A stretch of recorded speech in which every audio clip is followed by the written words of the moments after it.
morning, everybody. Salam alaikum, and good morning to everybody.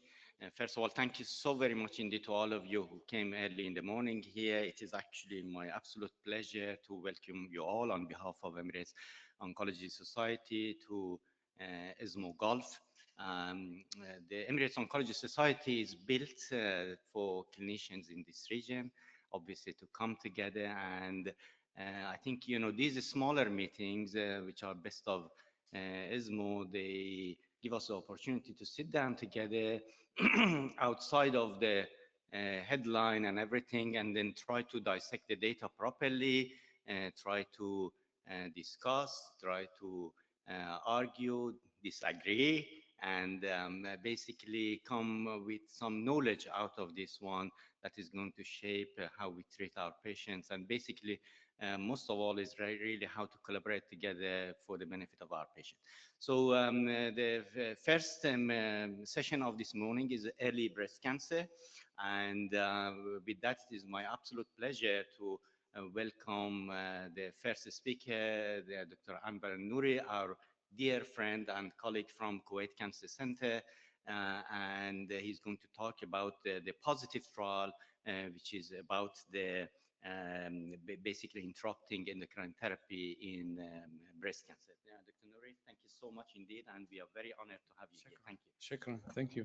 أنا سؤال this is AI generated, right? This picture. No, because the picture that I took was up to here. How did, yeah, this is for sure. And this is not the picture اللي أنا ماخذها الصورة الشخصية لهني. So I don't know how I had hands, and you can see they're very nice hands here. So anyway.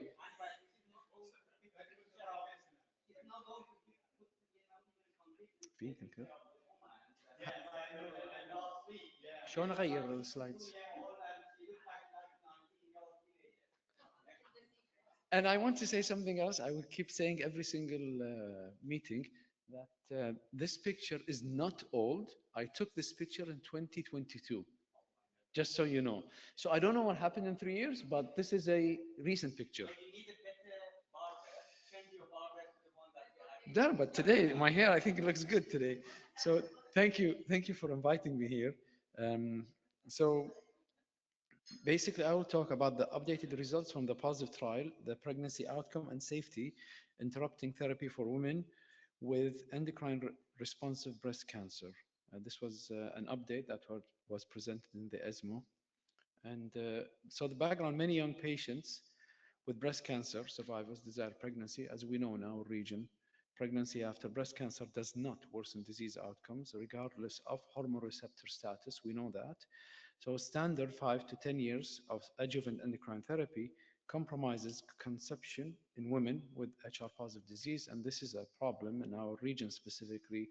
So اللي عمرها 30 ما نقدر نقول لها تعالي حملي بعد 10 سنوات when you're 40.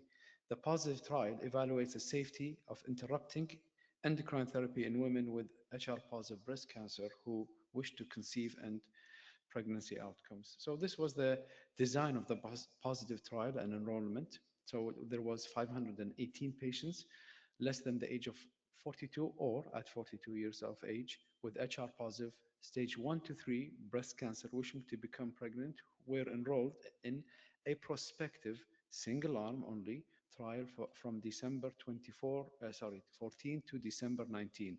And as you can see here, there was a period of 18 to 30 months of adjuvant treatment, 3 months of watch out when stopping the endocrine therapy, and there's up to 2 years of break to allow conception, delivery, breastfeeding, and so on, which takes approximately 2 years, if not actually more. And then they would resume endocrine therapy to complete the duration that is required from them or indicated from them. And then there was 516 patients evaluable for breast cancer related events and 497 patients evaluable for pregnancy related events. And this was the global academic collaboration, the collaborative group, and the charitable contributions. So يعني وايد ناس مشاركين فيها. Primary endpoint was looking at the breast cancer free interval. Secondary endpoint, distance recurrence, free interval, pregnancy outcomes, offspring outcomes, adherence to endocrine treatment. The primary results were presented at 41 months median follow-up and published in the New England Journal of Medicine.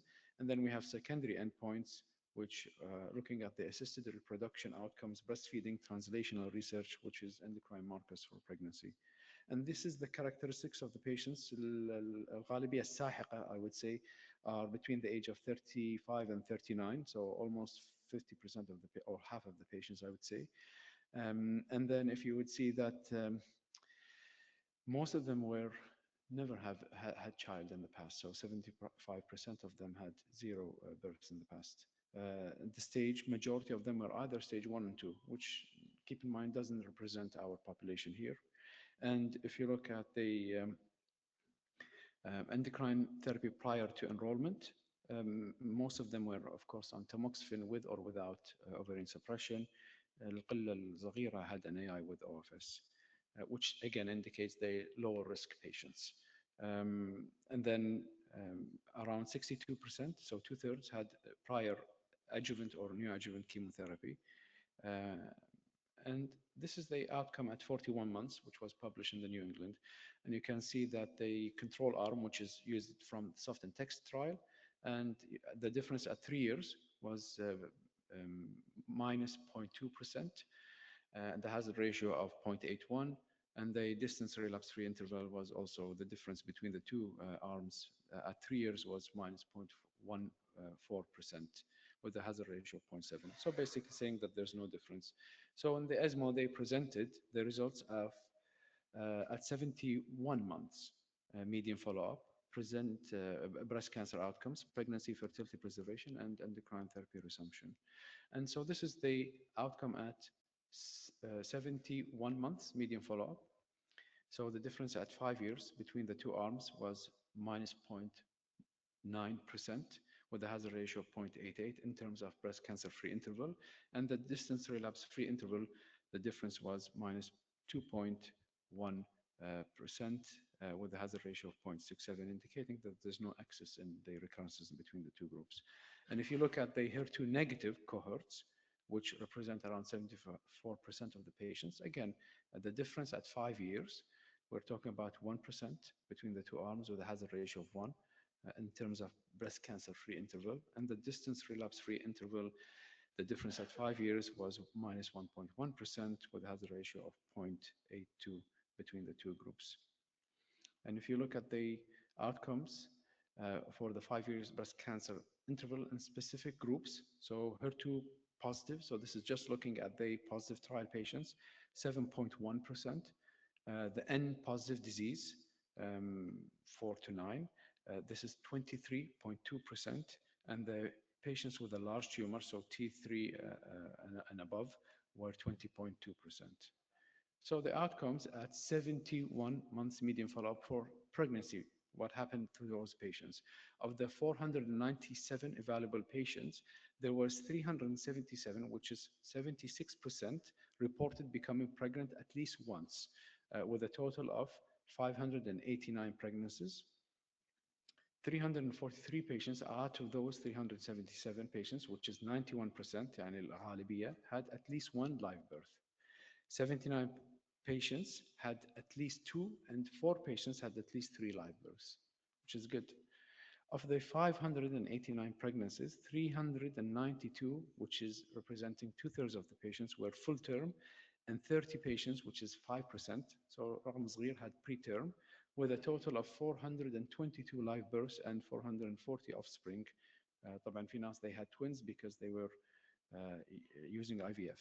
The most frequent complications of pregnancy was hypertension, and 8.6% of offspring had low birth weight, and 1.8 had birth defects similar to women who did not have previous breast cancer diagnosis. And if you look at the breast cancer-free interval for pregnant versus non-pregnant, you can see that the difference was, this is an 18-month landmark analysis, and the difference was there's no difference between those two. And also, if you look at in terms of the fertility preservation, between in terms of breast cancer-free interval pre-trial embryo site preservation versus the ones who did not have. So of the 497 evaluable patients, 180, a third of the patients, had pre-trial ovarian stimulation with embryo oocyte cryopreservation, and the difference in those between who had it and didn't have it were not statistically significant. So again, it did not increase the risk of having the recurrence. And in terms of endocrine therapy resumption, amongst the 429 patients out of the 497 patients who had at least 2 years of disease-free follow-up, 82% resumed endocrine therapy at some point. So they come to the conclusion that after 71 months median follow-up, temporary interruption of endocrine therapy for pregnancy was not associated with worse breast cancer outcomes, and pregnancy rates were high, and complications and birth defects were low, in line with the general population. ما في شيء زايد عليهم. And most patients resumed endocrine therapy within the 5 years from enrollment. And these updated results provide critical safety data to counsel young women with luminal subtype breast cancer interested in becoming pregnant. And then further follow-up is planned until 2029. And I don't know what will happen my picture by then, but hopefully I will update it. And thank you.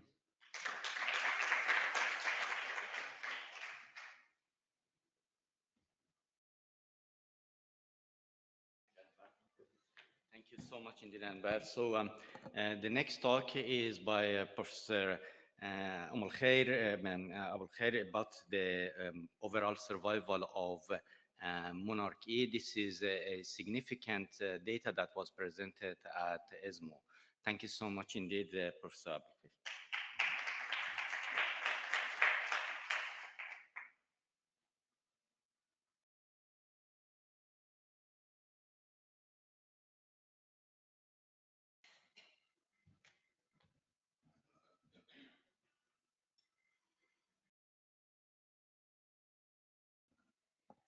بسم الله الرحمن الرحيم والصلاة والسلام على سيد الأنبياء والمرسلين سيدنا محمد وعلى آله وصحبه أجمعين. السلام عليكم ورحمة الله. Good morning everyone. Thank you for the Dr. Saeed, Dr. Raida for inviting me to participate in ESMO, Best of ESMO. The talk I'm going to present is monarch E primary overall survival, results of adjuvant abemaciclib plus endocrine therapy for hormonal positive, HER2 negative early breast cancer. As you know,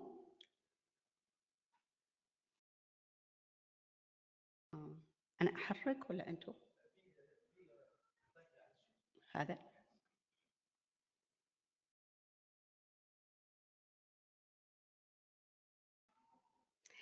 Yeah, as you know, adjuvant endocrine therapy improves survival in hormonal positive breast cancer, starting with tamoxifen, then AI, then extended AI after tamoxifen, 2 to 3 years of tamoxifen, with reduction of breast cancer mortality at 15 years, 0.6%, and then the exemestane plus ovarian suppression, the well-known trials, soft and TEX, with addition of ovarian suppression to the tamoxifen.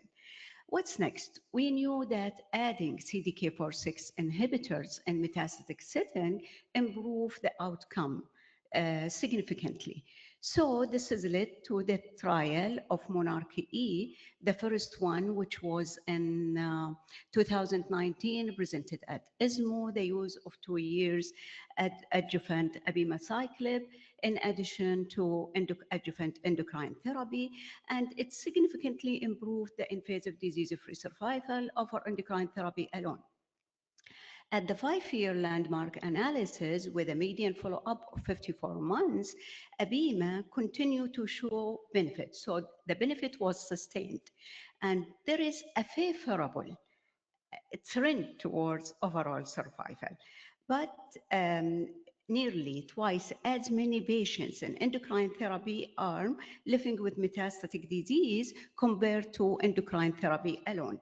Here we will present the primary analysis of overall survival, as well as the updated estimate of invasive disease-free survival, distant relapse-free survival from monarch E trial at a median follow-up of 76 months, which was presented at previous ESMO. This is a reminder of the trial, the monarchy, where they included patients with hormonal positive, HER2 negative, node positive, high risk early breast cancer. And we put multiple lines, high risk early breast cancer. These high risk were defined as axillary lymph node more than 4, or if less than 1 to 3, in addition to one of the criteria, either grade 3 tumor or tumor size more than or equal to 5 centimeter. The cohort 2, which is the high risk based on Ki-67 or 1 to 3 node, and Ki-67 more than or 20%, grade less than 3, and tumor size less than 5. These patients, cohort 1 and 2, randomized to either abema plus endocrine therapy versus endocrine therapy alone. And the primary endpoint is invasive disease-free survival, but there are multiple secondary endpoints. The most important, invasive disease-free survival, distant relapse-free survival, overall survival, safety, and so on. So looking at the overall survival was a key secondary endpoint with type 1 error alpha control. But the regulatory asked the study to include the event to increase the number of events from 390 to 650, because I remember this is one of the points that they are criticizing, or they are they criticize the study why they increase it while they are doing it. Initially, they decided to be 390 events, and then they increased it to 650 events to ensure minimum follow-up of more than or equal to 5 years and enable more mature survival database. At the data cutoff for the primary overall survival analysis, which was in July 2025, the median follow-up was 76 months, so it exceeds more than 5 years, around 6 years and a half. All patients were off abemaciclib for 4 years or more. Descriptive assessments were planned for invasive disease-free survival and distant relapse-free survival. Landmark analyses were performed annually up to 7 years using Kaplan-Meier curve, Kaplan-Meier method. And this is, as you can see, at a median follow-up of 6.3 years, abema plus endocrine therapy reduced risk of death by almost 15% as compared to endocrine therapy alone, with an almost hazard ratio 0.842, which were trend towards significance, not definitely significant, but maybe we need further, longer follow-up to show the difference. This benefit were consistent across all pre-specified subgroup. If you can look whether premenopausal, postmenopausal, tumor size above or below a grade, so it were consistent in all subgroup patients. They observed there is a 30% fewer patients in abema arm living with metastatic disease as compared to endocrine therapy alone. And this, it was sustained invasive disease-free survival benefit in intent to treat population over years. And there is, if you can notice, with the years, there is separation of the curve. So the curve is not overlapped or is not completely tight. So definitely there is reduced risk of invasive disease-free survival events by 26% compared to endocrine therapy alone. And this consistent again across all pre-specified subgroup, pre and postmenopausal, prior treatment, whether they received neoadjuvant chemo or adjuvant chemo, whatever tumor size, number of node, 4 to 9 or 1 to 3. So it's consistent in all subgroup. The most invasive disease-free survival event were noticed to be a distant disease. And distant disease in abema endocrine arm reduced the number of patients living with metastatic as compared to endocrine alone. So if you can see, the distant metastasis is 13.6 versus 18.5. And majority are distant, and the site of distant metastasis, as we are all expected, it's a hormonal positive. Majority are bone mets, but there are also liver, lung, and brain, and so on. The distant relapse-free survival benefit and the intent to treat population, it's reduced over time by 25.4% as compared to endocrine alone. And you can see the two curves are separating.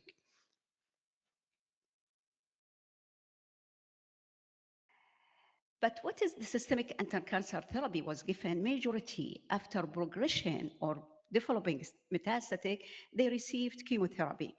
And the number that they received CDK4/6 inhibitor as second line is much less than, we know that there are data you can use after progression, CDK4/6 plus another endocrine therapy, or depends on whatever mutation you will find.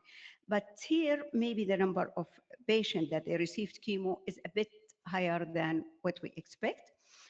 But in general, the difference in CDK4/6 inhibitor and chemo between the two arms observed with less in later recurrence, which is expected. If there is early recurrence, you will not use another CDK4/6 or another endocrine therapy. Majority of us, maybe, if there is earlier recurrence, we will use chemotherapy rather than anything else. The adverse event, it's exactly the same as what it was reported earlier from the monarchy trial. There is no new observed uncommon side effect. So it was consistent with the prior result. So their conclusion, at the primary overall survival analysis, the 2 years of abemaciclib plus endocrine therapy demonstrated statistically significant and clinically meaningful improvement in overall survival and the intent to treat population with a median follow-up of 76 months.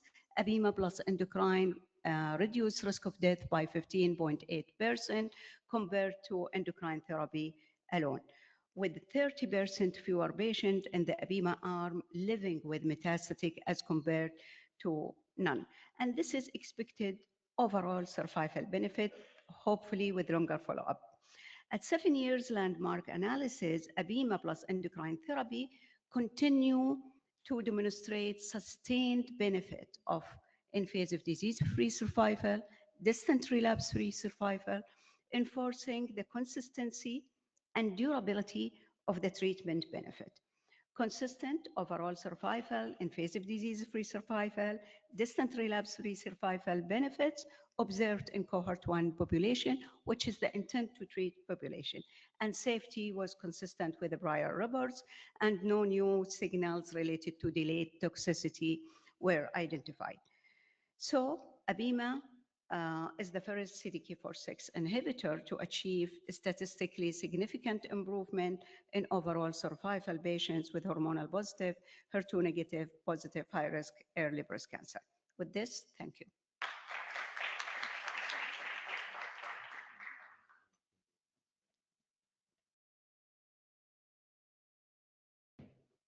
Thank you so much indeed for that one. So obviously we have a second CDK4/6 inhibitor, ribociclib, which was investigated in Italy, and we have a longer term follow-up for that. Dr. Fathi, our dear friend and colleague from American Hospital, consultant medical oncologist, is going to review that one. Thank you. Thank you. Thank you so much. Assalamu alaikum. Good morning.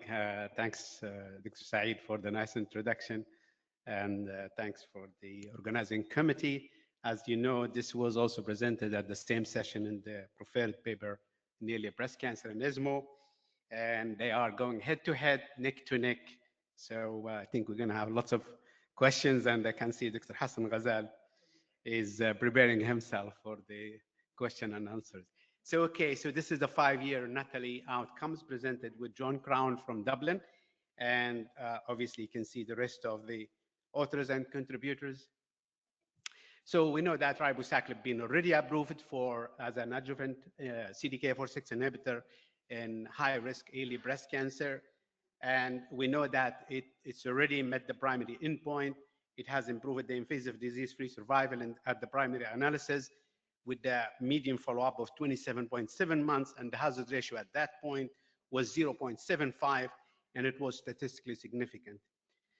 It was specifically, NATALEE is different from MONARCH-E. I think Dr. 𝗕𝗲𝗀𝗂𝗧 already said you need to put 3 lines under high risk when you talk about MONARCH-E, but NATALEE is far more broader. They included almost everybody with few exceptions, as we will see later. So it's probably more representative of our what we see every day. In this case, in this analysis, they presented the updated efficacy, but also some key safety issues. And it's also important to know that because it's 5 years, so it is 2 years after the last or the off treatment. So the carryover effect will be noted here as well. So the study design is a little bit more complicated because, as I said, they included a very broad stage 2 and 3. And you can see if for stage 2, T3 and higher, any node positive. If you have T2, you need to meet some criteria, either grade T3 or grade 2 with high Ki-67 or high oncotype, which is, I mean, as I said, many patients were included. Apart from that, anybody with node positive T3 or T4 will be included. The design is very similar to MONARCH-E in terms of randomization 1-to-1, ribo plus. There's difference here. This is, they included here only, they mandated ovarian suppression and non-steroidal aromatase inhibitors. And the other thing is the duration is 3 years. Now, the primary endpoint, as you can see, primary analysis was 27 months. Then the final IDFS 33 months. We have seen the 4 years already. And this 5 year is actually pre-specified. I don't want to go on all of this, but 62% of the patients completed 3 years of ribociclib, 36% discontinued ribociclib, 20% due to adverse events. The discontinuation in the aromatase inhibitor is also high, 35%. Those who included in the follow-up phase is 51 in the ribociclib arm and 50% in the non-steroidal arm. So it's very reassuring and very robust data now. After 5 years, we see that there is a clear separation of the curves, actually widening up, and the difference in the invasive disease-free survival rate between the ribociclib arm and the non-steroidal alone arm is 4.5, from 81% to 85.5%, with a hazard ratio 0.71, which is 28% reduction in risk of death or recurrence, and statistically significant. Now, most of the recurrences are actually distant recurrences, which is usually more concerning in breast cancer because that, unfortunately, what leads or affects the overall survival. It's much less in the ribociclib arm, 8.1%, 11.4% in the aromatase inhibitor arm. As you can see on this table there, all the types of metastases or distant recurrences are actually higher in the aromatase inhibitor arm alone, whether it's bone, liver, lung, CNS.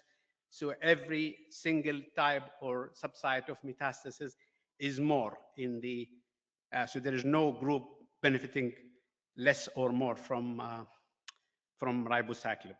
You can see that also in the subgroup analysis. So all, whether premenopausal, postmenopausal, stage 2, stage 3, node negative, node positive, Ki-67 low or high. So the bottom line, everybody is benefiting.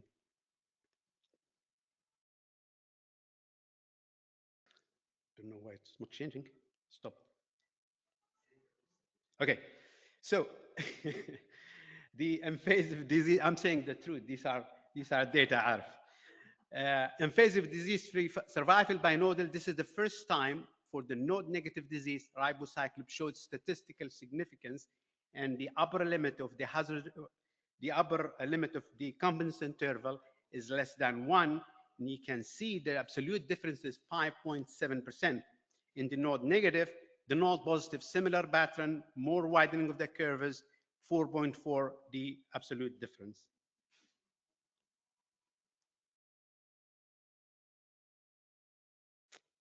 Don't know. Where shall I point it?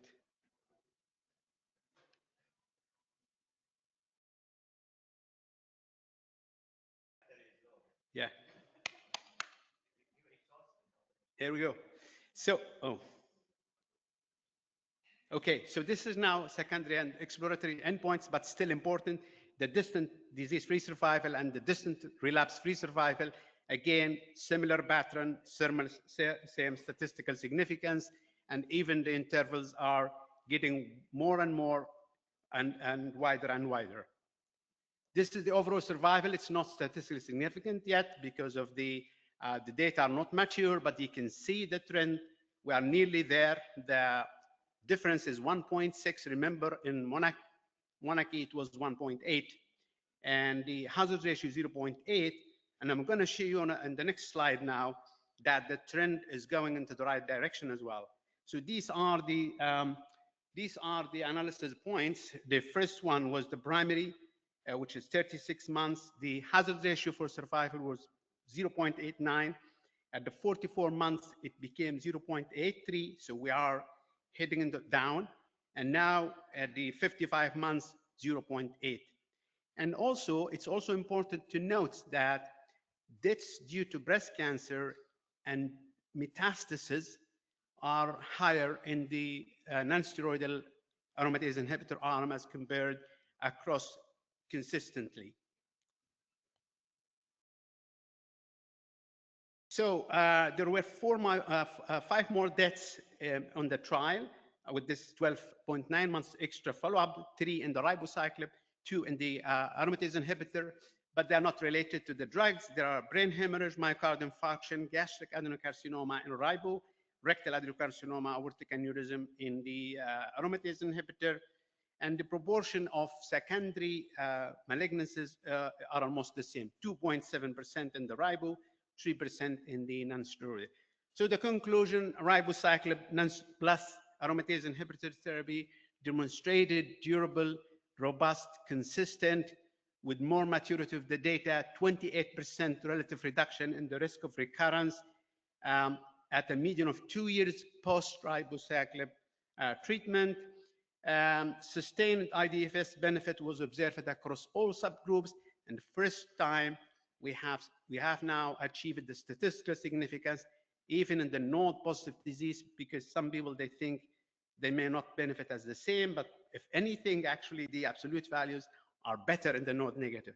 And there is editorial actually published at the same time when this trial was published in the ESMO Open, that there's a very good discussion about node-negative high risk as compared to N1, which we can discuss it later.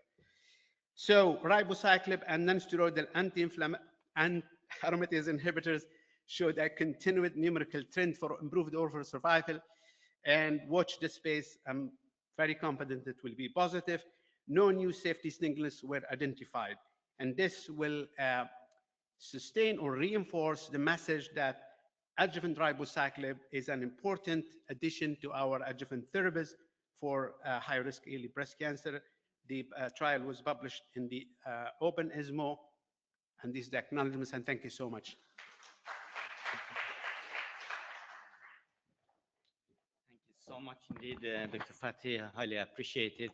And we have another trial with CDK4/6 inhibitor in early breast cancer, and this is my pleasure to introduce our dear colleague, Dr. 𝗘𝗦𝗀𝗄𝗎, who has honored us from Lebanon to discuss about salty ribularis, to discuss basically neoadjuvant ribociclib in early breast cancer. Thank you.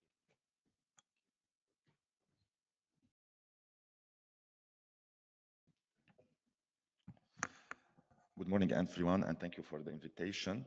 So my task in the next 10 minutes will be to discuss about ribolaris trial ROR, risk of recurrence after neoadjuvant ribociclib plus endocrine therapy in clinically high-risk ER-positive, HER2-negative breast cancer, the first interim analysis of the 𝗘𝗦𝗠𝗢 Ribolaris trial. It's a French trial.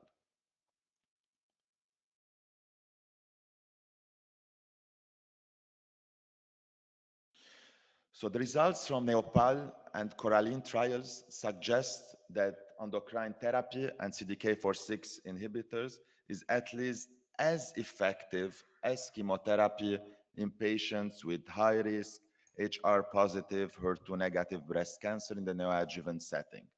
The PAM50-derived ROR score has been identified as a biomarker of interest beyond tumor burden after neoadjuvant CDK4/6 endocrine therapy. CDK4/6, such as ribociclib and abemaciclib, have shown a benefit in relapse-free survival for early-stage, high-risk, hormonal receptor-positive, HER2-negative breast cancer, mostly in patients who have received prior chemotherapy. The hypothesis of this trial is to show molecular downstaging with endocrine therapy and CDK4/6 inhibitors may enable the identification of patients with high-risk ER-positive, HER2-negative early breast cancer who can safely avoid chemotherapy.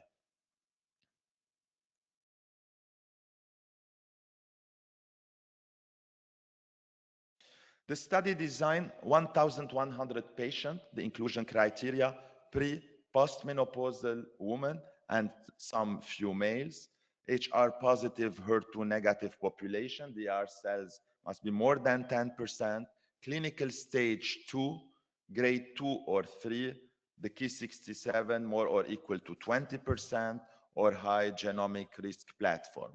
The patient received 6 months of treatment with ribociclib, 600 milligram, 3 weeks on, 1 week off, plus letrozole, plus or minus LHRH agonist. The surgery was done 10 days after the end of the treatment. So we have 2 cohorts, the ROR low cohort with 400 patients, where we will continue 2.5 years of ribociclib, 400 milligram this time, plus letrozole, plus or minus LHRH agonist, and 2.5 years of endocrine therapy, plus or minus LHRH agonist.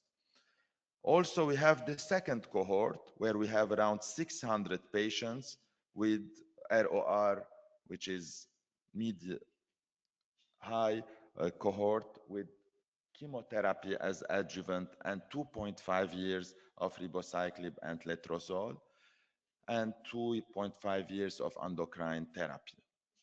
Distant metastasis-free survival in ROR low cohort was estimated to more than 90.6%. The statistical consideration based on 𝗕𝗲𝗂 and CORALLINE results, we estimated that 40% of patients should achieve an ROR low score at surgery. The sample size calculation estimated 5-year distant metastasis-free survival of 96%, statistical power 90%, type 1 error, one-sided alpha 5%, a precision estimation plus or minus 2% in the 95% interval confidence interval of the 5-year distant metastasis-free survival rate in the final analysis, 10% dropout rate, and 400 patients with ROR low response are needed, which means 1,100 patients to be included. Also, a continuous clinical monitoring in the neoadjuvant phase was done. A quality limit threshold, QLT, analysis was established to monitor the tumor progression rate in the neoadjuvant phase. And the QLT is based on RECIST 1.1 criteria by monitoring disease status at baseline, cycle 3, and prior to surgery. The 95% CI was calculated using the Klopper-Pearson method. The QLT was fixed at 2.7% for the lower boundary of 95% CI. So the baseline characteristics of this population, 686 patients till now were included with the median age of 57. We have 5 males out of 686. 38% of the women were pre or perimenopausal. Also in the baseline characteristics, 87% were ductal carcinoma, 81% were clinical T2, 40.2% clinical N1, and we can see that the grade 3 poorly differentiated or undifferentiated carcinoma were around the quarter 25%. So the results, the ROR at surgery, it was expected based on the previous trial to be 40%. And in fact, in this trial, it was 52.6%. Also, when we want to see the characteristics of the population that we have during the surgery results, you can see that the pre and perimenopausal in ROR low represented 40%, 43% versus 32% in ROR med or high. Also, you can see that the pathological T status, T1 represented 2/3 of ROR low versus 48.9% in ROR med and high. Regarding the N0, you can see that 70% are ROR low and 24% ROR med or high. The breast conserving surgery was 77% in ROR low versus 70% in ROR med or high. Regarding the safety, no new safety signal was observed, and the major grade 3 and 4 toxicity reported were the neutropenia and transaminase that were increased.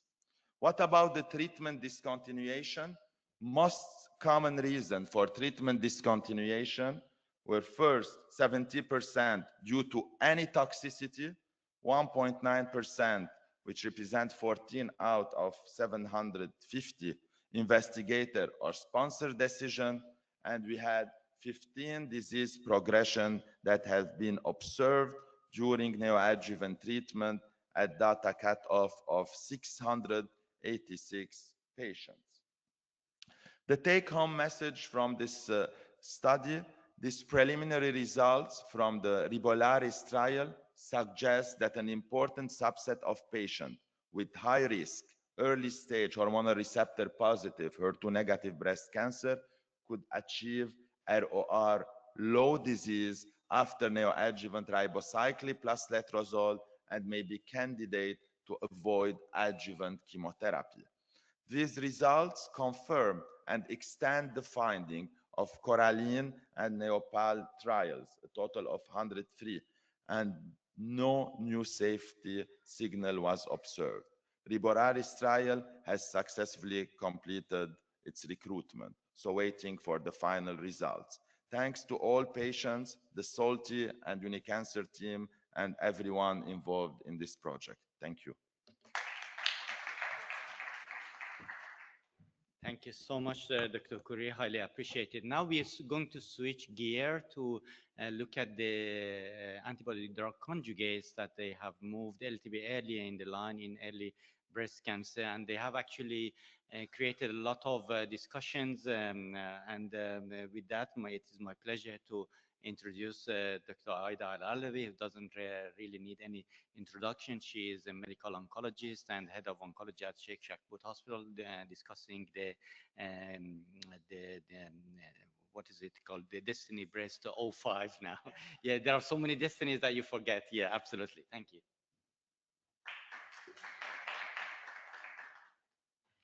Okay, so thank you so much, Dr. Saeed, for your kind introduction. I'm very excited to be here. I can already see a lot of familiar faces, so it's a nice reunion again. So, I was so happy that Said, you picked Destiny 05 for me, because when Destiny 03 came out, I remember very well a patient who was on TDM1 recurred on therapy, on adjuvant TDM1. And soon I put her on TDXT and it wiped out all of her disease. So I was like, maybe we should have done it in the neoadjuvant or adjuvant setting. Maybe we would have saved her life. So here I am now discussing Destiny 05, which is a positive trial and potentially a new standard of care. So again, I'm gonna discuss the pre-specified interim analysis of the Destiny 05, basically TDXT versus TDM1 in patients with high-risk HER2 positive primary breast cancer with residual invasive disease after neoadjuvant chemotherapy. So just a background, HER2 targeted therapy have greatly improved outcome for patients with hormone receptor positive early breast cancer. Now in Catherine trial, adjuvant TDM1 significantly improved IDFS and OS relative to trastuzumab in patients with HER2 positive early breast cancer and residual invasive disease following neoadjuvant chemotherapy. However, there are subsets of patients presenting with advanced and locoregional disease or positive nodal status after neoadjuvant chemotherapy have a 3 years IDFS rates of 76% and 83%, with 7-year IDFS rate of 67 and 72% respectively. Also, adjuvant TDM1 did not improve CNS recurrences relative to trastuzumab. So there is a significant unmet need for those patients with high risk disease that did not do very well on adjuvant TDM1, and we need to do better obviously for these patients. So early phase studies also in heavily pretreated HER2 metastatic breast cancer has shown superiority of TDXT versus TDM1, so it made sense to move it to the neoadjuvant or even adjuvant setting.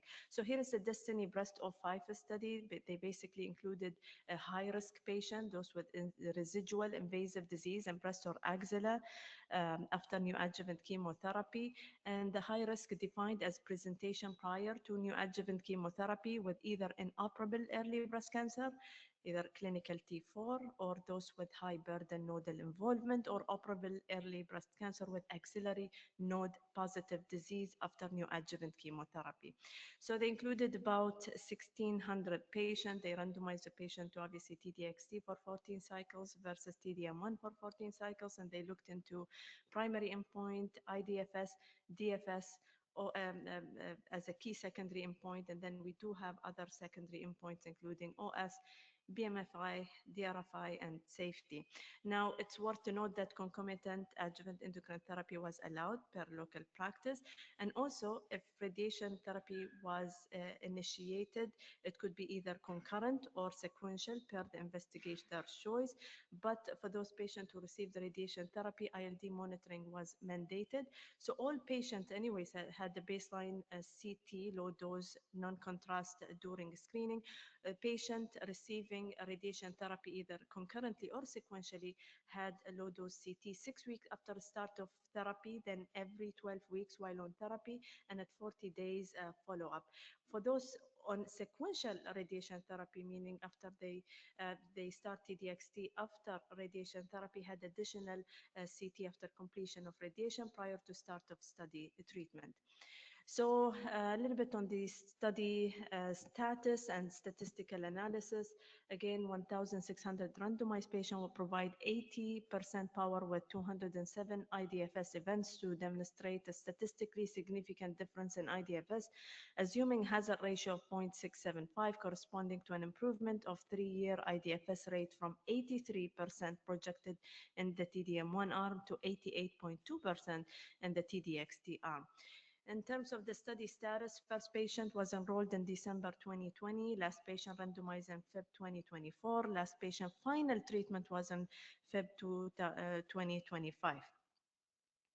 So in terms of patient predisposition, they again include about 1,600 patients, 818 in TDXT, and 817 in the TDM1, and these were included in the intention to treat analysis.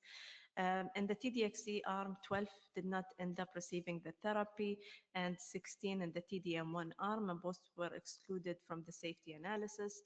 So as you can see, adverse event happened slightly higher in TDXD than TDM1. Disease, very important to note that disease recurrences happen to patient TDXD versus 30 in the TDM1 arm. The median study duration about 30 months for both arms, which is 11 months shorter than that of the Catherine trial. In terms of baseline characteristics, 80% of the patients were 65 and 65 or lower. 50% of the patients were of Asian race, and 50% of the patients were from Asian countries. Majority of the patient also had HER2 expression as IHC3 plus. Majority of the patient with hormone receptor positive disease. Half of the patient had clinical T4 or heavy nodal burden of N2 to 3, so definitely higher risk patient, much higher than that we see in the Catherine trial. And most of the patients had positive lymph node status post-neoadjuvant chemotherapy, about 80%. Now, different from the Catherine trial, that majority of the patients also received dual anti-HER2 in the neoadjuvant setting, which is trastuzumab and pertuzumab, about 80% in both arms, and then 50% of the patients received anthracycline in the neoadjuvant. So that's also lower than what we see in the Catherine trial. So I think some of you may be happy that less and less anthracycline is actually used in the neoadjuvant setting, considering also a very high-risk population that is included in this study. And then in terms of adjuvant radiation therapy, obviously high-risk patients, so almost all of them got radiation therapy. So in terms of primary endpoint, IDFS, so you can see that there is a 53% reduction in the risk of invasive disease recurrence or death for TDXD compared with TDM1. At 3 years, the delta is 8.7, with a 3-year IDFS of 92% versus 83.7% in the TDM1 arm, with hazard ratio of 0.47 and significant p-value.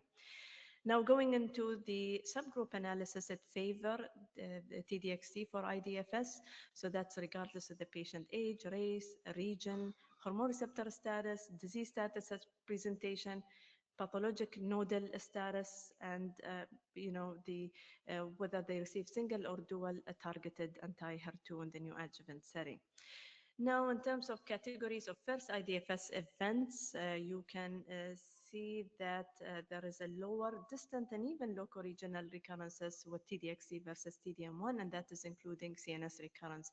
So you can see 77% of the patient had IDFS event in the TDM1 arm versus 42, and out of the 42 in the TDXD, 17 had CNS mets, but out of the 77 patient in TDM1, 25 had CNS mets, so there is a signal that it can also decrease the risk of CNS recurrence. Now, DFS is very similar to IDFS event because there are 2 non-breast cancer primary that happen, one in each arms, and then there was no DCIS. So you can see exactly the same situation as with the IDFS. Now, looking into the DRFI, BMFI, you can definitely see improvement with TDXD. Specifically, again, in patients with brain mets, and in terms of overall survival, there is a trend towards improvement, but it's not mature yet to make the final conclusion on this. Study treatment exposure, briefly, very important to note that both similar rates of a patient completed the 14 cycles of adjuvant TDXD or TDM1, about 72% for TDXD and 76% for TDM1, so very similar. And in terms of toxicity, which is very important, like half of the patient in both arms actually had at least grade 3 or above toxicity, slightly higher in TDXD in terms of serious side effects, obviously higher in terms of like ILD, pneumonitis leading to drug discontinuation, which is about 10.8% versus 2.5% for TDM1. And you can definitely see that there is a slightly drug interruption with TDXD, but similar dose reduction between TDXD and TDM1. So this is pretty much similar to what we see actually in the study that covered the metastatic setting. Now, in this tornado graph, basically, you can see the toxicities are separated based on the grade. So we have grade 1, 2, 3. The darker, obviously, is the higher toxicity rate. So, for example, nausea, it's much higher with TDXD, but most of that is of grade 1 and 2. And you can see that the grade 3 is minimal events that is mostly is unique to the drug that is used in each arm. Now, this is very important, the adverse events of special interest, ILD, pneumonitis. So it happened about 9.6 at any grade for TDXD and 1.6% for the TDM1 arm. Now you can see that majority were of grade 1 and grade 2, but there is 7 in the TDXD who had grade 3 toxicity, which is about 0.9%. And then 2 patients actually died due to pneumonitis from the TDXD. So that's something to keep in mind, but that's something very also similar to the other Destiny trial, something that would be expected with TDXD to have ILD toxicity, but something that we need vigilant monitoring. In terms of the LV dysfunction, very minimal in both arms and very similar to the prior studies. So to conclude, so Destiny-05 demonstrated a statistically significant and clinically meaningful improvement in IDFS and DFS with TDXD versus TDM1 in high-risk patients with HER2 positive early breast cancer and residual invasive disease after neoadjuvant chemotherapy. IDFS benefit was consistent in all subgroups specified in this trial. Benefit in DRFI with TDXD was also observed. CNS mets and deaths were numerically fewer with TDXD versus TDM1, and the overall safety profile of TDXD was manageable with no new signals. So overall, I think this supports TDXD as being the standard of care in adjuvant setting for selective patients with high risk feature, those inoperable and nose positive disease post neoadjuvant chemotherapy. Thank you. Thank you very much, Dr. Aida. Very, very nice review of Destiny Breast 05. And now it is my great pleasure to introduce Dr. François Bidard, who is a consultant medical oncologist, professor of medicine, Institute ฎ in France, who is going to discuss Destiny Breast 11, which is in the neoadjuvant setting. Thank you.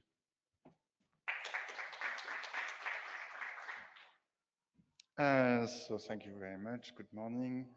My pleasure to be here with you today. And to discuss DB11, which is probably a bit harder than discussing DB5, but I'll try to do my best. So trying to find how to switch. DB11 was initially presented by Nadia Harbeck. It's a global effort, and it's about using TDXD in the neoadjuvant setting. So I'm not going to read, like, say, all the slides. Obviously, for patients with HER2 positive early breast cancer, neoadjuvant therapy with anti-HER2 drugs are standard of care. And at the moment, we are using so mostly trastuzumab and pertuzumab in the neoadjuvant setting.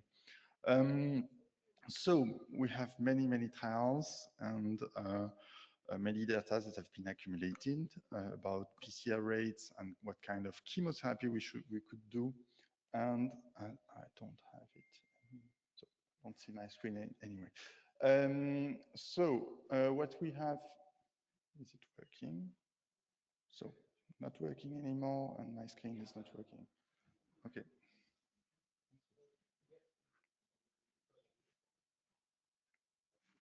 Okay, back to initial. So something that I wanted to highlight, and I put a star here, that it is well known that PCR rates are much lower in the ER positive subgroup. So usually ER positive breast cancer among the HER2+. So among the HER2+ breast cancer, you have about half of patients with ER positive tumor and half of patients with ER negative tumor. And we know that biologically these tumors are kind of different. The one, if you do like say a molecular profile, the ones that are ER positive, HER2 positive are more likely to be considered as luminal B, when the ones that are ER positive, ER negative, and HER2 positive are more likely to be classified as HER2 enriched. So the ER negative components, the ER negative tumors are more likely to respond to anti-HER2 drugs. So DESTINY-Breast11 was an ambitious trial. They compared TDXD followed by THP versus dose-dense AC followed by THP, which is considered as standard of care in this trial, and TDXD for 8 cycles. So the idea was to see whether, having a full TDXD treatment or TDXD plus THP could be better to the standard arm that is defined here. And during the trial, they had to stop TDXD, and that's a very important information. They had to stop the TDXD only trial arm because it was apparently inferior, or at least not superior to the standard arm. So which means, so we'll see that later, but that's a very important information when we think about TDXD. And so the results we are showing to that are shown are TDXD THP versus dose density THP. When it comes to the patient population, so super large global trial, and the patients are at super high risk, mostly like large tumors, and also 90% of patients had a node positive status. So that's important, so high risk. And the other characteristics is that about 3/4 of patients enrolled were ER positive, so it corresponds to a slight enrichment compared to the natural prevalence, but that's what they got in the trial. So the trial was run in a population with 3/4 of patients with ER positive, HER2 positive tumors. Primary endpoint here was the PCR. And so in general population, ITT population, so all patients together, it is increased, and 11% is something that is relevant clinically as an increase.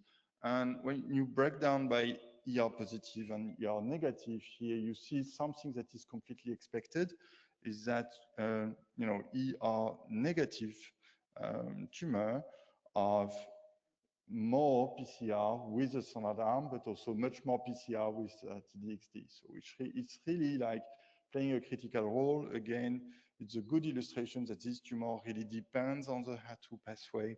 And so TDXD could be super active with an increase of 16%, so which is very relevant. And you have to remember that PCR could be considered as a surrogate for event-free survival in the ER negative subgroup. And this has been well shown by meta-analysis, 𝗘𝗲𝗳, and many other meta-analysis. It's really something that is, when you have a PCR in a patient with an HER2 plus ER negative tumors, then you could be quite confident that the patient will do well. It's a bit different for the HR plus because most of the efficacy also will be derived from the endocrine therapy that you will give in the adjuvant setting. So an increase in both population, a very major increase in the ER negative population. When it comes to subgroups, I put 3 stars that I wanted to comment. So we discussed the HR status, but just above it, you see the HER2 status. It's a very small subgroup, but you have, AIHC 3+ and other, so which means probably AIHC 2+ and FISH positive. Very small subgroup, but an increase of 25% in terms of PCR rate. So it means that for 4 patients that you would treat, 1 would benefit in terms of PCR. So that's very interesting. And also, when you look to the stage, apparently patients with a higher stage 3B, 3C, had a very strong increase in terms of PCR as well. So 16%, so which means in terms of number of patients needed to treat, it's 1 out of 6 approximately. So it's very good. When it comes to SCB, which is another definition, so it's the same. And when it comes to EFS, the curves are starting to separate, but it's very early on. And of course, you have to look at the scale on the side. So obviously, it's they zoom on the curves to show the separation, but it's currently it's really immature, so it's we have to wait for EFS events.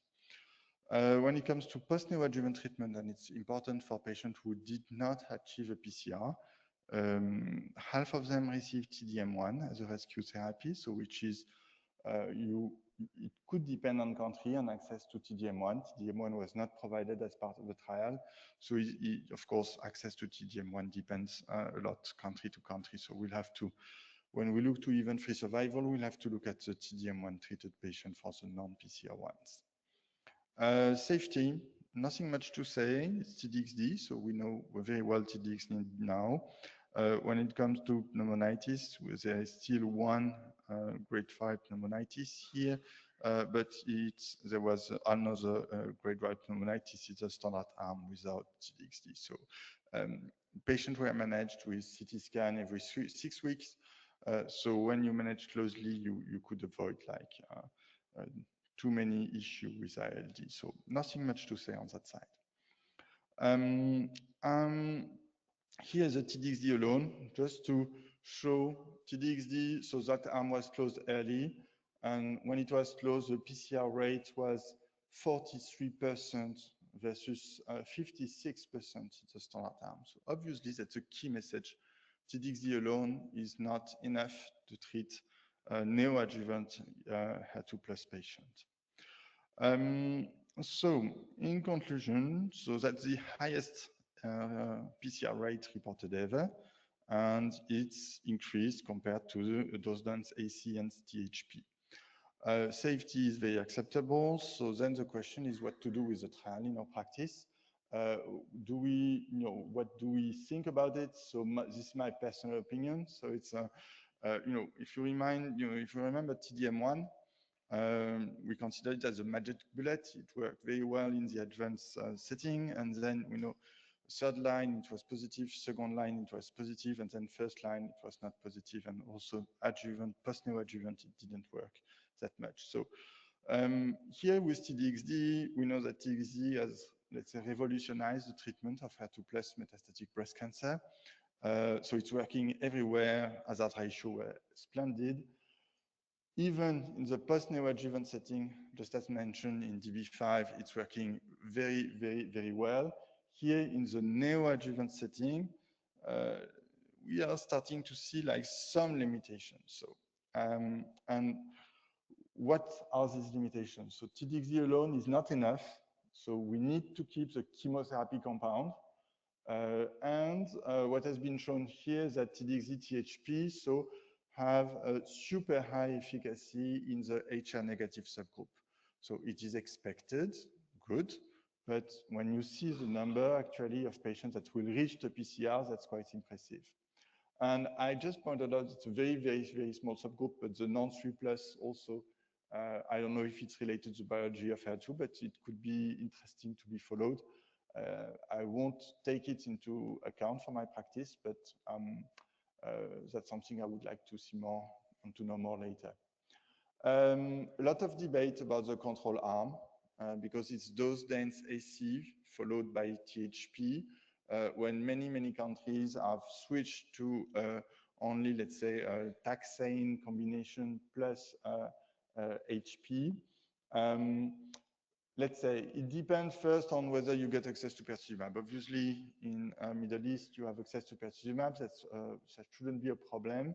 But in other countries, such as France, we don't have access to pertuzumab to our patients. So that's so we are still giving anthracycline to our patients because the equivalence and the ability to suppress anthracycline has been demonstrated in the context of pertuzumab-treated patients. So for many countries, it's acceptable as a standard arm.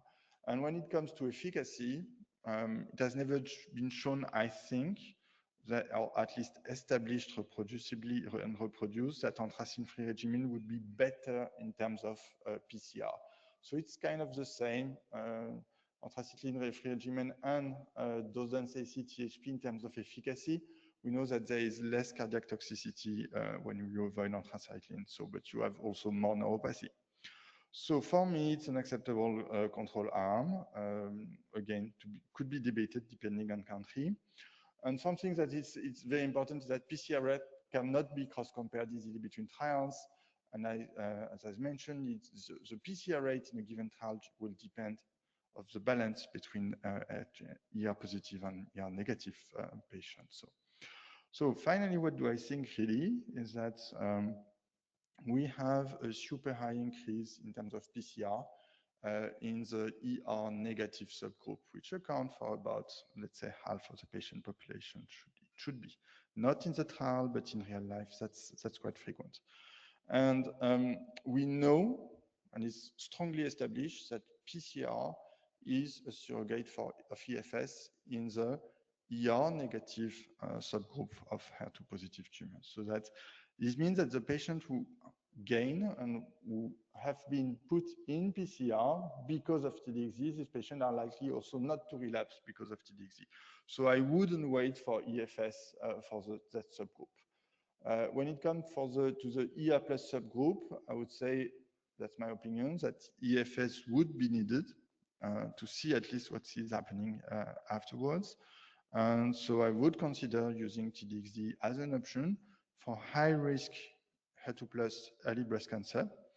At the moment, and it's a temporary statement, so I say at the moment with the data we have now, I would prioritize HR negative patients, tumors, and also when neuropathy is a concern. Patients with diabetes or patients that work with their hands, a pianist or something. Obviously, there is a lot of neuropathy with a taxane-based regimen. So these are the two populations in which I would use TDXD at the moment, and waiting for more data for the year plus. Thank you.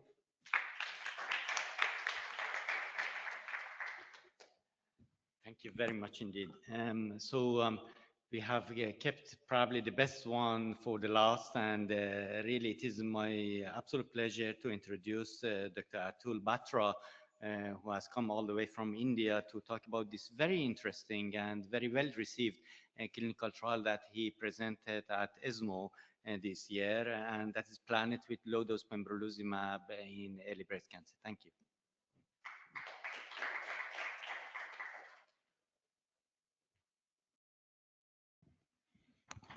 Thank you very much for inviting me here. It's my pleasure and honor to present the trial once again here. And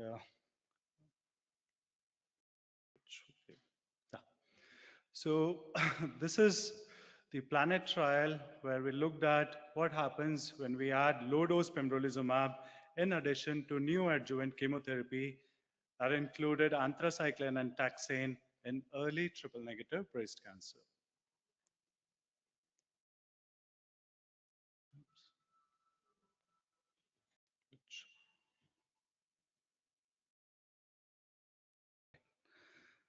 No conflicts.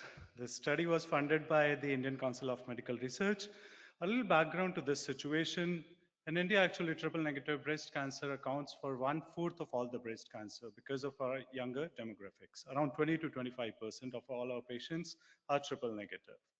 Neoadjuvant chemotherapy is the background, and anthracycline and taxane form the basic backbone of the chemotherapy.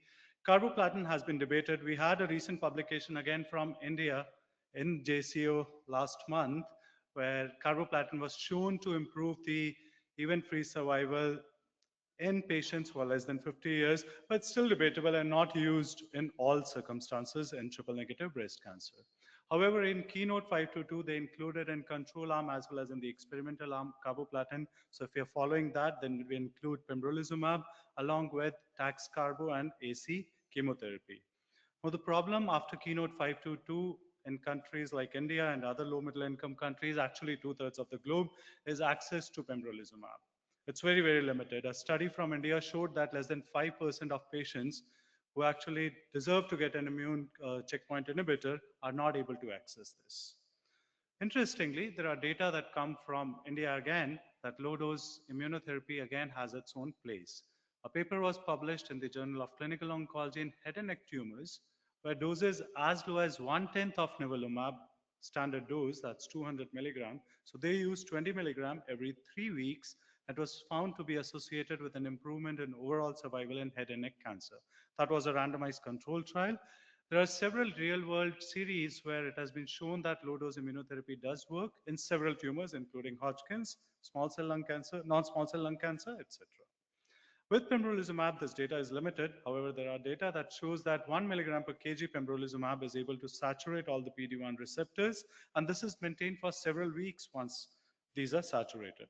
With this background, we planned this trial, which was the PLANET trial, where eligible patients were triple-negative breast cancer with stage 2 to 3 disease and had no contraindication to receive an immune checkpoint inhibitors. Importantly, they did not have access to the standard dose of pembrolizumab. Now, these patients were randomized to receive either neoadjuvant chemotherapy, standard backbone, that was dosed in anthracycline and taxane, 4 cycles of doxorubicin and cyclophosphamide, and 4 cycles of taxane at standard doses. The experimental arm, in addition, had 3 cycles of pembrolizumab. This was 50 milligram given every 6 weeks. Right? This is compared to 200 milligrams given every 3 weeks. Now, but the overall chemotherapy duration here was shorter because KEYNOTE-522 had every 3 weeks of anthracyclines and weekly tax-carbo or a 3-weekly carbo with weekly paclitaxel. The primary endpoint here was pathological complete response. This was a phase 2 trial, and the secondary endpoints were invasive disease-free survival, residual cancer burden, quality of life, and safety.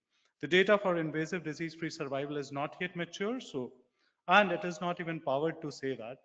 So with this, there are certain key considerations of the trial, that this was a single center study. We have 2 cancer blocks at the All India Institute of Medical Sciences, and together we see around 25,000 new cancer patients every year. This was a phase 2 study with 80% power to detect a difference of 20% in complete pathological response. We assume that 40% would be the pathological complete response in the control arm, and this would increase by 20% with the use of low-dose pembrolizumab. This was open label study. However, our pathologists were not aware that the patient belonged to which arm. A modified intention to treat principle was used, where patients were included for analysis if they received at least 1 cycle of systemic treatment. If for any reason the patient did not undergo surgery, this patient was considered to have residual disease. One-sided test of proportion was used, and 90% confidence interval are presented with the study. Here are the results of the study. We screened 179 patients within 1 year of time from February 24 to February 25, and these were randomly assigned in one of the 2 groups. Overall, 2 patients actually did not receive any therapy in the experimental arm, and 1 patient likewise in the control arm. So overall, in the modified intention to treat, we had 78 patients and 79 patients respectively. Looking at the baseline characteristics of these patients were younger. That's what we expect with triple-negative breast cancer, with the median age of 45 years, and 70% of the patients were actually less than 50 years. Around half of them were premenopausal. Now look at the disease burden on these patients. Over half of these patients had a T3, T4 disease. Over 80% of these patients were node positive, and stage 3 was more than 50%. HER2 status, it was 0 in 80% of the patients, and 20% had a HER2 low disease. Now coming to the results of the study, 42 out of 78 patients in the experimental arm, that's 53.8%, had a complete pathological response. This was compared to the control arm, where 32 out of 79 patients, that 40.5%, had a complete pathological response. The absolute difference was 13.3% in complete pathological response, and this was statistically significant with a p-value of 0.047. We also did an analysis to look at patients who actually underwent surgery. There were a few patients who did not undergo surgery due to several reasons, and here the difference was actually accentuated.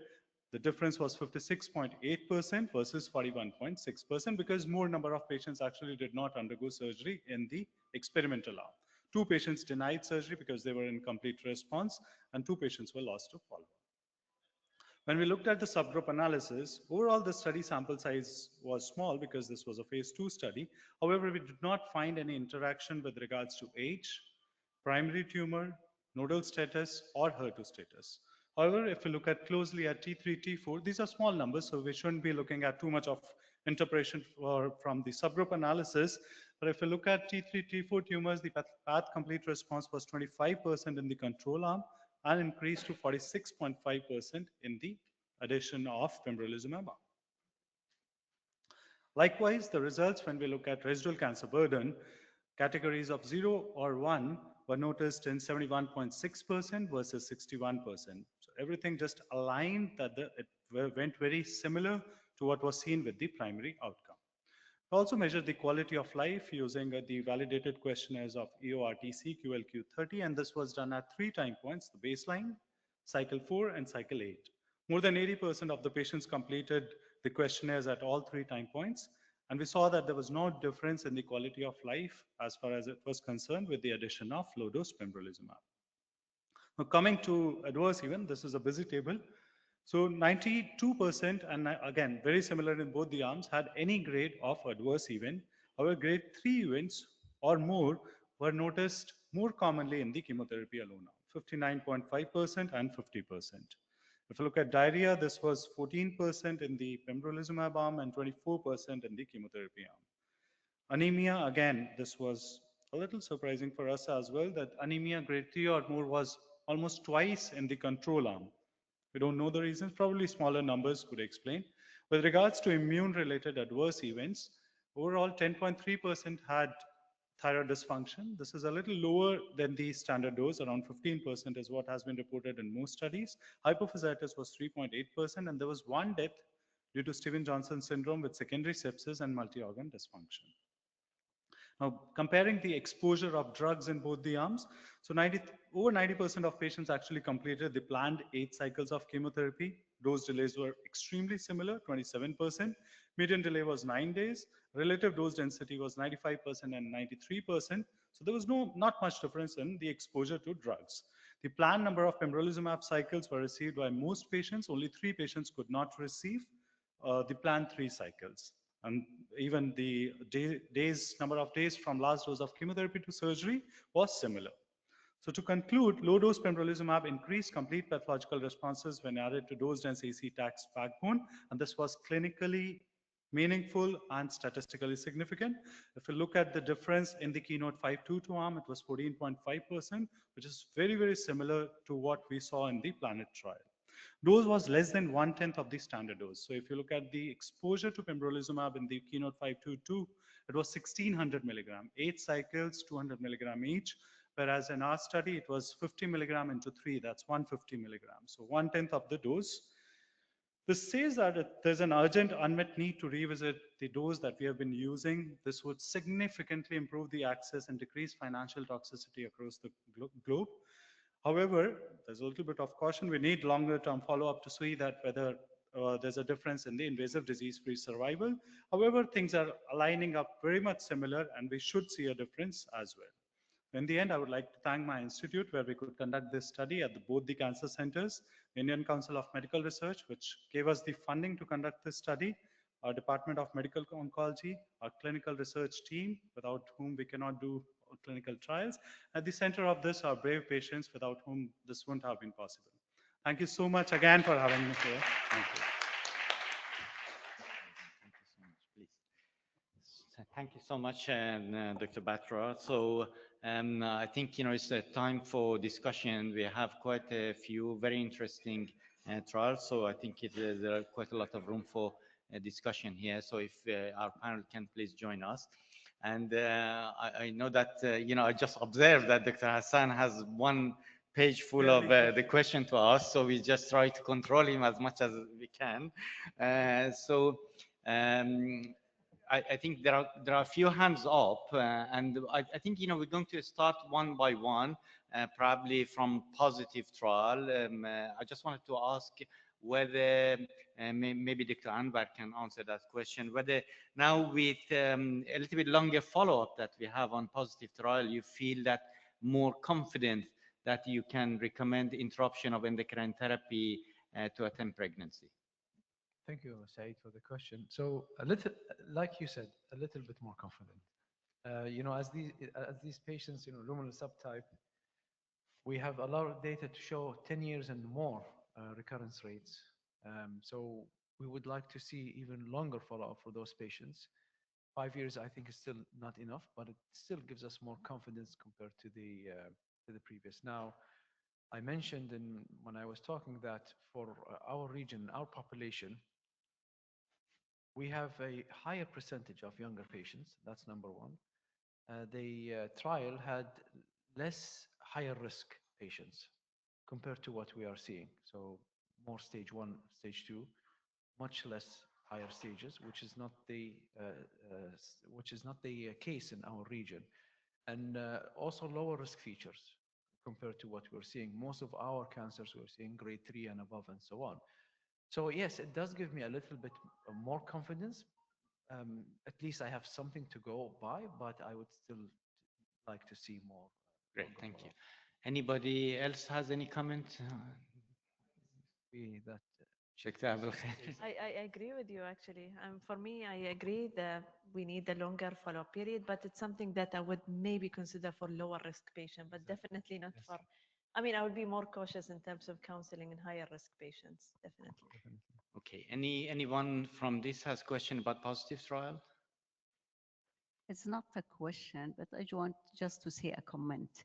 We know this trial, it's reassured us that for some patients that they are eager to get pregnant, especially highly selected patient. Yani I remember I was involved in the initial protocol of the trial and in the study, but at the end I didn't get the approval from our IRB to proceed with it in our region. So for very selected patients with node negative, hormonal positive, very limited disease, why not? Giving it for 5 years and delay their pregnancy, this is based on what? We didn't have any prospective study that indicate waiting for 5 years and then stop hormonal therapy and let them get pregnant. So this is the only prospective positive trial. So I will do it, but with some caution, not for everyone. Hassan? So yes, Assalamu alaikum. So I tend to agree with the group, and my problem with this trial that you cannot do a controlled trial where you randomize people to get pregnant or interruption or not. So this is, although it is prospective, but what about control arm? You know, how do we know that the number is not higher stage for stage? That's why we're trying to choose the lower risk, because we're still afraid. Now, having said that, in real life, we know patients don't stay on hormonal therapy. By year 3, almost 40% either stopped or interruptions on their own because of side effects. So we understand that that fact is done on the overall population, but here we're talking about pregnancy, high estrogen level, all these things.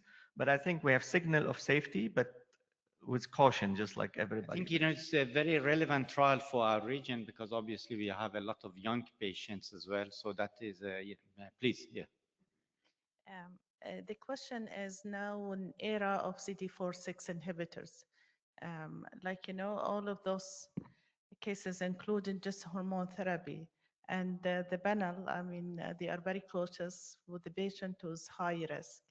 But now with adding CD4/6 inhibitors for high-risk patient, I think this is also visible to utilize this prospective studies to counsel patient regarding pregnancy interruption. I guess after CD4/6 inhibitor for high risk for 2 to 3 years, and then interrupt on this. Very true, very true. Now, the talk of CDK4/6 inhibitor brings us to the interesting debate about, you know, what we think of the overall survival with monarchy. And I think, you know, obviously the overall survival has been positive, but, you know, quite a lot of questions about this one. So if I can ask you, maybe I can ask Fathi. Since you presented the Natalie trial, what do you think of the overall survival of monarchy in general? good to have a positive trial. This is probably the first time we have seen something else added to the hormone receptor positive. It's very reassuring that we are going to the right direction. The maybe the magnitude is not as impressive as I wish to see, but it's statistically significant, and these are high risk groups, so that it's welcome. Yes, Hossam, obviously, you know, the upper limit of the overall survival was very close to 1. And the definition of overall survival is obviously death from all causes. And of course, you know, they did show that there was differences in terms of breast cancer related death and unrelated death as well between the two arms. So I'm not really sure whether that plays a part, but there was actually no specific, if you look at hazard ratio or confidence interval for breast cancer related death. What do you think of the data? I think it's extremely significant, I would say. And the way how we think about it is that it's driven by events.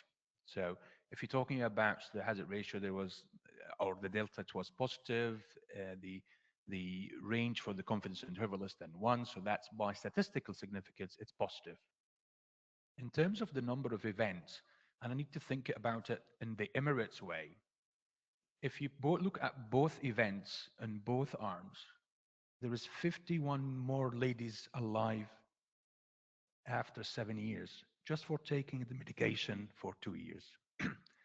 And think about it in the Emirates way.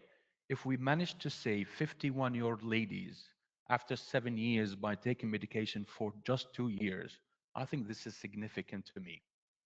And that's, you know, remember in 2023 data, we have 1,500 registered breast cancer in the UAE.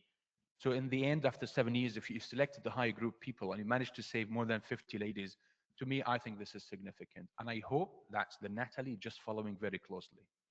So I cannot ignore that fact. I think no other medication has proven it. We give a lot of our ladies in the Emirates or across the world an extended hormone treatment for another 5 years and no survival benefit. So I think, again, we have very significant biological, I would say, signal that the CDK4/6 inhibitor has changed it now. Okay, Atul, you also feel the same? I mean, the benefit is there, but if you look at the magnitude of benefit, it's very modest, 1.8%. The disease-free survival is actually pretty impressive, that's 7 to 8%. Now we are worried whether we need a longer-term follow-up to see more difference, or is it just the therapies post-progression of CDK4/6? So patients who had received abemaciclib in the adjuvant, there is a concern that they are progressing faster once they become metastatic. The number of therapies that they are exposed to are less. So probably that also is accounting to the difference between the two. And if you look closely into the therapies that were given, now ovarian function suppression wasn't used very commonly in the monarchy trial. I think if I'm not wrong, around 20 to 30%. Now the magnitude of benefit with ovarian function suppression is in the tune of 5 to 6%.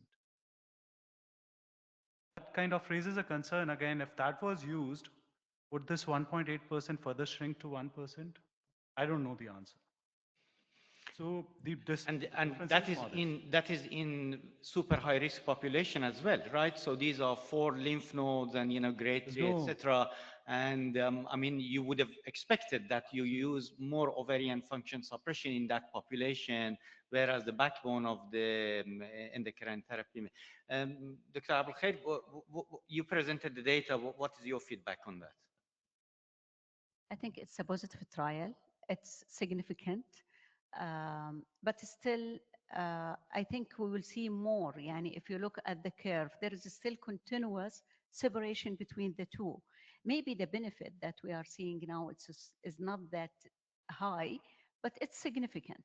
So I think it's praxis changing. And since the trial is completed or presented in 2019, we all adopted this approach for the high-risk population, the one that included. Maybe in our practice, majority of us, when we are using the and premenopausal, we add the LHRH agonist. So maybe we will see in the real practice higher response than what's presented. So Let me Aida, caution now that I think Dr. Saeed, there is an important point. All these patients had chemotherapy, so we don't know how many became postmenopausal already. So you cannot just take how many had LHRH without knowing how many stayed, premenopausal. Because a good Yeah, percentage. we know it. Some of them, they will be exactly. postmenopause anyway after That's what I'm saying. chemotherapy. So It depends on the age. we cannot depend just on who took what percentage had LHRH without looking at the other side. that is very true, but then again, a lot of these patients, they did not follow through with LHRH Right. during the treatment as well. Now, the important question is that, and I'm going to ask that from Ida, is that now we are talking about the overlapping population. Is this data going to tip the balance for you, that you're going to say that I've just drawn the line for all my overlapping population, I'm going to use monarchy and not Natalie? Yeah, so that's something that we continue to debate. I think having an overall survival benefit puts another layer of comfort for us that, we want to use maybe abemaciclib more for the overlapping population. Having said that, I would still sit down with the patient, counsel the patient about both options, because I know that sometimes, toxicity can be a significant issue with abemaciclib. We've seen that in our real-time practice. So I still would discuss both options with the patient, even for overlapping population, but I would lean more toward abemaciclib based on the overall survival data. Thank you. So can I add, Dr. Saeed? So we saw press release on an oral third now, just to mix up. I was going to ask this question in a second. So that was a question that is very interesting, and of course, I was going to ask Dr. Hampig now that obviously we have the same trend. If you look at Natalie, we have the same trend that is going on, almost resembling, and then that is obviously for more broader population. So if you look at the ITT, the ITT is positive, and the ITT included much broader population, including node negative patients as well. So, but when you look at that gap, basically, you would think that, okay, if I have an oral cert that is coming into play in the adjuvant setting, is that something, I mean, we have not yet seen the data, but, would that be something that we could possibly, replace oral SERDs and then keep CDK4/6 inhibitor in later line setting, because that is going to muddy the water as well. So how do you feel about, first of all, the population of Natalie and the gap that we have? And secondly, how do you feel that if oral SERDs are positive, what would be your reaction to that? Thank you very much. So I think today when we are talking about overlapping population, for sure when we have this data on abemaciclib and advantage in overall survival, we'll be more encouraged to do so. But the toxicity profile, as it was mentioned, is really important. So we have a small population with node negative, where still the ribociclib represents an important cornerstone in the management of this population. Now, with the tsunami of new indications, the oral SERD, etc., in the early setting also will be changing the landscape of the treatment. So today, the sequence when to use the drug upfront, then continue in the population with the CDK4/6 inhibitors after that is really challenging, and we don't know clearly because we don't have clear data about it. But for sure, things are moving very quickly, and we will have new updates in the coming months, I think. Thank you. Dr. Bedard, I was going to actually, do you have any comment on that? Because I have a question for you as well. It's on, it is on. Yep. So about the LIDERA trial, so yes, we had the press release last week. So that's a positive. They're saying it's positive for, I think, IDFS, and saying they also Survival, they said that there is a trend for OS. Trend. Of course, we'll have the data at San Antonio. I don't know them, so it's impossible to comment. But just to remind that it's a trial that was completely CDK4/6 agnostic. Like, it was launched after monarchy was read out, and still they launched it without any CDK on board. So it's going to be difficult to interpret, what to do. And in terms of level of evidence, on one side, because I heard like trading off, keeping CDK4/6 for the metastatic setting while moving. So in terms of level of evidence, on one hand, you are like overall survival, which is not so frequent to see in our practice in the adjuvant setting. On the other hand, we'll have something that is very early, so I would not at the moment, let down the CDK4/6 in the adjuvant setting and wait a bit more. Of course, there will be some combination, but this kind of trial, like very upfront trial, like the 𝗕𝗲𝗀𝗀𝗳 versus AI, given right after surgery, it's gonna be problematic. We don't know what to do, so it will years of debate. But the good news is that then the trials that have been launched after 2-3 years, which are EMBER-4, and there is also 𝗕𝗲𝗀-1, so 2 trials with the cells, are also very likely to be positive.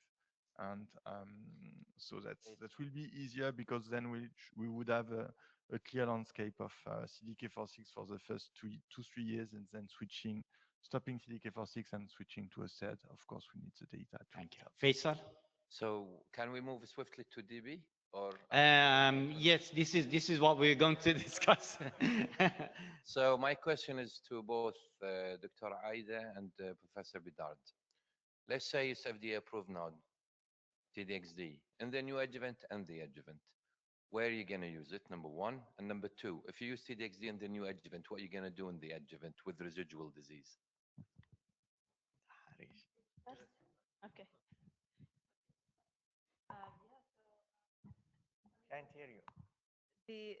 The quick question is that I'm more intrigued with the Destiny-05 as opposed to Destiny-11 because the difference to me was significant, and I think eventually we're going to see also overall survival data with it just by looking at the IDFS data. So for me, I'm more intrigued to do it in the residual setting as opposed to new adjuvant setting. I think, and that's personally, I mean, for me, I'm gonna start doing it in the adjuvant setting for very high risk patients because I know that these patients may not do very well with T-DM1, and we need to save their lives as well. So personally, I'm more intrigued with the residual setting. I think it's still a lot of debate, a lot of question about the new adjuvant setting. Maybe Professor Bedard can tell us more about his opinion on that. But how would you do it in your practice based on these both data?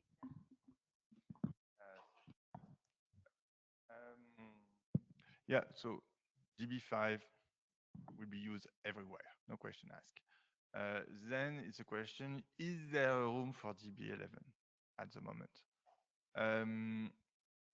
And what I said, I really think like, it could be what we have a strong signal for the super high PCR rate with just 4 cycles of TDXD in super high risk tumor, like not positive, large tumor not positive, ER negative, and you get a super high rate of PCR with only 4 cycles of TDXD. So that is attractive because then you don't need to. We could of course discuss what is the post-neoadjuvant treatment, and we have no data, so I would do as they recommended in the trial, which is to give TDM1. But could be considered, I think, that to starting some aggressive tumor with TDXD, T3N1 tumor, HER2+, ER negative, then you're maximizing the chance for a patient to get a PCR and to, they won't need any post-adjuvant treatment. Fatih, can I? Yes. Just a little question. So if you have a patient, you use the DB11, and you give new adjuvant, and they haven't achieved complete response, and you will give TDM1, we already have DB05, shows that, why don't we continue on?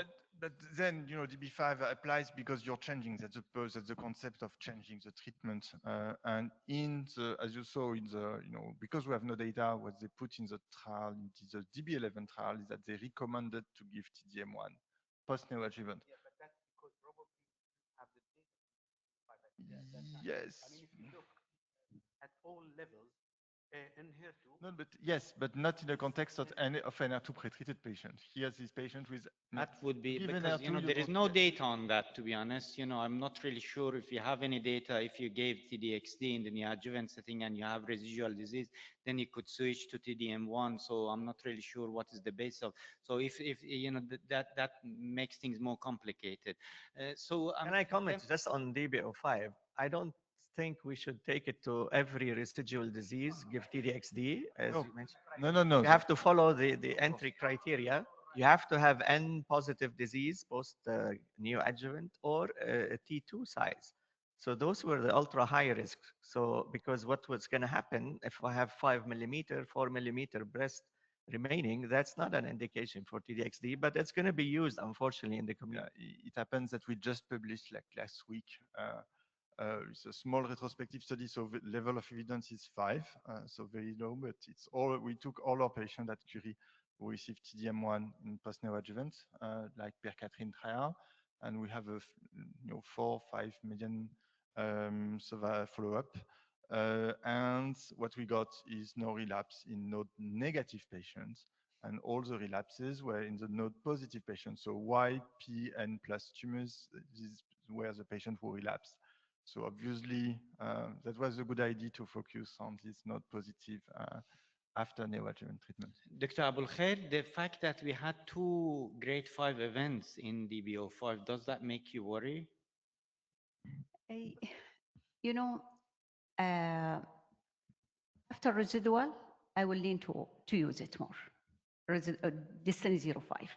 But the Destiny 11, maybe I will consider it for especially hormonal negative high risk patients, not hormonal positive, because the response rate or the PCR is higher in the hormonal negative, and the residual is more with the hormonal positive. So I will be, yeah, we don't have data using TDM1 after TDXD, but this is what we can use. But in my practice until now, I will not lean towards neoadjuvant TDXD for all patients. So Atul, obviously the discussant who discussed DB11 mentioned that actually adding carboplatin can give you more or less the same PCR. Do you think that this is a fair comparison? I think ACPTH and TCHP are more or less similar. I mean, there's an ongoing trial that will answer that question as well. But if we look at studies where ACPTH and PTCH were concerned, pathological complete rates are more or less similar. We have to understand that the disease burden here again was higher. So that's why the PathCR was somewhat lower than what we are used to see with PTCH. So carboplatin, if you're giving anthracycline, I mean, that's... I guess, what I'm just trying to get at is that DB11 recruited fairly high-risk population, whereas the TCHP, or mainly majority of those, they had all kind of broader. And so I think, just to come and say that, TCHP in all comer produced the same result, that one, I'm not really sure whether that is a fair comparison or not. It's a fair comparison, in my opinion, although I also don't use ACPTH. If I'm using pertuzumab, PTCH would be the go-to regimen. If there's no access to pertuzumab, that's when we give ACTH. But I think it's a reasonable comparison to make sense of the data. I mean, just sticking to that point that PTCH, I think that's not too semantic for that. Again, as a swiftly, because you're holding the mic, Dr. Betra, thank you so much for the Planet trial result. I have 2 questions while we're asking about the carboplatin. Same thing for the triple negative, whether you would use it. And number 2, are we following the trial now in India, in your practice? So patients who do not have access, who have access to 𝗕𝗏522 would receive 𝗕𝗏522. We have clear data on survival. We can't replace that with a low-dose pembrolizumab. Now, patients who do not have access to pembrolizumab full dose, we discuss with them. If we are ready to go with DB11 with PathCR as the primary endpoint, still waiting for survival, I think Planet also makes sense for patients who do not have access to a complete 𝗕𝗏522 like regimen. Adding carboplatin, I think I would be absolutely okay with that. There was a lot of discussion when we designed that protocol whether carboplatin should be included, shouldn't be included. not everyone was on board for carboplatin, so that's why it was decided that it's not going to be a common regimen. It's still the debate continues. The trial that was published in JCO, again, overall population didn't show, it was only less than 50 years who show, but again, triple negative would be mostly less than 50, right? Just to comment on that, I think drug companies, if you look at the history, how the dose finally everybody is using, there isn't much science behind it. Pembro was started as per kilogram, and then they took the 200 milligram and ran away with it. But they knew that a lower dose is as effective, but obviously to maximize the profit, if you want, the 200 was chosen. In lung cancer, for example, we have a lot of data on 100 milligram rather than 200, and it's almost equivalent. So again and again, we have to be, we applaud you for this, study, because we need such study to minimize the cost that's astronomical, really. Thank you you. very It's much. just a last question. So we two last questions, one doctor and one Dr. Falah after. Just a few comments. I think we are in the era of precision medicine. So I guess all the answers comes probably by using in adjuvant setting related to bumpers, related to use TDXD, probably identify the high risk through using the ctDNA. So then they can guide the treatment, whether we'll continue with. I think there is a TDXD trial or going something. on that one as I well. guess, yeah. And regarding pembrolizumab dosing, I think we are also using, probably in coming future, we'll use pharmacogenomics, adjusted the treatment based on the HLA typing, who's will be responding to, they have this high metabolizer or low metabolizer. Then we use the correct causes based on the pharmacogenomics. Thank you. Can we move that low dose Pembo to adjuvant setting? I know you tell me that we have no trial. have an For the ongoing same trial. for the same lower people who are at disadvantage of getting the full dose. There's absolute sense to do that. We'll be answering that. There's an ongoing trial that we are doing in the adjuvant setting as well. So this was kind of a very small trial just to prove the concept that it's working. If we connect the dots, we can. If you go by the book, we can't. Right? But when we use our wisdom, I think there's enough evidence now to continue that if we have started with that strategy. But for getting that evidence, there's an ongoing trial. We have already recruited 200 patients. So soon, I think we'll be reporting that maybe in a couple of years. Thank you very much indeed for that. And thank you very much for all our presenters as well. So with that, I want to thank everybody who has presented.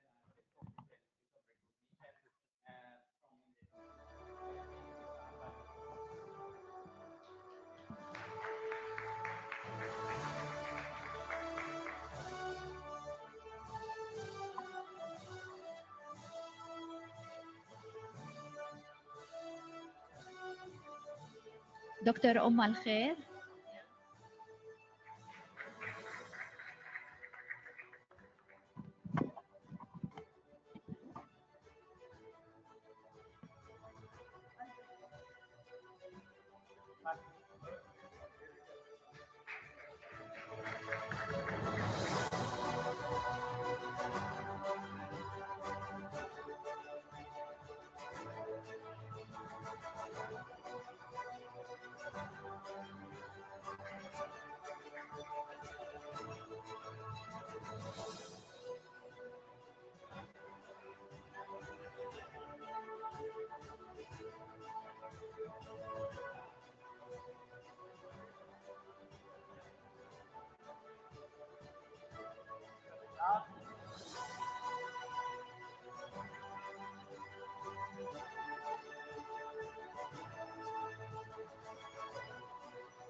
We have.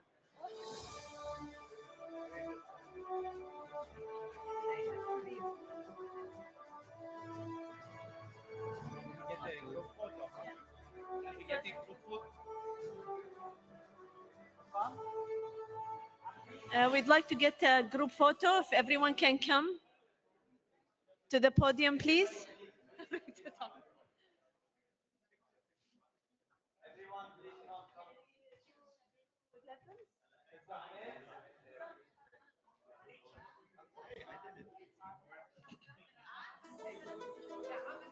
أنا عم بجرب.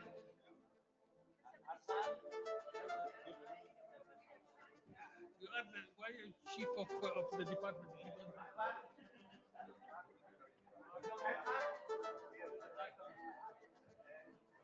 Can everybody come for a group photo, please?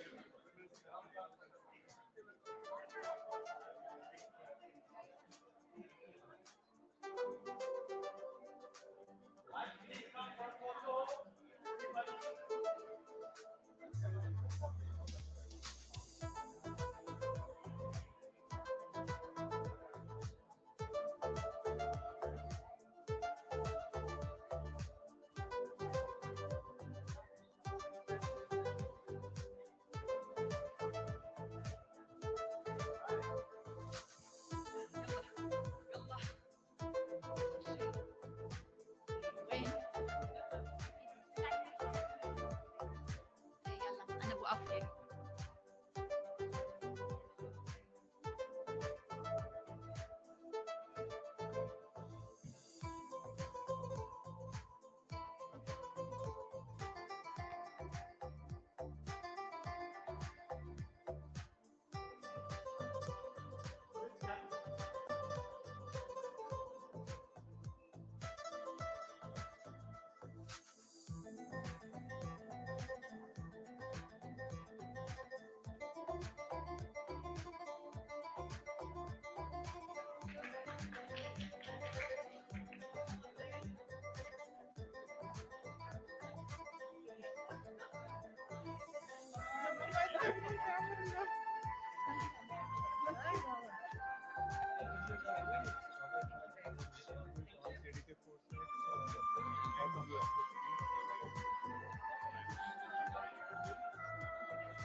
I know. Okay, so for the sake of time, we have to move on to the next session. So we'll start with the metastatic breast cancer part. Next slide. Okay.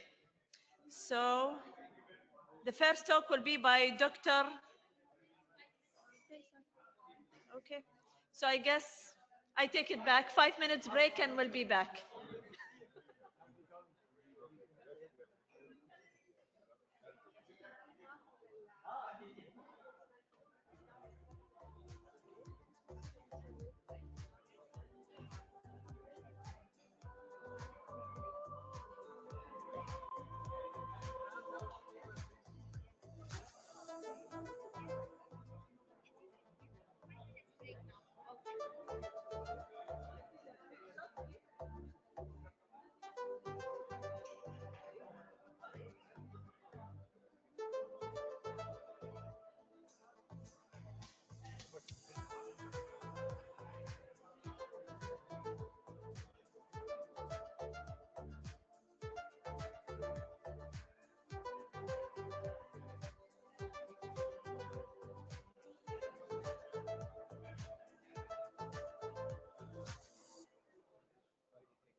played, yeah.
So I hope you had a lovely coffee break. We'll move on to the next part of the session. We need to be on time. Obviously, we need to spend more time in the panel discussion. It was fascinating with the first part. So without any further ado, I would like to call our first speaker covering the metastatic breast cancer session, Dr. Faisal. All of us know Dr. Faisal. We're happy always to have you with us, expert in breast cancer from Kuwait. Please welcome Dr. Faisal. Assalamu alaikum. Faisal 𝗘𝗦𝗀𝗧 من Kuwait. I'd like to thank the organizer for inviting me to present this phase 3 primary result of the phase 3 trial, EVERA. EVERA trial is a trial of an oral SERD in combination with mTOR inhibitor everolimus in a metastatic setting ER positive patient who progressed on CDK4/6. So all patients in the second line with disease progression post CDK4/6. As we all know, in the second line ER positive metastatic breast cancer, there isn't an effective treatment option. As you can see, the majority of trials show us PFS of 3 months, 4 months. So there are a lot of trials ongoing to find something more effective. As we all know, also everolimus is an mTOR inhibitor, and it's one of the treatment options that we're already using in the second line, and in combination with exemestane, fulvestrant, or tamoxifen. Whereas giredestrant is a next generation oral SERD that's been shown a very potent activity. It is an ER antagonist and a degrader. So the two major resistant pathway, as you can see, is the ER ligand independent on the left side and the PI3K AKT mTOR pathway. Through those two pathways where we get the majority of resistance after CDK4/6. So it's a kind of rational to combine an oral SERD with an mTOR inhibitor, and this is the EVERA trial. So it's a global randomized open label phase 3 where all patients progressed on CDK4/6. They received less than 2 endocrine therapy, and there was no chemotherapy allowed in the trial. So this is a very pure, clean population in the second line with after CDK4/6. Patients were randomized 1-to-1, 373 patients, to either giredestrant 30 milligram plus everolimus 10 milligram, and the standard of care everolimus 10 milligram plus either exemestane, fulvestrant, or tamoxifen. Obviously, dexamethasone mouthwash prophylaxis was strongly recommended, and patients were followed until disease progression or development of toxicity. As you can see, this population, they were enriched with ESR mutation to 55%, and they were stratified with prior therapy with fulvestrant or ESR mutation and the site of disease. The primary endpoint, it was 2 co-primary endpoint, the investigator PFS for the ESR mutated patient and the intention to treat, with overall survival being in the key secondary endpoint and overall response and duration of response. I'm going through the same problem.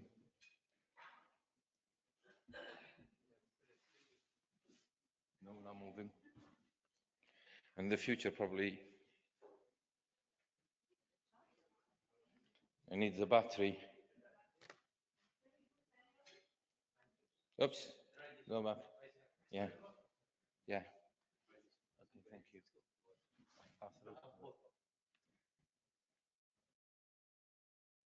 So the statistical analysis, it was a graphical design where they test PFS for the ESR mutated population with controlling type 1 error alpha of 5%, with powering to 80% power to detect hazard ratio of 0.636 for the ESR mutation. If that was positive, then they would do the analysis for the intention to treat with a power of 90% to detect hazard ratio of 0.667, and then overall survival was tested according to the corresponding positive PFS for the ESR and the intention to treat. So there were 373 patients.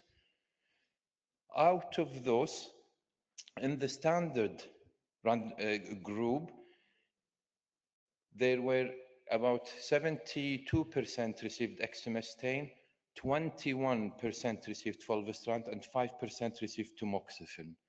And at time of the trial report, there were, in the girdestant and everolimus, there were 41 patients ongoing on treatment versus 14 patients in the standard arm.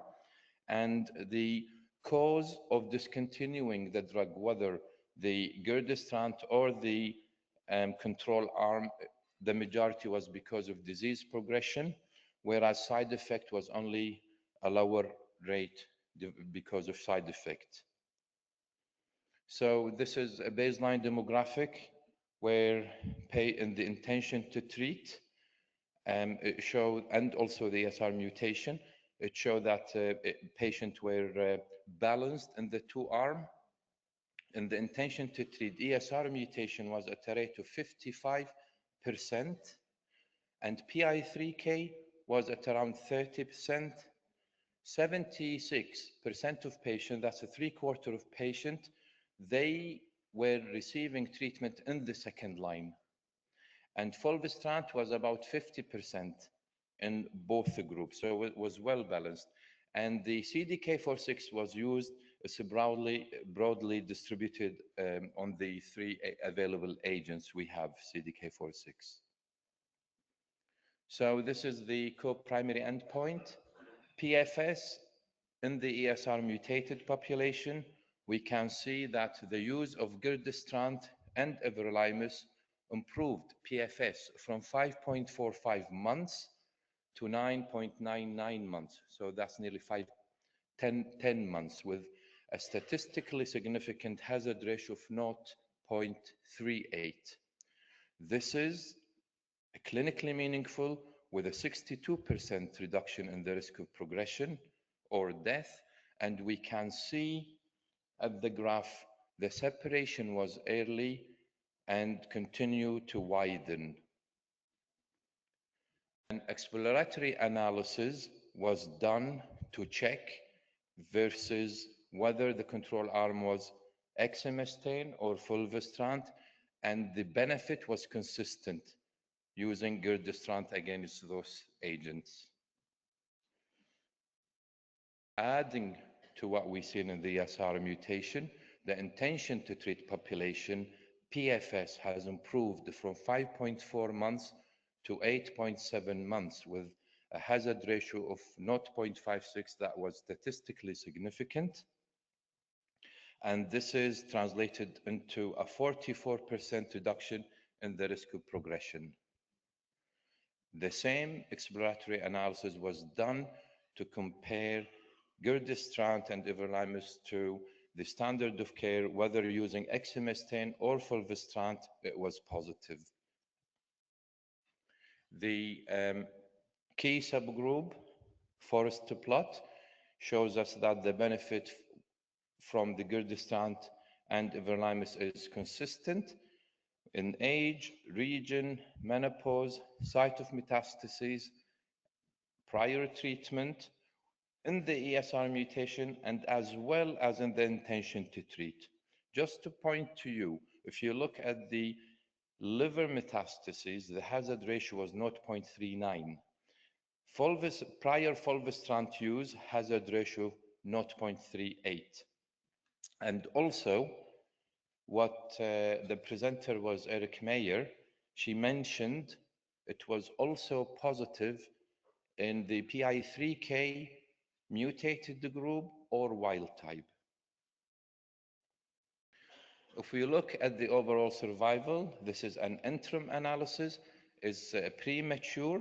Despite that, there is, you can see the curves are separating, but it's not statistically significant, with a hazard ratio for the ESR mutated group of 0.62 and the intention to treat 0.69. That was not statistically significant as yet. What about patient without ESR mutation? Now, this is an exploratory analysis. It shows there is no difference.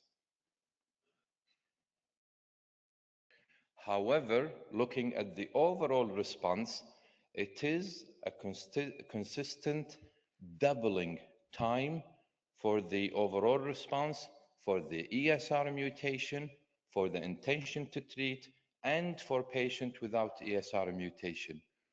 This response is durable because if you look at the median duration, for example, in the ESR mutation, it was doubled from 7 months to 15 months. What about safety? Now, the safety was influenced by the median treatment duration. As with giredestrant, it was longer.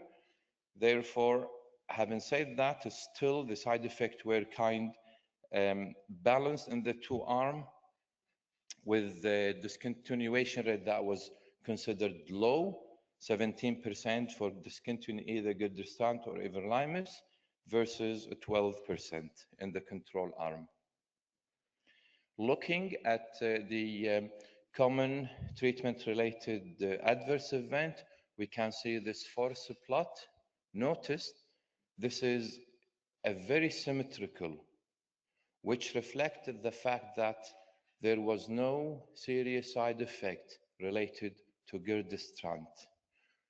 This graph is to do with everolimus side effect in the control arm and in the treatment arm.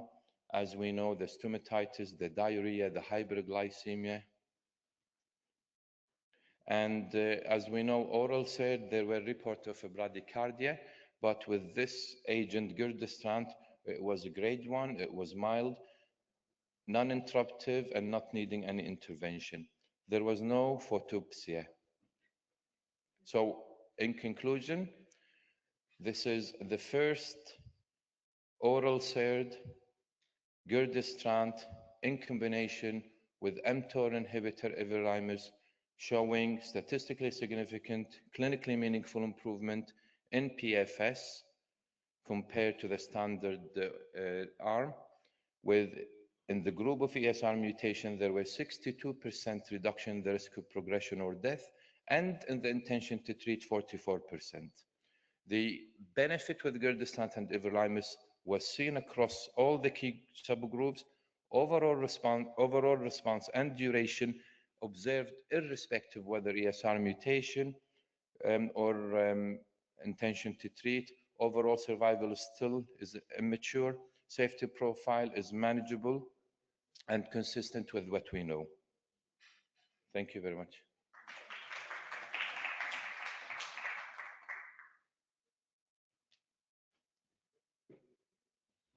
Okay, so we'll move on to, thank you so much, Dr. Faisal, for your excellent presentation. We'll move on to the next speaker, Dr. Nadia Abdul-Wahab. She's one of the lead breast cancer experts from Barjeel Medical City. Please join us, Dr. Nadia.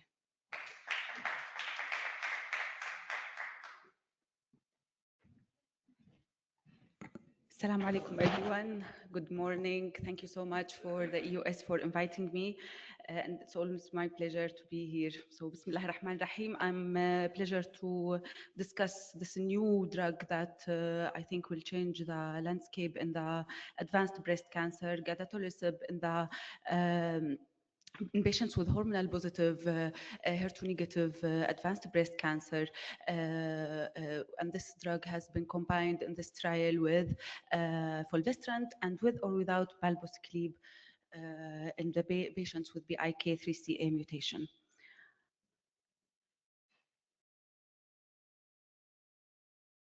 طيب As a background, we know that there is in the breast cancer a pathway, a complex pathway called BAM pathway, which is a PI3K and AKT-mTOR pathway, which drives the breast cancer outgrowth. So any inhibition for the endocrine therapy pathway or the CDK4/6 inhibitor can activate this pathway, which also lead to the resistance for both hormonal therapy and to the CDK4/6 inhibitor. All the therapeutic medication that we have has limitation to this pathway because it's limited to only one single arm of this pathway and it's limited to the toxicity. So gedatolisib is a highly potent multi-target PAM inhibitor of all class 1 PI3K isoforms and both mTORC1 and mTORC2. And in phase 1B trial, it has been investigated with a combination of palbociclib and fulvestrant in the second-line therapy after progression of CDK4/6 inhibitor, and it showed efficacy in both PI3K mutation or with the wild type arm and with the safety signals and no drug-to-drug interaction. So we aim to evaluate gedatolisib in patients with hormonal positive HER2 negative advanced breast cancer after progression on CDK4/6 inhibitor and aromatase inhibitor drugs.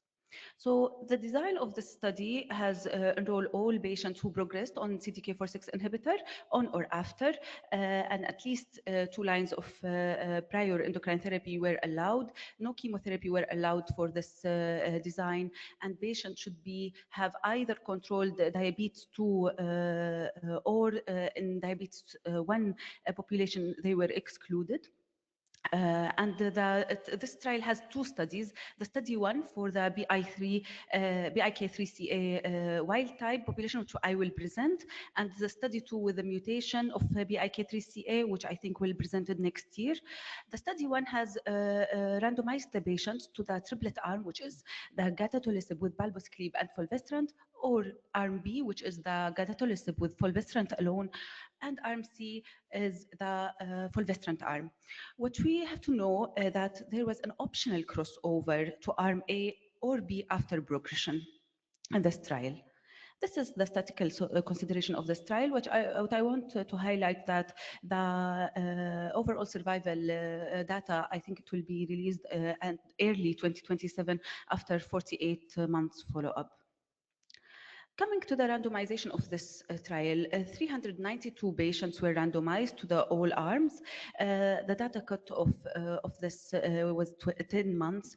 And to note that most of the patients stopped the controlled arm fulvestrant because of radiological progression, around 95% of these patients. Less in the arm A and arm B were stopped treatment due to radiology progression. And what we know, we need to know that low adverse events were seen in both arms of gedatolisib, palbociclib, fulvestrant, and gedatolisib, fulvestrant. Coming to the baseline demographics and disease characteristics, it's well balanced between the whole arms. We can see in the triplet arm that most of the patients had advanced heavy disease from beginning. Less patients in this arm had prior adjuvant or new adjuvant chemotherapy with endocrine therapy. And looking to the CDK4/6 inhibitor in the first line, most of the patients received ribociclib, which is the standard of care or the preferred regimen, in the first line setting. Less population had abemaciclib, and also we can see that many patients had received palbociclib, which is one of the arms of this trial. Coming to the first co-primary endpoint, the progression-free survival of this trial, we can see that the triplet arm versus fulvestrant had a median progression-free survival advantage of more than 7.3 months with a hazard ratio 0.24, making it a statistically significant and clinically meaningful result. Coming to the doublet regimen, arm versus fulvestrant, again we can see a preferable median progression-free survival, sorry, in the doublet arm versus fulvestrant with a hazard ratio of 0.33, making it also statistically significant and clinically meaningful result. If we go to the subgroup analysis in the triplet arm versus fulvestrant, we can see that all the subgroup favoring the triplet arm versus the fulvestrant. Coming to the doublet versus fulvestrant, also we can see a trend to be favoring the doublet arm versus fulvestrant, but we can see some hazard ratio cross the line, especially in population elder than 65, and we can see if they were having a time to progression less than 6 months, and also in the abemaciclib arm. Coming to the comparison between gedatolisib triplet versus doublet, we can see that the most population who benefit from these combinations are the perimenopausal population, the Canadian, if they have visceral metastasis, and if the time to progression was less or equal than 6 months, and if they have the in the first line setting palbociclib. So I think this is the first trial that show a benefit of palbociclib after progression of first line palbociclib. Coming to the overall survival interim analysis, we have to know that this is an unmature results. Only 48% represent the overall survival analysis, but it showed a trend to positive results. And we have to note that 63 patients crossed over the fulvestrant arm to the both triplet or doublet arm, which could impact the overall survival. So 63 patients in fulvestrant arm, as I mentioned, who crossed over to either the triplet or the doublet arm caused this interim overall survival censored at crossover. And also, we still see a separation in the curves between both arms. What about the tumor response? The objective response rate was 39 in the triplet arm and 32 in the doublet arm versus 1 in the fulvestrant. And the median duration of response was 17.5 in the triplet arm and 12 in the doublet arm. We can see in the Kaplan-Meier there was no curve for fulvestrant because I think 1 patient or 2 was having response only. Coming to the safety and tolerability, most of the patients, of course, will have more side effects in the doublet and triplet, but they were mostly in grade 1 and grade 2. Low percentage of patients has grade 3 or 4 or discontinued treatment because of the adverse events. The major adverse events from these combinations are the stomatitis and the diarrhea, and less patients have hyperglycemia as an adverse event or as a major adverse events.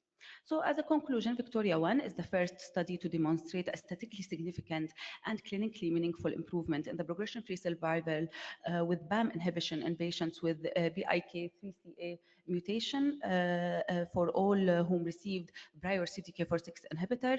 The triplet arm has a progression-free survival of 9.3 months. The doublet arm has 7.4 months. And the efficacy of gedatolisib-based therapy was comparable regardless of which prior CDK4/6 inhibitor was used. And the adverse events were on general manageable.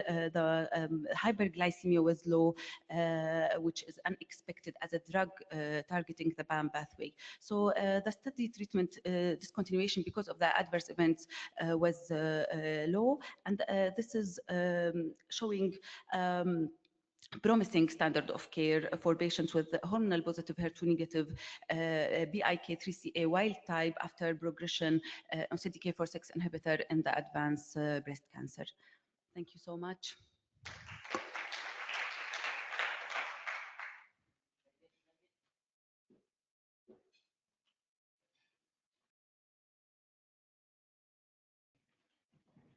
Excellent presentation, Dr. Nadia. We'll move on to the next speaker, Dr. Hassan Jaafar. I think all of us know him. He's a consultant medical oncologist at Bergil Medical City, expert in breast cancer. He's going to talk to us on Destiny 09. Thank you.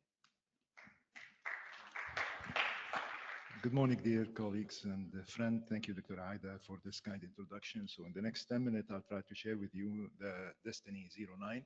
And this is updated data on the key subgroup of interest. As you all know that this is the design of the trial. The 𝗕𝗲𝗀𝗂𝗧 tried to answer the question if we introduce TDXD, whether alone or with pertuzumab is superior to the 𝗘𝗦𝗠𝗢 protocol, which is the THP. And we know that the TDXD plus placebo, or the single arm, is still blinded till we have the final progression-free survival. So the data is mainly based on comparing TDXD plus pertuzumab versus the THP. And those patients, they are use this regimen as a first-line treatment, as you all know, for advanced or metastatic breast cancer, HER2 positive. The disease-free interval should be more than 6 months from the neoadjuvant or adjuvant treatment, and 1 line of endocrine therapy were allowed for those population. Brain metastases were allowed if they are asymptomatic. And the main stratification, and this is the data for this, whether they have de novo or recurrent disease, whether they are hormonal positive or hormonal negative, whether they carry the mutation of PIK3 kinase or not. The primary endpoint was progression-free survival, and the secondary endpoint was overall survival. And we know that the initial data for this, there was an impressive improvement in the progression-free survival, and this was statistically significant and clinically meaningful. And this is improvement between from 26.9 months to almost 40.7 months, and the hazard ratio was 0.56. And the early overall survival trend also is there, and this is supported by the hazard ratio of the second PFS, which was 0.6. Also, we know that the consistent progression-free survival was across all the subgroup analysis, which is either de novo or recurrent disease, whether they are hormonal negative or hormonal positive, and even if they have PIK3 kinase mutation or not. And there was no different safety data, and this was consistent with what we know with TDXD.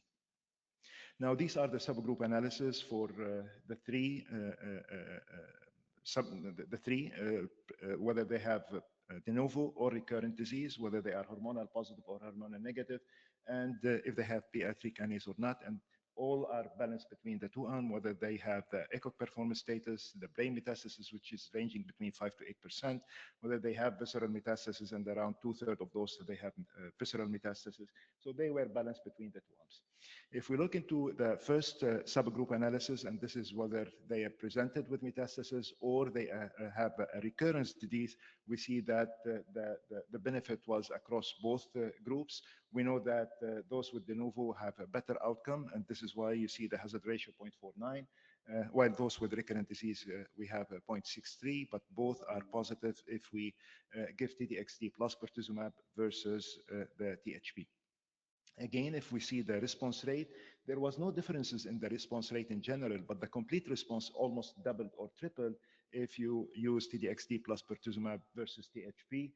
And you see it with de novo, they have a much higher benefit than those with recurrent. And even if you look into the durability of the response, we see it's very durable response. It's in the range of 3 years. Again, if we look into the hormonal positive or hormonal negative, we see both, they get the same benefit. And you look into the hazard ratio for those with hormonal positive, as expected, probably it's less, 0.6, while the hazard ratio for the hormonal negative is 0.52. So both they benefit. Those with hormonal negative, the magnitude is even much higher. Again, the response rate, we see it, again, it is mainly the complete pathological response is, the complete clinical response is much higher than what we see it for the response rate is almost similar. The durability of the response also across both, they are hormonal positive or negative, they get the benefit. If we look into the PI3 kinase mutation, we see the around 30% of the cohort, they have PI3 kinase mutation. We know those patients, they do worse, and we see the prognosis is much less than the line with wild type.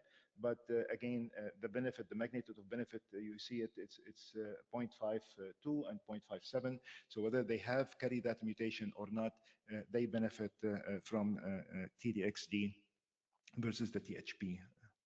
And again, the complete pathological response is higher. The response rate is almost similar between the two arms, and the durability of the response is being maintained if they have detected or undetected mutation. Again, they showing here, so all of these subgroup analysis, if they are hormonal positive, if they are de novo, or if they have PI3 kinase mutated, they all benefit from the T-DXd pertuzumab compared with the THP.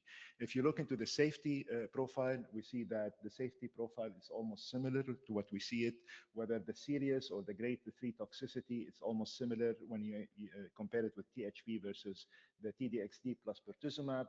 Again, if we look into the discontinuation rate, you see that the discontinuation rate were much lower with T-DXd than the THP. But again, if we look, which is specific for the T-DXd, the interstitial lung disease and pneumonitis, it's much higher. It is ranging between 10 to 14%. And we say this is consistent with the T-DXd toxicity across several lines of treatment. So apart from the interstitial lung disease, we see it, the toxicity is manageable and the discontinuation rate is lower.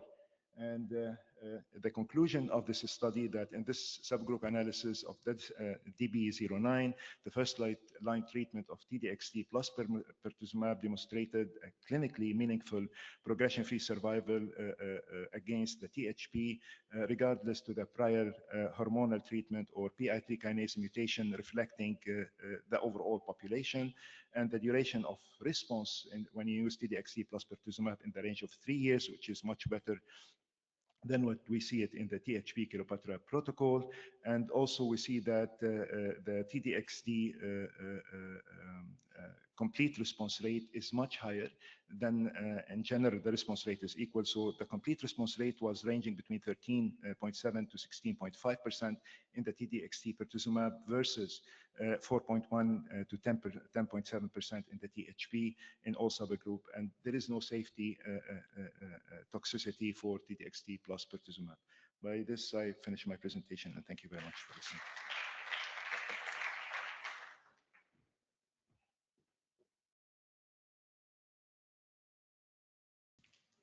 Thank you so much, Dr. Hassan, for this excellent presentation. We'll move on to our next speaker, our one and only Dr. Saeed Rafi, who actually is the chairperson of the whole event. So please. Thank you so much, Dr. Aida. Highly appreciate it. Thank you very much indeed, everybody who has attended here since this morning. So I am really actually very excited to present this data, TROPION-Breast02, that is actually the topotecan deruxtecan for first-line patient triple negative breast cancer who are not eligible for any immune checkpoint inhibitor. Obviously, you know, these groups, they are very poor prognostic patients. In the 5-year overall survival in this group is not exceeding 15%. And 70% of these patients, in reality, they are not actually eligible to receive any immune checkpoint inhibitor in the modern era. And really, for over a decade, there has not been any new treatment available for this group of patients. 50% of these patients, they do not even reach the second-line therapy as the disease progresses very rapidly. So really, there is a great unmet need for this group of patients, and the TROPION-Breast02 was designed to just address this unmet need. And this is the design of the TROPION-Breast02, and these are the patients with untreated the first-line triple negative metastatic breast cancer, good performance status. And it is actually one of the most important things from this to take away is that there was no minimum disease-free interval as well. So this could be the patient who has had a very rapid progression of the disease since the discontinuation of their neoadjuvant or adjuvant therapy. This group of patients have been excluded from many of the previous trials. So really, it is very important that they included these patients. So that makes it actually a real world data set that we see in the clinic as well. The patient with asymptomatic and or treated brain metastasis were allowed to participate in this clinical trial, randomized to two groups. One group receiving datopotamab deruxtecan, which is a TROP2 antibody drug conjugate, and that is a topoisomerase payload with a stable linker as well. So that is a detachable linker. And the investigator's choice of chemotherapy were paclitaxel, nab-paclitaxel, capecitabine, eribulin, or carboplatin. These are the ones that we usually use for this group of patients. Especially, eribulin is a drug that we know some patients who have a rapid progression that's used. So it's really important to include that one as well. The primary endpoint was a dual primary endpoint, overall survival and progression-free survival. And secondary endpoint included the investigator-assessed progression-free survival, overall response rate, duration of response, and safety. So the statistical analysis, as of course, this is a dual primary endpoint. The alpha was basically divided between the two primary endpoints. 1% was allocated to PFS and 4% was allocated to overall survival. At the data cutoff of 25th of August 2025, 408 observed PFS event, which is 63% maturity, 349 OS event, which is 54% maturity, and the median follow-up was 27.5 months. 45 patients, which are 14% of the patient, they still remained on datopotamab, compared with 8 patients only, which is 3% of patients that they remained on chemotherapy. The baseline characteristics, and this is very important again indeed to take notice that 15% of these patients, they are the ones that they had disease-free survival of 0 to 6 months. These are the group of patients that they were excluded from the previous clinical trials. Again, 30% of the patient with liver metastasis, 10% of the patient with brain metastasis. These are poor prognostic patients as well. So again, they are very well balanced between the choice of other chemotherapies. This is now the progression-free survival as assessed by the blinded independent central review, hazard ratio of 0.57, which is statistically significant. That is improving the progression of the disease from 5.6 in the chemotherapy arm to 10.8, it's literally almost twice as much in the experimental arm with a delta of 5.3 months. If you look at the investigator-assessed progression-free survival, it is resembling the one that is with the blinded independent central review. And also the overall survival is also improved by datopotamab in the experimental arm. And that is really very exciting indeed, because that is improving the overall survival from 18 months in the chemotherapy arm to 23.7 months, almost 2 years in datopotamab arm with a hazard ratio of 0.79, reducing the risk of death in this group of high unmet need patient by 21%.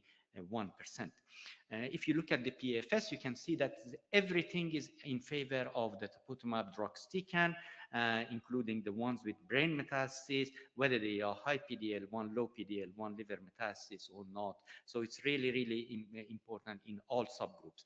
The overall survival was also really in favor of datopotamab in majority of the subgroups as well. In terms of the overall safety of this patient, majority of the side effects, they are very well balanced between the two arms. Look at the interruption of the treatment between the two arms, very similar, and the dose reduction, dose discontinuation, fairly similar between the two arms.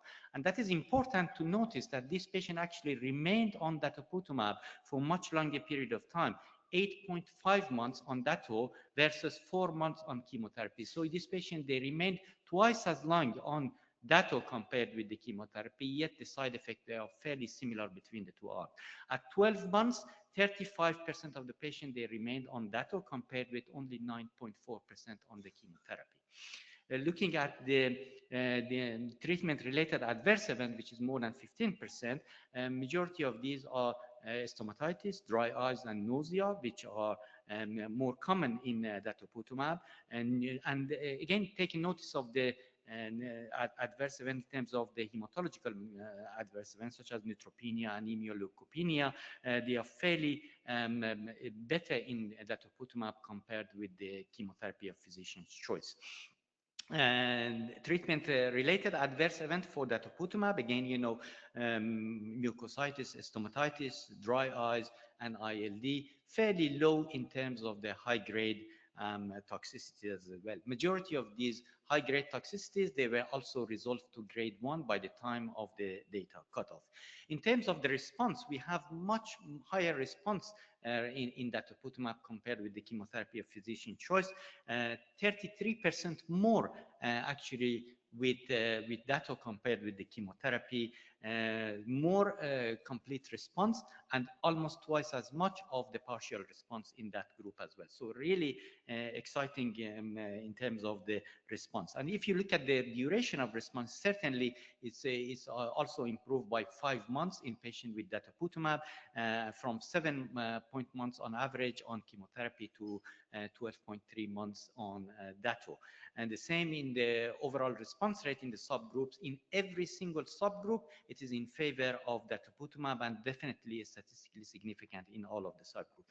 So in conclusion, TROPION-02, it met both primary endpoints in terms of improving the overall survival with a hazard ratio of 0.79, and also progression-free survival hazard ratio of 0.57, manageable, and certainly a expected safety profile, which is expected of datopotamab and consistent with what we have observed from before. And really, I think this is going to present a new standard of care for this group of patients. Thank you very much.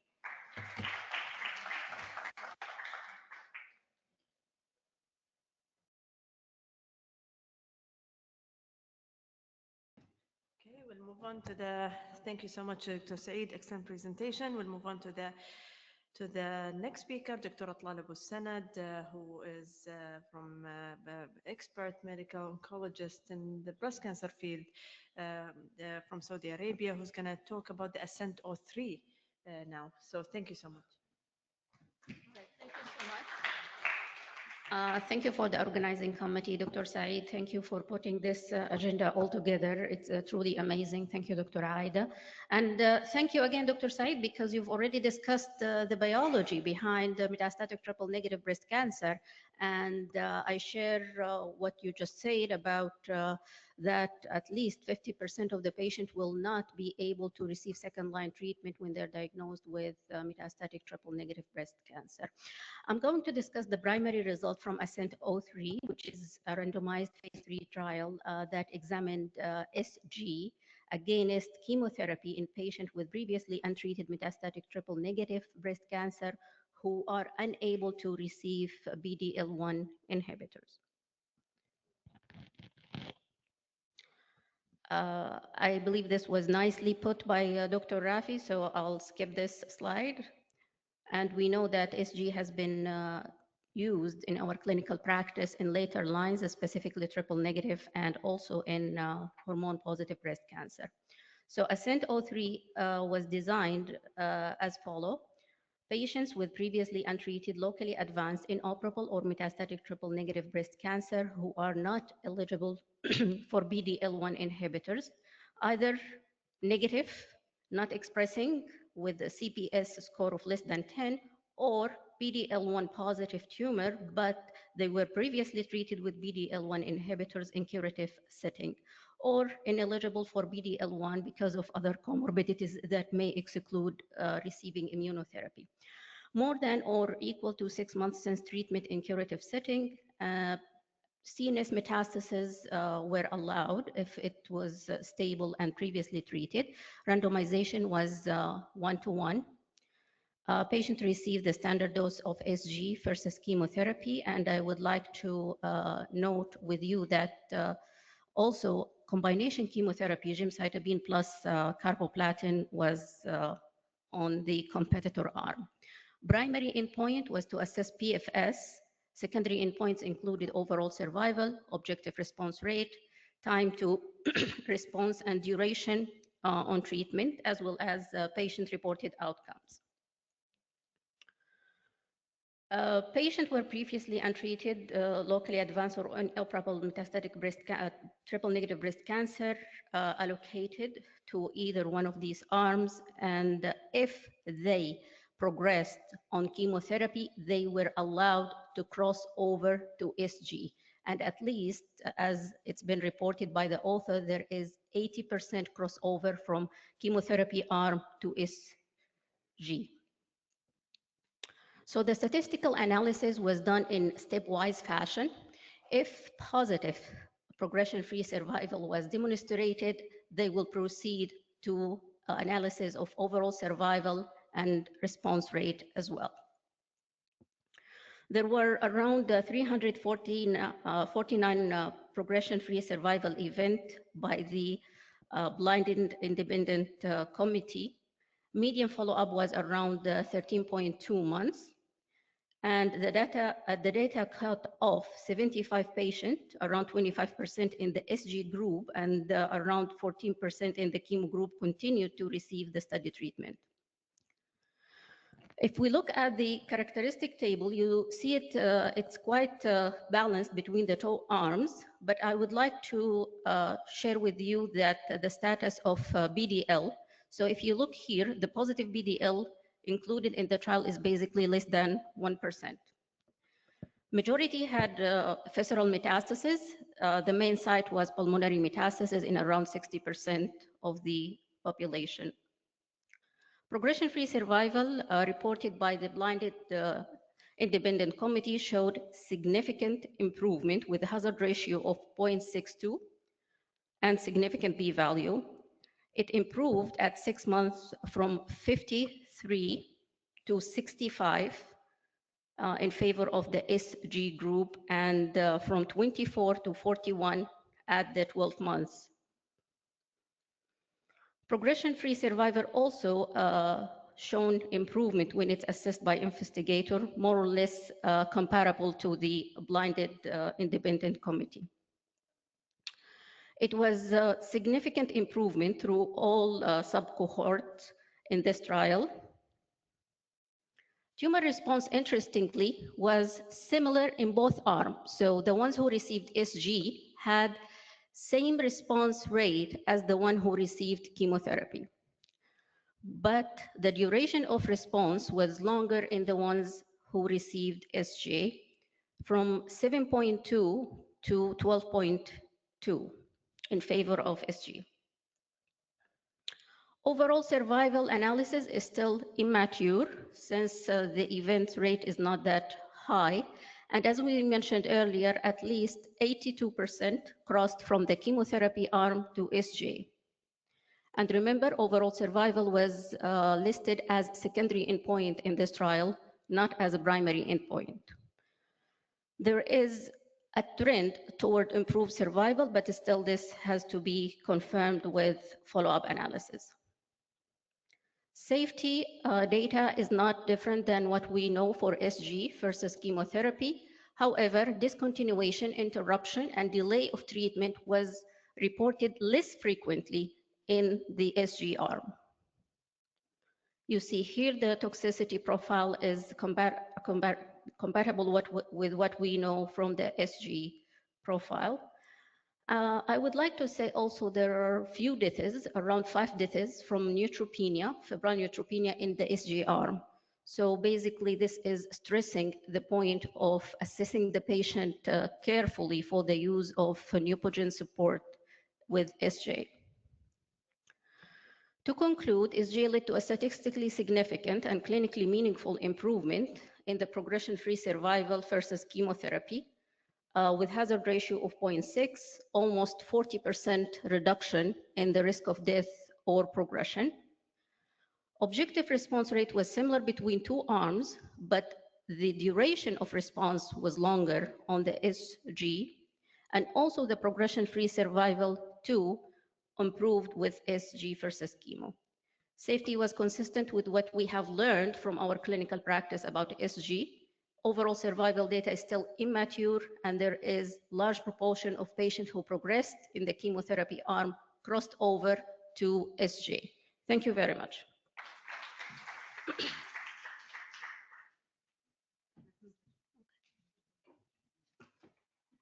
Okay, so we'll move on. Thank you so much, Dr. Atla, excellent presentation. So we'll move on to the panel discussion. I would like to call all the speakers and Dr. Salha as well for your expert opinion. So we'll start to take some questions from the audience. Okay. And then I have my own sets of questions as well. Go ahead, Dr. Hassan. Sure. So thank you for the opportunity. So we've seen two presentations, basically the giredestrant and the 𝗕𝗲𝗀.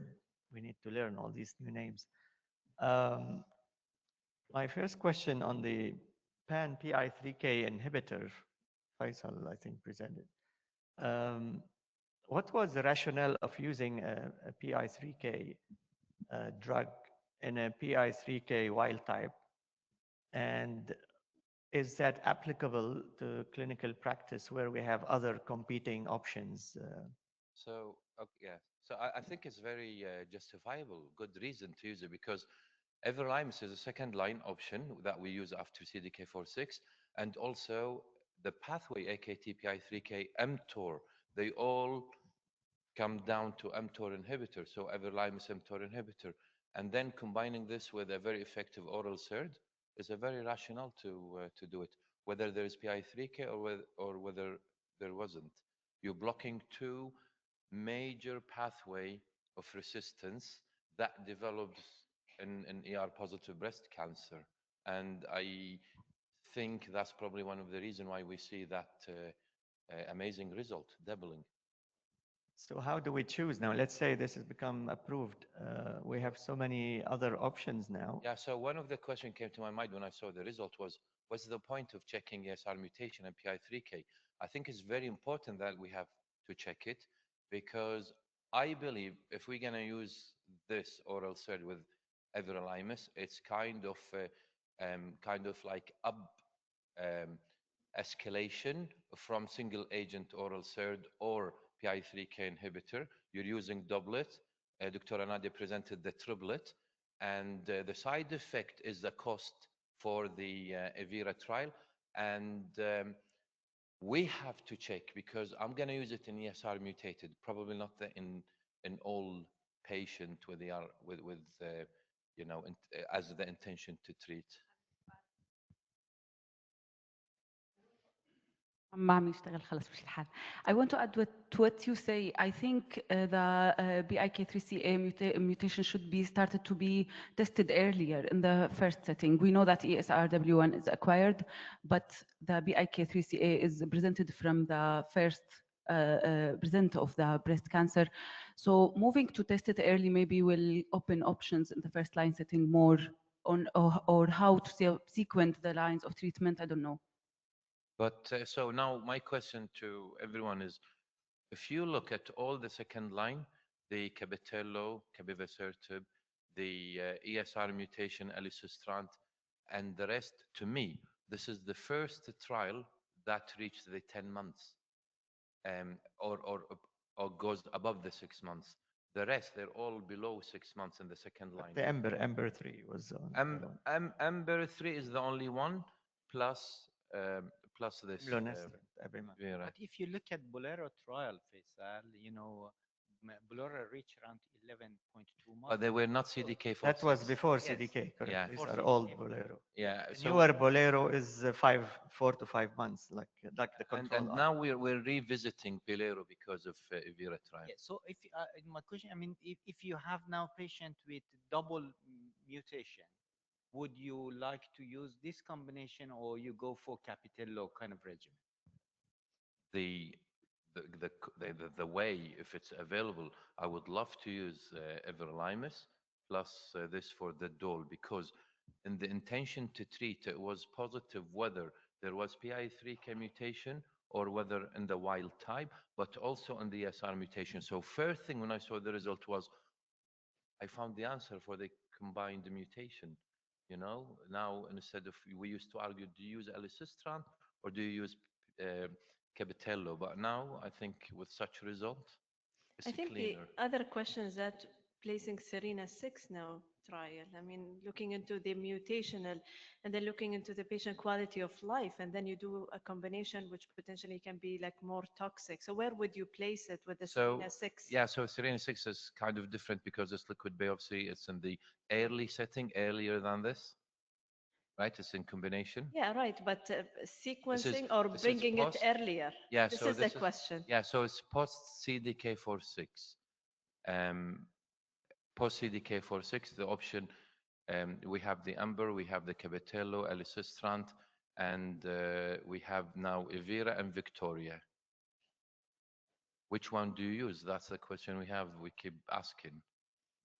Yes, I just want to comment about the quality of life because for my humble practice in everolimus, it's a very toxic drug and most of the patients stop it due to the toxicity. So again, we need to think about the toxicity profile before we decide to go. Coming to the mechanism, if we are able to inhibit the whole pathway by a drug, it's better than the mTOR itself. So I think this is one of the strengths things from Yeah, gatotolisib. so we're going to end up having options with using Yes. single agent or combination or triplet with balancing the side effect, the quality of life, and the PFS. Plus, we are going to have more data coming on combining oral SERDs with PI3K drugs. Which makes sense. We'll have more options. Yes. So we're going to have a patient, you throw everything on him. Dr. Salha. I mean, we were discussing earlier that because, to be honest, Roche, they had IPAT-30, which was actually a positive trial with fulvestrant. So I wonder, why would happen if you kind of combine the two together as well? So that may actually. I think it is also important that we face sometimes in clinical practice, young patient, we sequence hormone therapy, we do PIK3, we do ESR1, all of them negative. So this is trial actually, it showed even in the absence of ESR1, they have improvement. Yeah, just one important point to point to the Evira trial. Although the intention to treat was positive for the intention to treat, you have to be aware the exploratory analysis for the non-mutant wasn't positive. So how do you explain this? The only way is that probably is powered because there was 55%. So the majority of patients with the ESR mutation, maybe that's why it's reflected on the intention to treat. It drives the benefit. Okay, so thank you. So we'll move on to the next question. Dr. Hassan, first line TDXT. Can you tell us about, is this potentially practice changing? I mean, the data is really excellent. Again, there are many other approaches that you can patina trial sometimes because probably you will not put all your patient in one box. Those patients with high risk brain metastasis, I think TDXT is probably the answer for that. Now, for those who probably intermediate, for how long you will give TDXT and then maintain, this is another question. It's an open question. We know that those for certain toxicity, they were in the clinical trials, they switch from TDXT to trastuzumab and continue trastuzumab.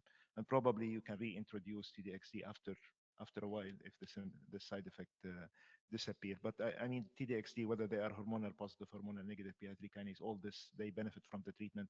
So I think it's a practice changing. Is it for everyone? I don't think it's for everyone. Would you continue till progression? How are you going to do? This is what we say. Probably if the threshold for the toxicity will not be that high. So if you have certain toxicity, probably you switch and then reintroduce it after if there is any progression. But if the patient has no symptoms and tolerating well, yes, I continue. The difference is huge. It's 40 month versus 26. The other caution that many of the key opinion leader are mentioning, not to compare across trial the 44 months in patina versus 40 months, because those are patients who stood the test of time and they went to maintenance. So you're not taking all comers. So you cannot compare the across. 100%. This is what we said. It is not the comparison of the magnitude of benefit. If it is the risk of those patients. So if the patient is really low risk, elderly, fragile, those are the patient who probably prefer to go to patina versus those who have visceral metastasis, young population, you have to be aggressive with them. And I think TDXC is better. Single arm TDXD is not reported yet. How do you see this? Will you apply already the combination of TDX plus pertuzumab in the clinical practice, first line metastatic? Or you would like to wait until they disclose the result of the single arm? It's not much different yet than Cleopatra. So you have to apply what's positive. You cannot. No, I'm saying TDX alone versus TDX plus pertuzumab. Now, if you see the presentation in the morning, you see that with the neoadjuvant, TDXD alone did not really make a big difference. And this Like is the why you have neoadjuvant? to add the pertuzumab or the chemotherapy arm. So you get worried till you get the result. So probably we'll follow the pertuzumab TDXD till we have anything. Okay, let me bring something that I faced in my clinical practice. I have a patient with isolated CNS metastasis, HER2 positive, of course, recurred after 1 year from receiving neoadjuvant followed by adjuvant. She was complete responder initially. And then this DB09 came out, so I was discussing between me and myself, should I do DDXD based on the Destiny 12 and Tuxedo also trial because it showed some activity in the activity in the brain if you use TDX alone, or should I use the schema that used? I mean, those probably who are pertuzumab naive, those probably they may benefit from adding pertuzumab to TDXT. Okay. But those who are exposed, especially within short period of time for trastuzumab, pertuzumab, those probably I go for TDXT. And we have patients based on the second line. We use it early. I have too many patients responding very well in the brain. But for this patient specifically, I chose to put her on the DP09. I tell you why. Because she's a year after receiving the adjuvant treatment. This is number one. Number two, though it is isolated CNS metastasis, I cannot rule by a lot microscopic disease. Yeah, so I addressed it as a systemic disease rather than just isolated CNS metastasis. Yeah. Thank you. So we'll move on to the next elephant in the Excuse room. me, I which just is- have a small comment Yes, on this please go. discussion for Go ahead. TDXD in the first line. Actually, the data that we have is just for progression-free survival. We don't have mature overall survival data. So in this context, we don't know how many patients in second line would receive TDXD, and that would affect at the end of the day the overall survival. Plus, receiving the standard of care for now, which is doublet then followed with docetaxel with doublet anti-HER2 treatment. The patient at the end of the day is receiving 6 cycles of treatment, then continuing with a doublet because this is like a continuous treatment. TDXC is still not like without its side effects. So considering that the patient would take this treatment for a long time, also it needs to be considered. From my personal opinion, until we get an overall survival data, I think still the current practice with the docetaxel doublet anti-HER2 treatment should be still considered as one of the fair enough, Dr. viable Hassan, what do you think? Just on the other hand, you know that probably these drugs do not penetrate the CNS, and we see more CNS relapses. And those who already have CNS, the TDXD is much better. And usually we move the effective treatment up front because many of those patients probably they may not make it to the subsequent line of treatment. So this is why we are saying the aggressive disease, those who are young patients, they have brain metastasis, probably you don't have to wait. And even if you see the surrogate with second progression-free survival, the hazard ratio is 0.6. So it's very encouraging. It's just a matter of time. You don't want to lose time before getting the full data. So those who are high-risk population, I think this should be the answer for them. Can I add? Yes. Would you, if we assume overall survival is negative, you're not going to use it? We're going to end up using it as, are you going to use it early or late? What I'm trying to say and there is a risk you might lose the patient before reaching DB06. The same argument with the second or subsequent line. We know that TDXD, we used it as a second because the magnitude of benefit is huge compared with the third or subsequent line of therapy. And everybody now replacing TDM1 in the second line treatment. So this is why there is no safety issue. There is improvement in progression, first progression, as well as second progression. I think this is more than enough to replace it. And again, it is not for all patients, but at least for those who are tolerating the treatment and they have significant risk. Yeah, sounds good. Thank you.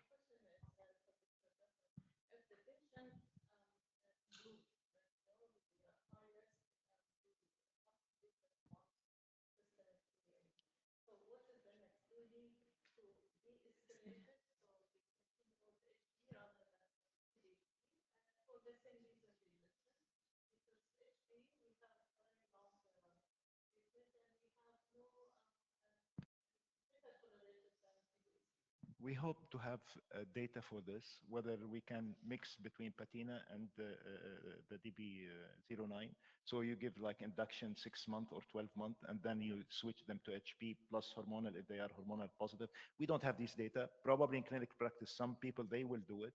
There is Again, ongoing trials. So yeah. I mean, waiting for that the result to answer properly. But in clinical practice, there will be people. Some people do it, and the threshold probably to discontinue if there is a toxicity will be low. It will not be that. I mean, the reality, thank you so much. Very excellent discussion. The reality is that every case presented in the clinic is a little bit different. Now we have these like flexibility of different options. We can design it according to the risk of the patient and then the other factors. HR, I think, will be important. I heard a lot of discussion where HR positive, they may follow patina still.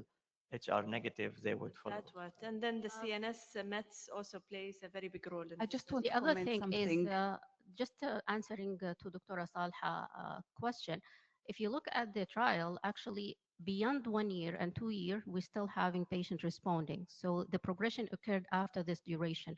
So it's perhaps a bit, let's say, risky stopping the medication. It can be a after carry-on year. effect as well. So we don't have the answer without We don't have the clinical answer, data. Yes. But one thing I've been discussing with my patient is doing circulating DNA and reassessing it periodically to see how it's gonna either clear up from the blood or just persist.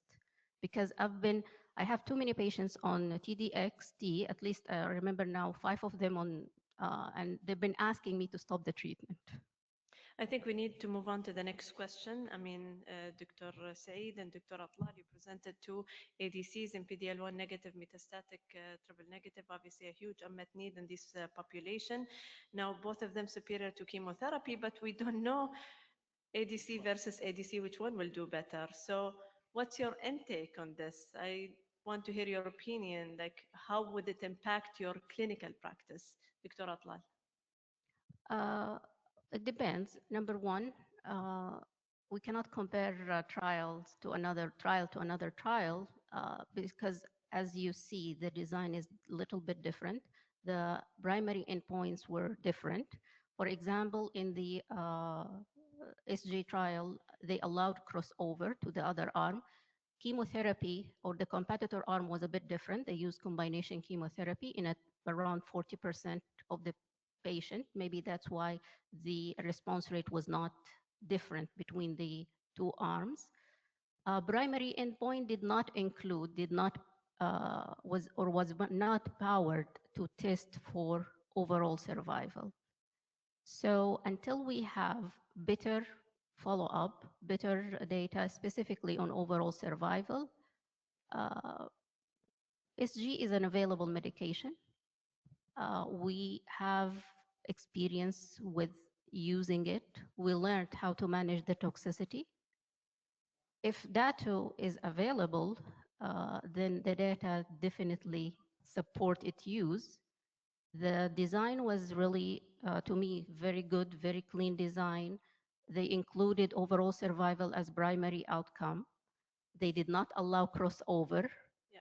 Competitor arm only tested single agent chemotherapy. So it depends on perhaps your patient characteristic, individualizing treatment as per patient characteristic, and availability as well. So for me, really, I think that 𝗕𝗲𝗀𝗳 is going to be very transformative for several reasons. Is that one is that they included patients who had a very rapid progression of their curative intent therapy, and these patients, they were excluded from all ASCENT trials, from whether ASCENT 4 or ASCENT 3. The second one is that actually, yes, both of them, they did show that there was improvement from the chemotherapy of physician's choice. But, exactly like you mentioned, majority of the chemotherapies used in TROPION-Breast02, they were single agent. You had combination chemotherapy allowed in ASCENT trials, and that actually may tip the balance towards the difference that we have seen here as well. So that is also something very important. I think the safety profile is probably the most important thing for me.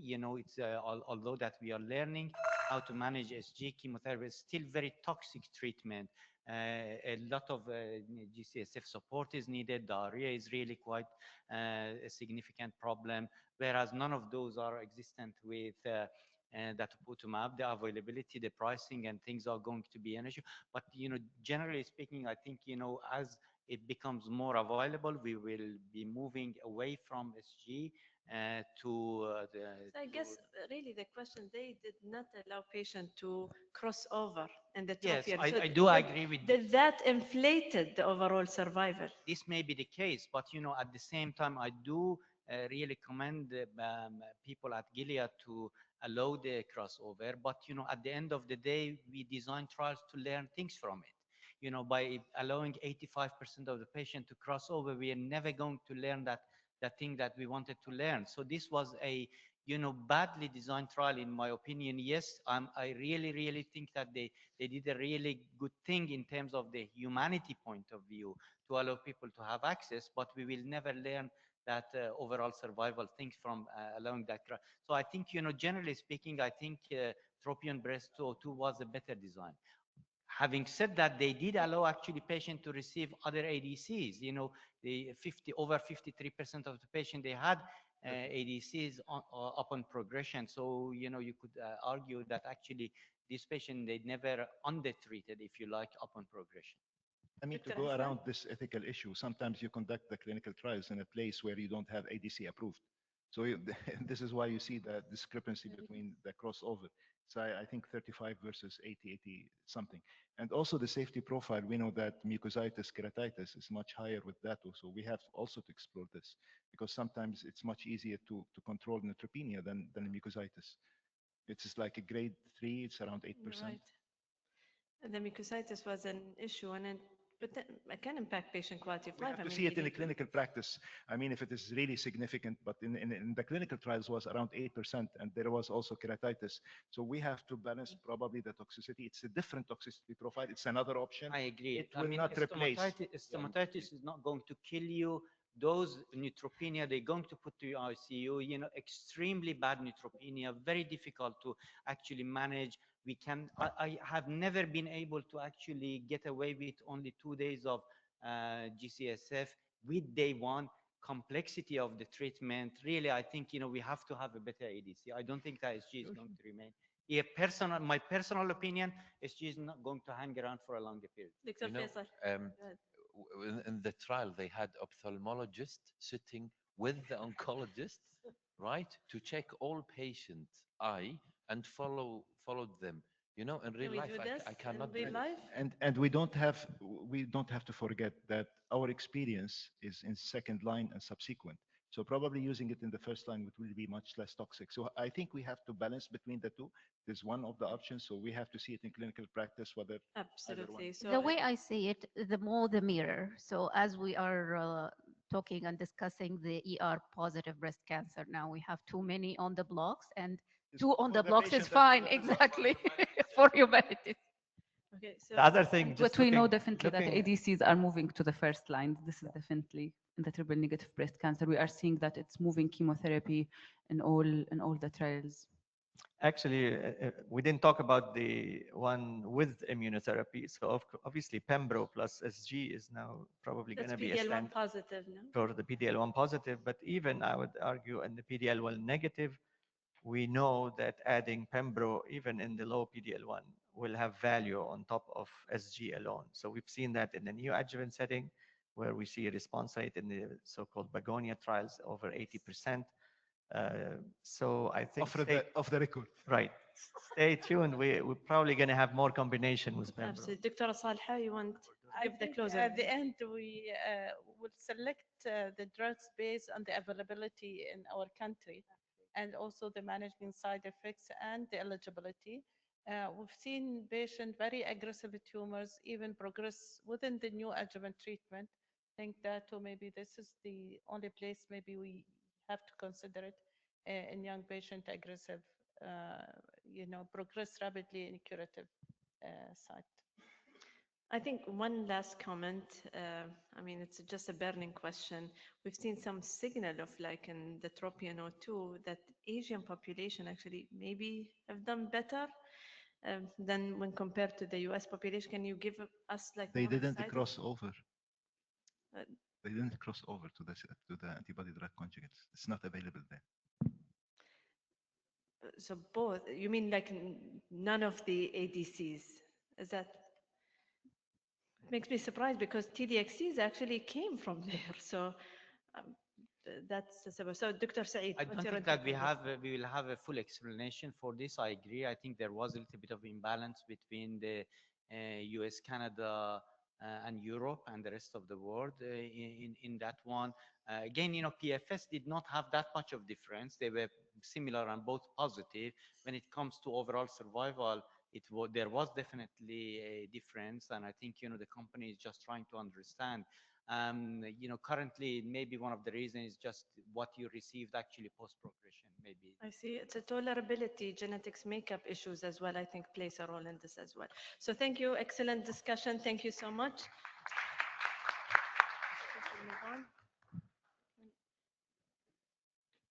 We need to award you now.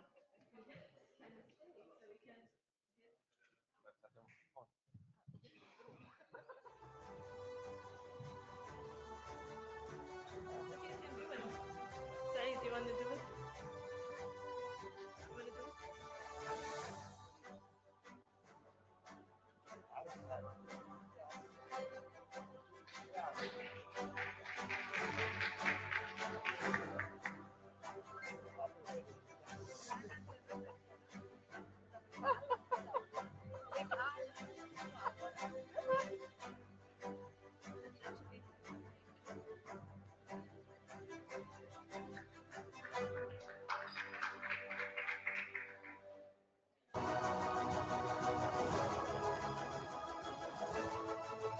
ما في معاه.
Okay, moving along. Assalamu alaikum. We are about half an hour behind because of the panelist discussion. So moving along to lung cancer, we finished with breast cancer. My pleasure to introduce our first speaker. Everybody knows him in breast cancer, but he does also lung cancer. He's a specialist in above the diaphragm, right? Not below the diaphragm. So he's a consultant medical oncologist at the 𝗕𝗲𝗀𝗳 Hospital. He will talk to us about the updated results, phase 3 ELENA study, which is the adjuvant alectinib in ALK-positive non-small cell lung cancer. Dr. Hussam. Thank you so much. I'm genuinely above diaphragms oncologist, if that exists. My talk is far away from any controversy. It's much easier than anything.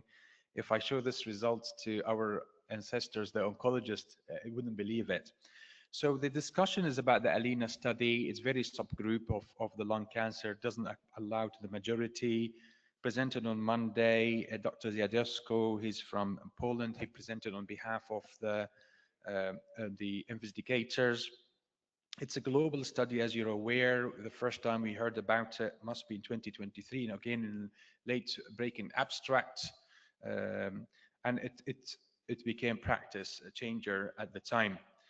So in terms of alectinib, so this is a study that look at those who have adjuvant, the use of anti-ALK2 mutations in lung cancer patients who have ALK mutation. And it's became standard of care based on significant delay or what we call progression in the CNS disease.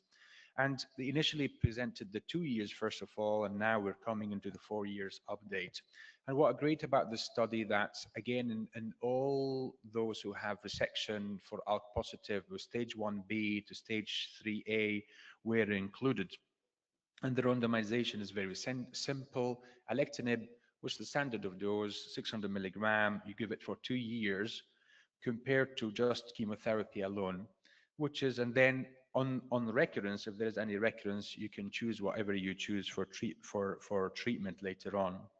And the primary endpoint is disease-free survival per investigator tested, and we will see the update of the ELENA study. So the presentation was over 5 minutes.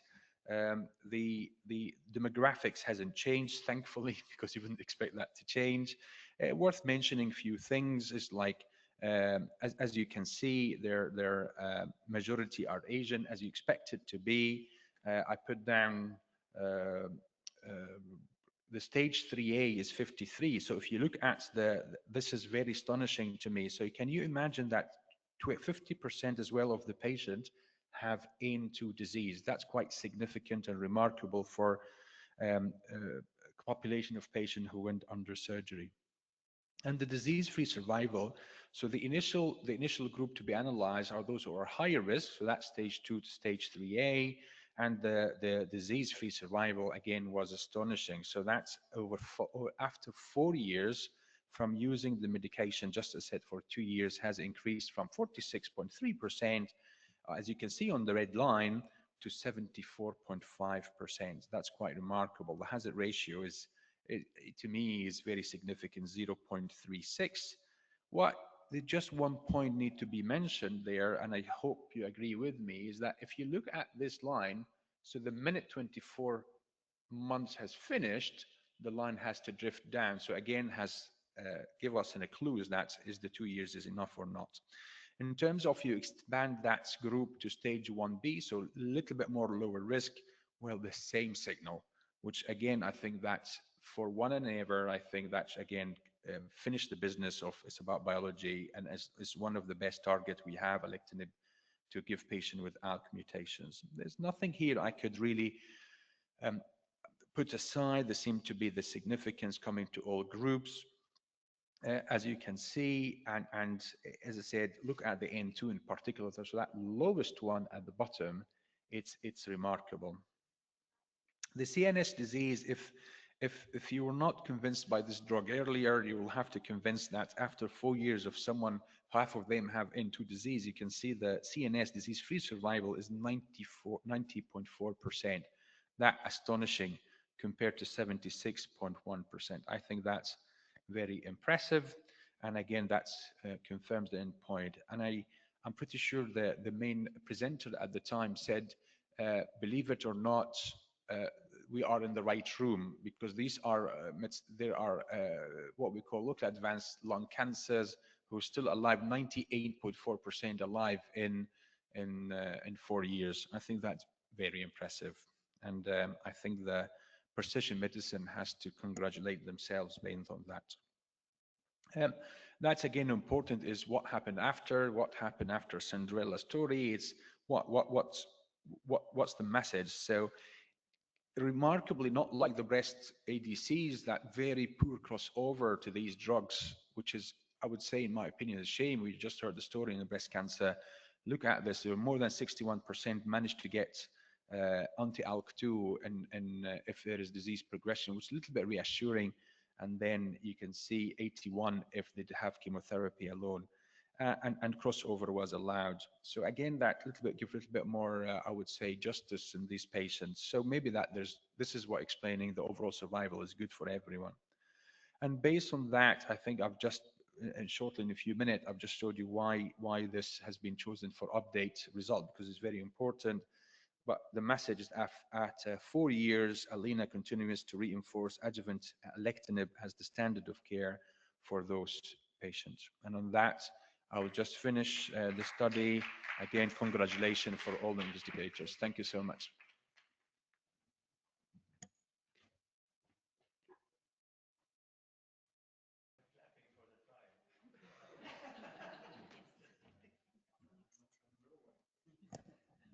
So next presentation will be presented by Dr. 𝗕𝗲𝗀𝗂𝗁. He is a consultant hematology and medical oncology in Beirut, Lebanon. So he is medical specialized in hematology and oncology. So his presentation about ensartinib as adjuvant therapy in patients with stage 1B till 3B ALK positive non-small cell lung cancer after complete tumor resection, the phase 3 randomized of ELEVATE trial. Thank you.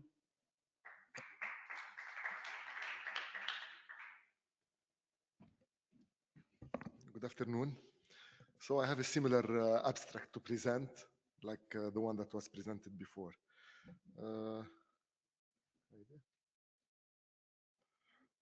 أيها بتقلبون؟ Agree. لا شكل عملت شيء بشع. Okay. Green. No, green. Okay.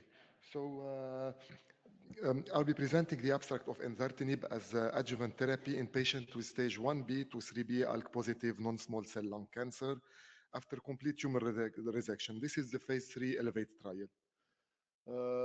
So you all know that ALK fusion is present in almost 4 to 7% of patients with non-small cell lung cancer. The standard of care was presented in the previous presentation is adjuvant alectinib. The hazard ratio for disease recurrence was 0.24. Ensartinib is a highly selective ALK inhibitor. It has been approved for advanced ALK positive non-small cell lung cancer in China and in the USA based on the EXALT-3 trial. Here we present the data about adjuvant treatment. So the design is almost similar to the one of the ALINA trial. So they took patients with stage 1B to 3A, and on the top, they added some stage 3B. These are the patients with T3 and 2. So from stage 3B, they took only patients who have T3 and 2 disease. And here's some difference in the design. So in the design of the ALINA trial, the randomization was alectinib or chemotherapy. Here, patients were allowed to get adjuvant chemotherapy. And then at the end of adjuvant chemotherapy, they received either ensartinib or placebo. Treatment duration, again, 2 years. And primary objective is, again, disease-free survival. And typical ALK positive patients, young, usually mostly young patients, 55 years as a median age, mostly female. Almost 100% of patients are non-smokers or former smokers. And here you have 31% of the patients that didn't get adjuvant chemotherapy. I believe these are the 24% stage 1B patients. This is the primary objective of the trial, the disease-free survival. Similar hazard ratio, so the hazard ratio 0.2 of enzartinib versus placebo, and the 2-year disease-free survival 86% for enzartinib versus 53% for placebo.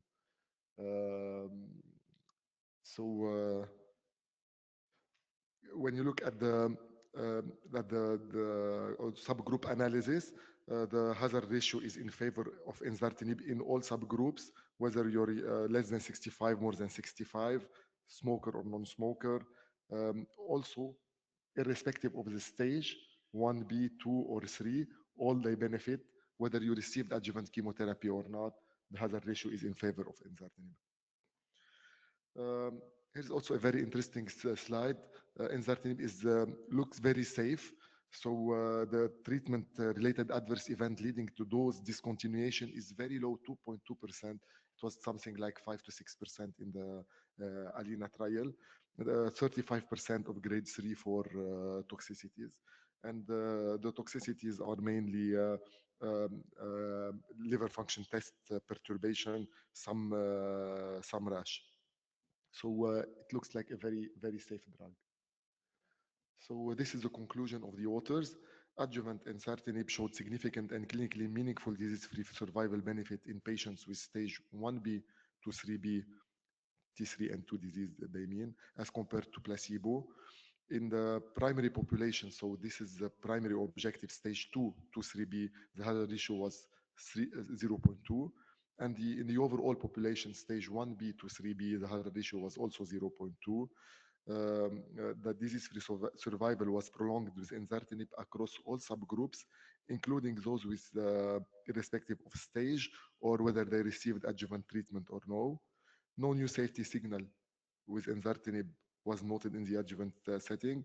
So this is also a good option for adjuvant treatment for ALK-positive patients. Thank you.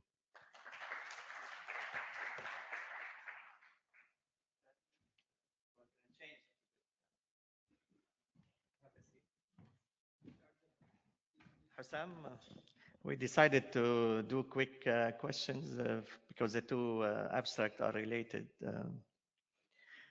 So first question I will ask both of you. With TKI adjuvant therapy in general, we have seen that in EGFR mutation as well. And you pointed it out that are we really just delaying recurrences versus curing people? Especially when we are stopping treatment, you see a quick drop, at least, then it may flatten a little bit afterwards.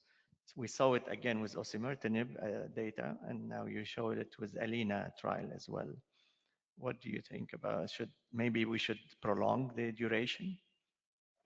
I think both, you're right, Hassan. I think both, because initially when the PFS start to drop after 2 years, I think that the signal you will say, there's some people certainly were delaying it, but how will you explain that into the CNS event?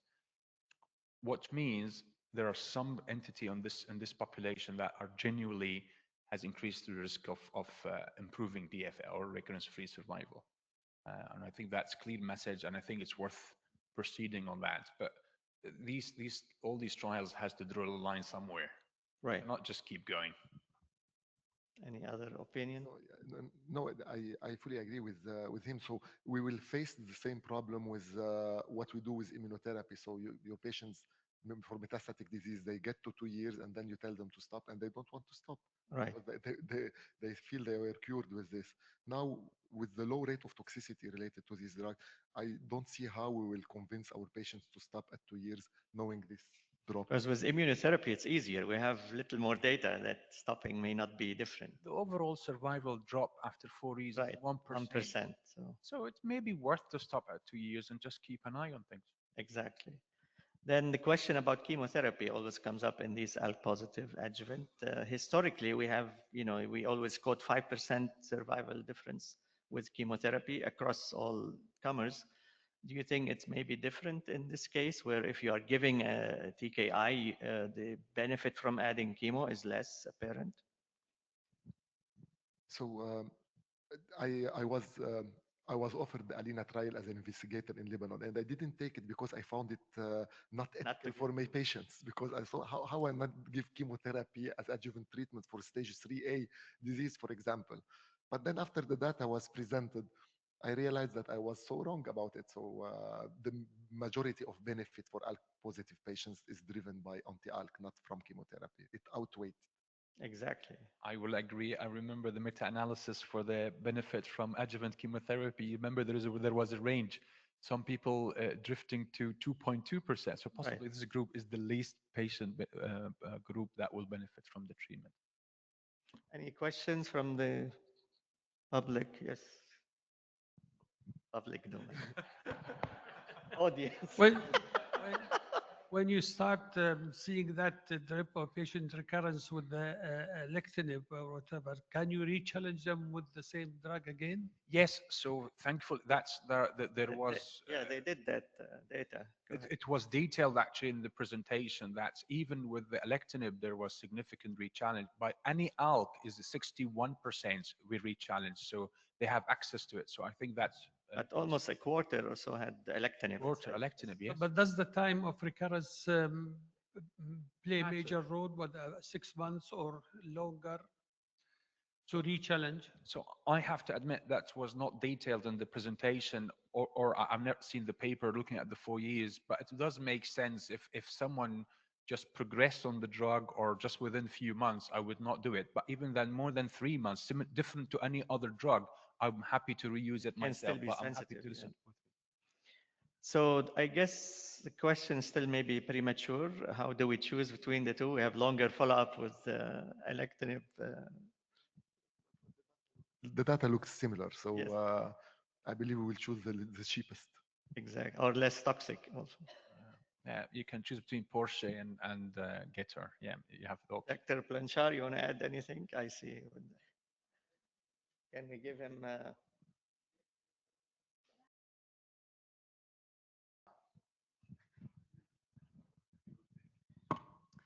Probably just one comment about the platinum-based chemotherapy in this population.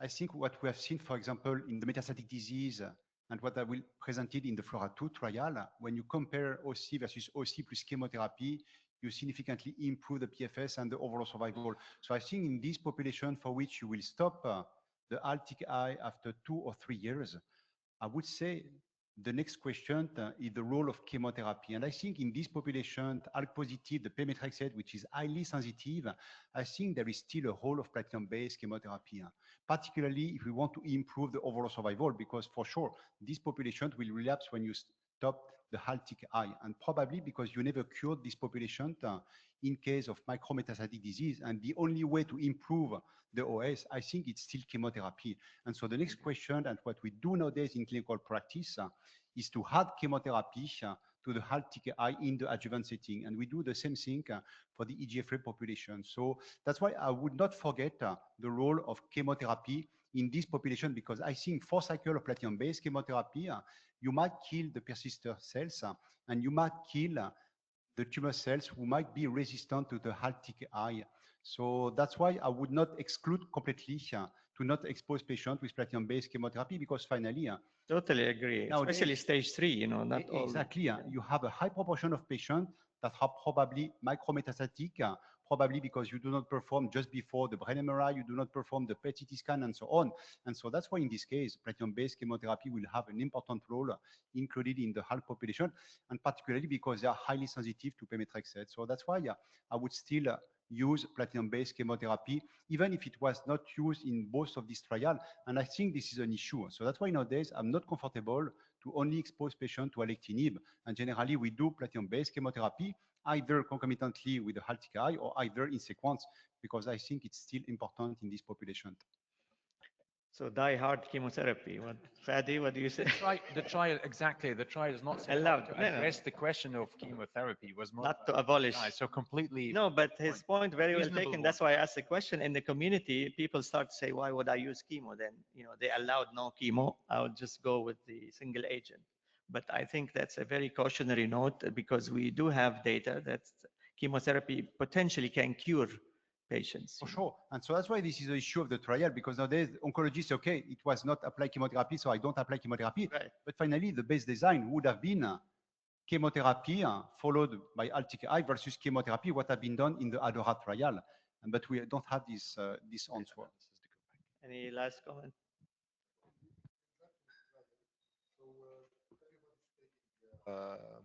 Chemotherapy in the adjuvant setting, if they are eligible.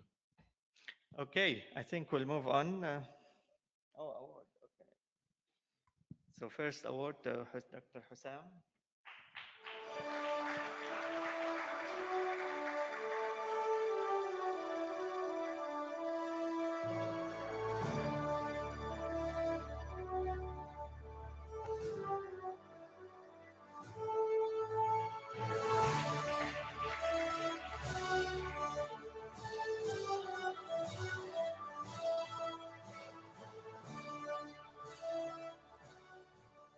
Okay, moving along. My pleasure to introduce my twin, Hassan Jafar. I have so many who have the same name. So he will be talking to us about a very interesting study. I always ask questions about it. He knows my questions probably. The MDT Bridge phase 2 trial in patients who we think they are borderline resectable. Can we do something else? Do we go radiation Pacific or resection? So this study was very important. So Dr. Hassan. Thank you, dear Dr. Hassan Ghazal, for this kind introduction. As Dr. Hassan mentioned, this is a really very important trials that to address the neoadjuvant setting for those who are really borderline. So neoadjuvant durva plus chemotherapy, followed by either surgery and adjuvant durvalumab or chemoradiotherapy and consolidation durvalumab for patients who are potentially resectable or borderline resectable stage 2B and 3B non-small cell lung cancer. And this is the interim analysis of this phase 2 trials. Now, the background of this, we know that immunotherapy, neoadjuvant immunotherapy has broadened the approach for patients with non-small cell lung cancer. We know that the Asian trials has been addressed the perioperative durvalumab plus neoadjuvant chemotherapy versus neoadjuvant chemotherapy alone significantly improved the PCR rate and the event-free survival in patients with non-small cell lung cancer. And we know that those who are having unresectable disease in the Pacific, consolidation durvalumab significantly improved the progression-free survival and overall survival outcome. However, we don't know whether those who are borderline, if neoadjuvant treatment given and convert them into resectability, this can be potentially achieved or not. So this is the design of the trial. So adult patient previously untreated and pathologically confirmed to have resectable or borderline resectable disease stage 2B to 3B non-small cell lung cancer according to the AJCC 8 edition. Those should not have the driver mutation of EGFR or ALK. Also, they have a good performance status, EGOG 0 to 1, at least one target treatment, and this is not previously irradiated, and preoperative radiotherapy was not allowed. So those cases has been discussed in MDT, and the decision of the resectability or border resectability done. Those patients, they received durvalumab plus the investigator choice of platinum combination chemotherapy for 2 cycles every 3 weeks, and then they brought back to the MDT to restage them, and even if there is a potential need for biopsy to confirm, done. So those who are resectable at this stage, they go for additional 1 to 2 cycles of durva plus platinum combination, or if they are unresectable, to go for concurrent chemoradiotherapy. And then they have also the adjuvant phase of the treatments. So the primary endpoint is the resection rate defined by the proportion of all patients who underwent definitive surgery. And if you look into those patients who are evaluable for the efficacy subset were 84, while the safety for the treatment was 131. So we have to follow those patients for 6 months, or they have definitive surgery, or they progress on the disease, and those are assessed for the efficacy data, which are 84 patients. This is the baseline characteristic, and you look at those with the baseline resectable at the cohort were around 56, while those who are borderline were 28 patients. If you look into the resectability, the borderline resectability mainly based because of the T4 disease, or if they have a stage 3B. While those who are resectable, again, according to the stage shown. If you look into the smoking status, most of those patients either former or currently smoking, while never smoker is very small percentages. So some of them, they were included. Usually in immunotherapy, most of those patients include smoking history, never, they exclude non-smokers. Again, if we look into the stage of the disease, we see that 3B disease around the 20% in those with resectable, those borderline were around 28%. T4 disease was 25% in the baseline resectable, while 53% in the borderline resectable cohort. If we look into the number of cycles received, we see that who received more than 2 cycles, 2 or more, 100% of the cohort in both the resectable and the borderline resectable. For those who have received 3 or more, again, we see in the borderline is around 82%. So some of them, they went directly to concurrent chemoradiotherapy if they did not respond, while 94% with those who are resectable. The chemotherapy backbone cisplatin in 7.1%, carboplatin were the majority of the group. This is just to show you the distribution. So the 56 resectable after the first 2 cycles, almost most of them, they continue, while only 3 patients dropped to be unresectable, so they slightly progress. Those who are borderline resectable, out of 28, 23, they downstage and they become resectable, while 5 patients were progressed also to be unresectable. And if we see that after those second, they received 1 to 2 cycles, we see again further 4 patients were dropped and went into the arm of concurrent chemoradiotherapy. So among the 12 patients who dropped in the first or second, we see that 8 of them, they go for concurrent chemoradiotherapy, while 4, they were not reached to the concurrent chemoradiotherapy. And the vast majority, they have resection, around 72 patients.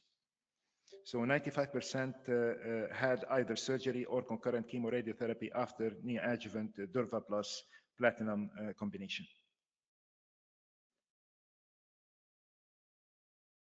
Now, if you look into the resection rate and outcome, the efficacy, we see that for the whole population, whole group, 85.7% they reach to resectability, and 94% they achieved R0 disease, R0 resection. If we look into those who are resectable from the beginning, almost 92% they had surgery, and 98% they achieved R0 resection. While those who are borderline, we see that around 71% they had resection, and if we look at that, 85% they achieved R0 resection. Again, if we look into the response in both group, patient resectable after post 2 cycles and patient unresectable, we see that those who are resectable, they have a significant response to treatment, around 60%, and around 30% they have a stable disease. While those who are not resectable, usually they did not achieve a good response to the treatment. Again, if we see the PCR for those who has resectable disease, we see it around 27% of those patients achieved complete PCR, and this is they divided according to whether they have borderline or resectable from the beginning. We see 19% of those patients in the borderline, and we see that stage 3B around 19%. There was no difference between squamous and non-squamous. And we see the type of the surgery, lobectomy in 85%, pneumonectomy 9.5%, and bilobectomy 4.8%. Now, if you look for those who completed the adjuvant durvalumab, around 73%. For those who have resectable disease, and if you see that for consolidation treatment, 58% they completed the durvalumab who did not underwent the surgery, only chemoradiotherapy. If we look into the toxicity, we see grade 1 and 2 toxicity in red, while the yellow is the grade 3 or more toxicity. We see it is very reasonable side effect, and there is nothing uncommon in those population, whether the borderline or the unresectable or the concurrent chemoradiotherapy. So the safety profile was very manageable and consistent with the previous data announced.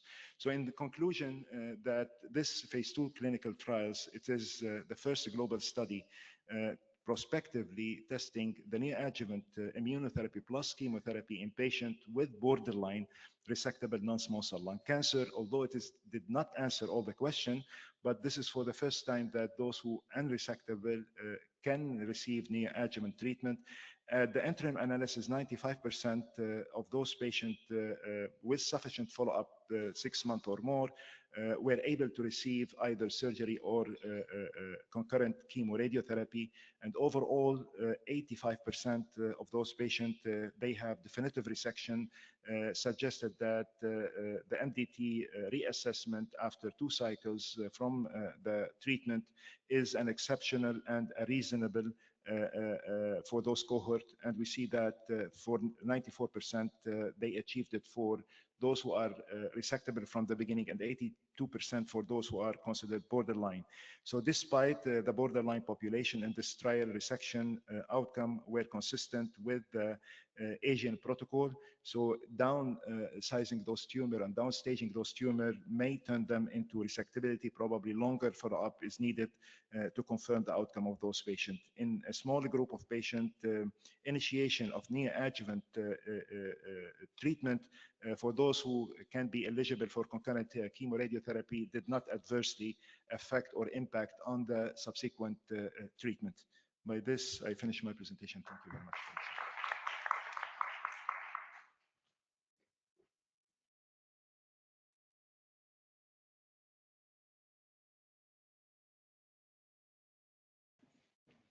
Thank you so much, Dr. Hassan. So the next presentation is this next speaker is Dr. Muad Nasser. He is a consultant medical oncology and head of thoracic and sarcoma unit in Kuwait Cancer Control Center in Kuwait. So he's gonna talk about the randomized control open label phase 2 trial. So next, please. Okay, Dr. Muad. Thank you, Doctor, for the kind introduction, and thank you for the organizing committee. It's my pleasure to be here with my colleagues. I will present a very interesting study. Is quite different from what the Professor Hassan presented earlier with resectable or borderline resectable. This is for more advanced cases, like this is for unresectable stage 3 and stage 3B and stage 3C. So the topic of this study is surgery versus radiotherapy after induction therapy with serpilumab combined with chemotherapy for unresectable stage 3B and stage 3C non-small cell lung cancer, a randomized control open label phase 2 trial.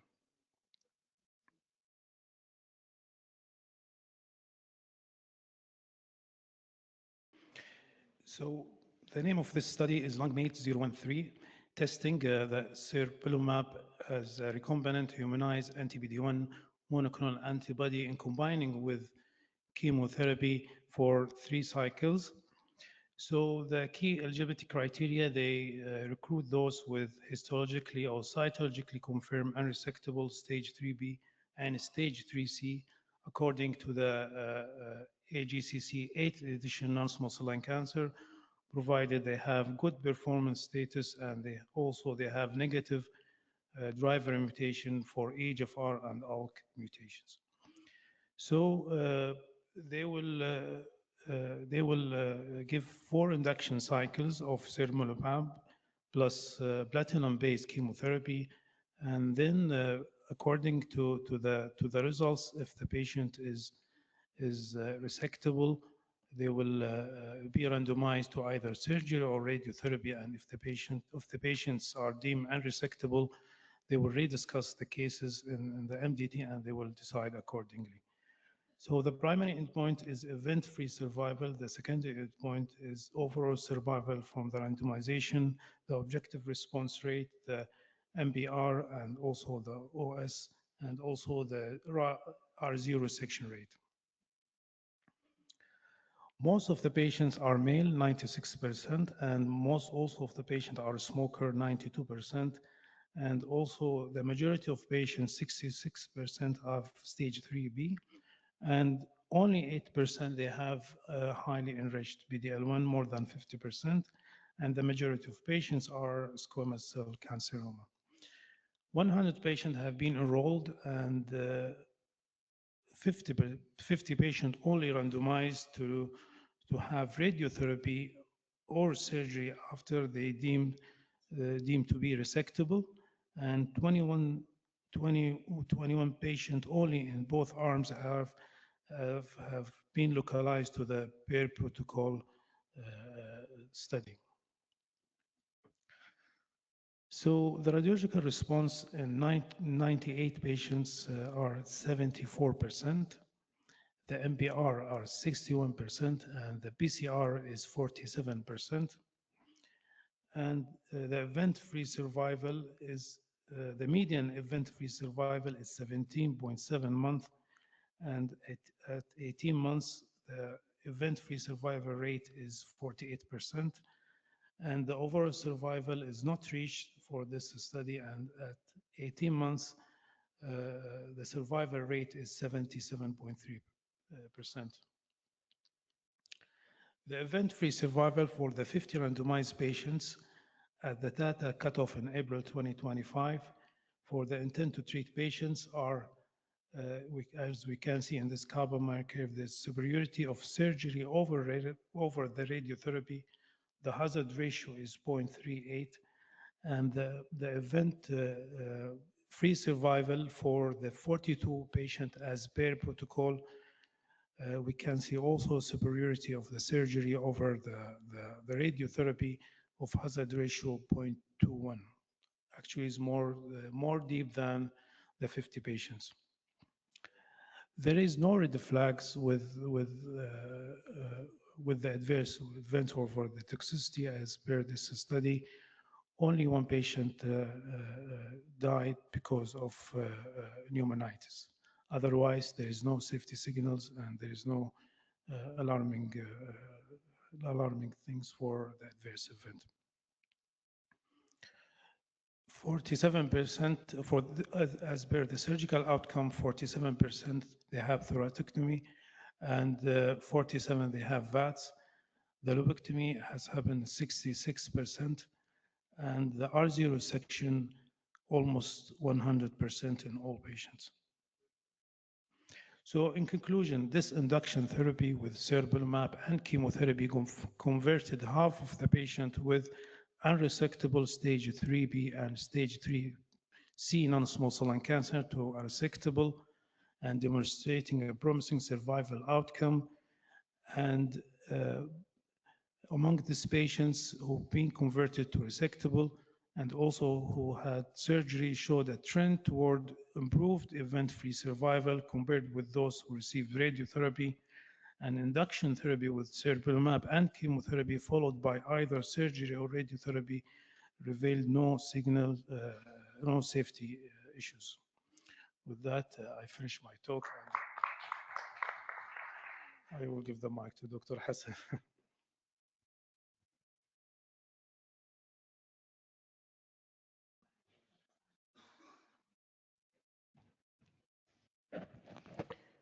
Okay, thank you, Dr. Maaz. So moving along the same topic, I guess, my pleasure to introduce Dr. Ammar Madani.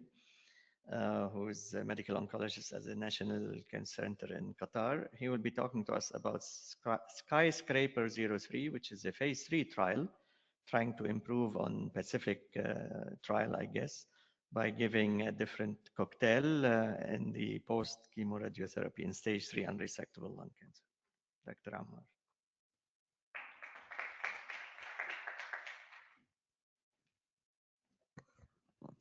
Thank you, Dr. Hassan, for the introduction, and thank you to the organizing committee for inviting me. It's my pleasure today to present the results of the 𝗘𝗦𝗀𝗧 03 trial. This was a phase 3 open-label randomized study of 2 checkpoint inhibitors, atezolizumab and tiragolumab, compared to the standard of care durvalumab in patients with locally advanced unresectable stage 3 non-small cell lung cancer after completion of definitive concurrent chemoradiation. We know that around 1/3 of patients with non-small cell lung cancer present with stage 3 disease at diagnosis, many of whom are considered to be unresectable. The current standard of care for patients with unresectable stage 3 non-small cell lung cancer is concurrent chemoradiation followed by durvalumab for 1 year on the basis of the Pacific trial. Durvalumab is the only immunotherapy shown to have clinical benefit in this setting, and this is the standard of care since the past 8 years. However, disease recurrence represents an unmet need. In the Pacific study, the 18-month PFS for durvalumab was 44%. That's why there is an increasing need to use novel agents such as TIGIT in the clinical trials to see if they can further improve outcomes. So what is TIGIT? TIGIT is an immune checkpoint target that plays a role in cancer immune evasion. Tiragolumab is a human anti-TIGIT monoclonal antibody that may augment anti-tumor responses when combined with other immunotherapies such as atezolizumab. 𝗘𝗦𝗀𝗧 evaluated if the combination of 2 checkpoint inhibitors, tiragolumab and atezolizumab, improves clinical benefit as compared to durvalumab in patients with locally advanced unresectable stage 3 non-small cell lung cancer after definitive platinum-based chemoradiation and who did not experience disease progression. So this 𝗘𝗦𝗀𝗧 is a phase 3 open-label randomized study involving more than 800 patients, so quite a big trial. The key eligibility criteria was patients with newly diagnosed unresectable stage 3 non-small cell lung cancer who did not progress after definitive chemoradiation. Patients have to have known PD-L1 status and a good performance status of 0 to 1. Importantly, EGFR mutated and ALK fusion positive patients were excluded. So within 6 weeks after completion of chemoradiation, they were randomized 1:1 to receive durvalumab every 4 weeks for 1 year in the control arm compared to tiragolumab and atezolizumab combination every 4 weeks for 1 year in the experimental arm. The primary endpoint was independent review facility assessed progression-free survival in the PD-L1 positive and PD-L1 all comers.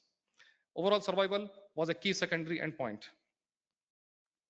Coming to the baseline characteristics, they were well balanced between both the treatment arms. The median age was 65 years. Majority, around 80%, were males. More than half of the patients were white and 1/3 were Asians. Good performance status. Around 3/4 of patients were ex-smokers. PD-L1 negative was seen in almost half of the patients in both the treatment arms. And there was a slight predominance of squamous histology seen in 60% of patients and non-squamous 40%.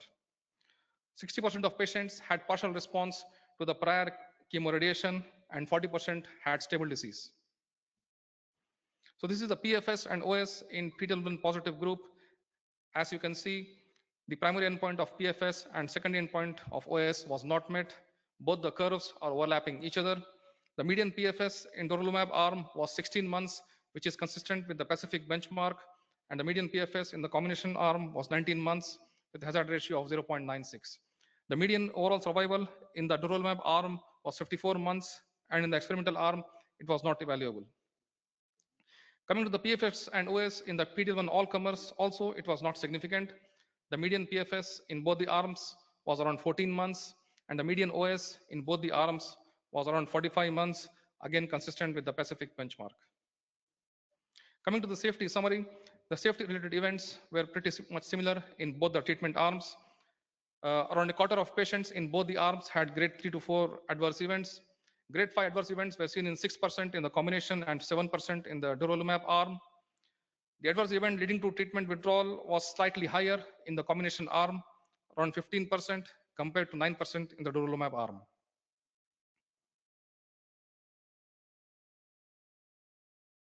So this is a tornado plot showing the adverse event distribution. And we can see that there was a slightly higher incidence of pneumonitis, pleuritis, and rash in the combination arm.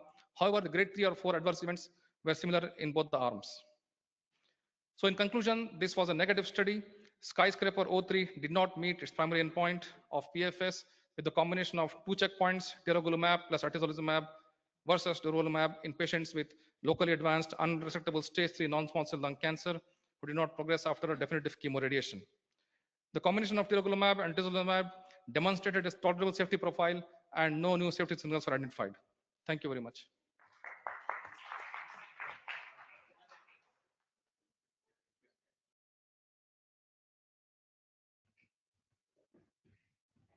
If I can invite the other two speakers, we'll do a quick Q&A to catch up with the lunch. We have 1 hour for lunch anyway. We don't need 1 hour, right?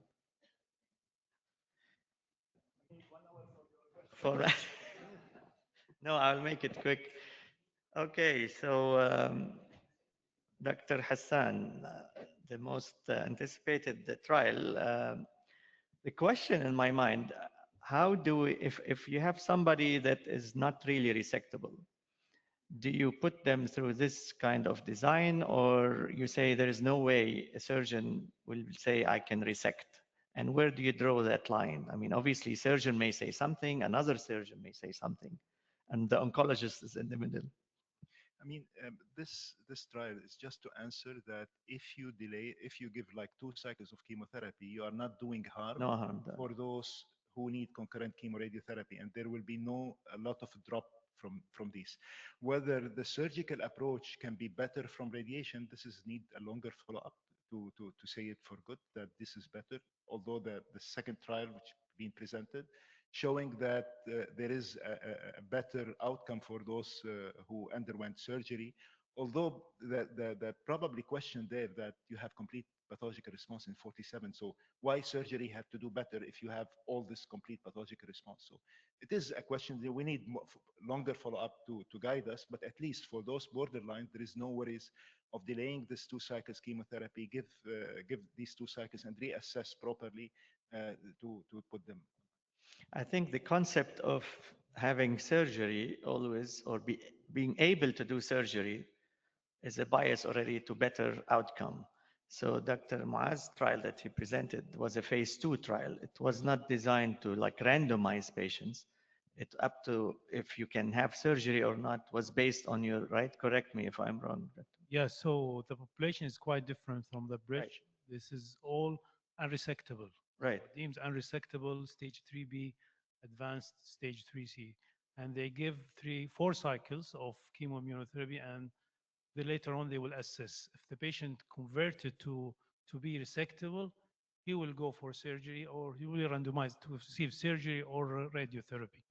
But I guess this trial is quite different design. Right. And they're trying to answer the unanswered question, the MDT, by the surgeon, if this patient is totally unresectable or it is borderline resectable. I guess there is a very sharp line between these two populations, and I guess there is big overlap between patients who are unresectable or resectable or borderline resectable. I guess we need more data to support our decision. So there are stage 2, there are stage 3B that can be non-bulky, and there is 3B bulky that it's hard to do any operation, right? And although also for the safety of giving immunotherapy before concurrent chemoradiotherapy, this is also an important question to be answered.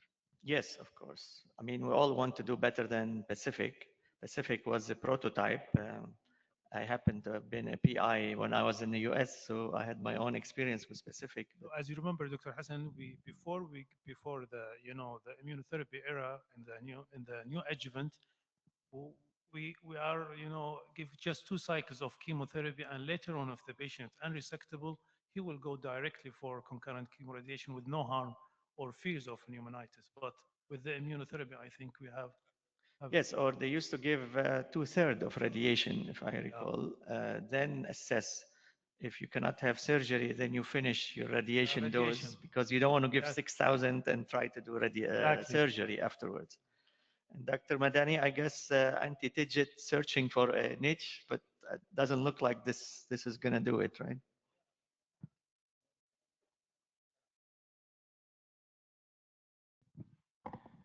Yeah, unfortunately, the TIGIT has been disappointing, not even in lung cancer, but also in the, as we have seen, in the esophageal and the liver cancer, also negative results.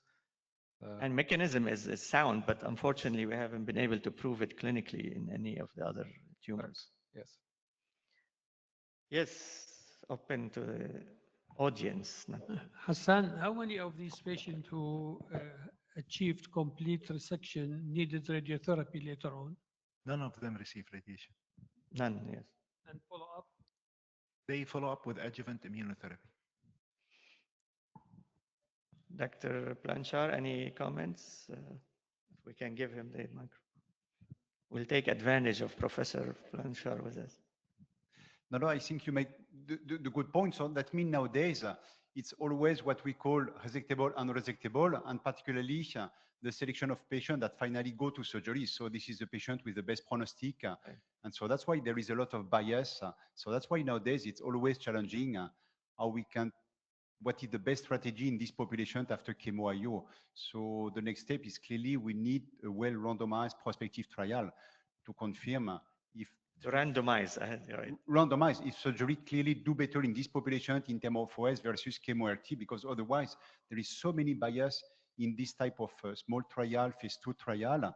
And again, the criteria of resectable and unresectable, it might be different between the different centers. So that's why it's this is something we need to lead nowadays, for which we don't know exactly what is the best strategy in this population. So totally agree with the different comment.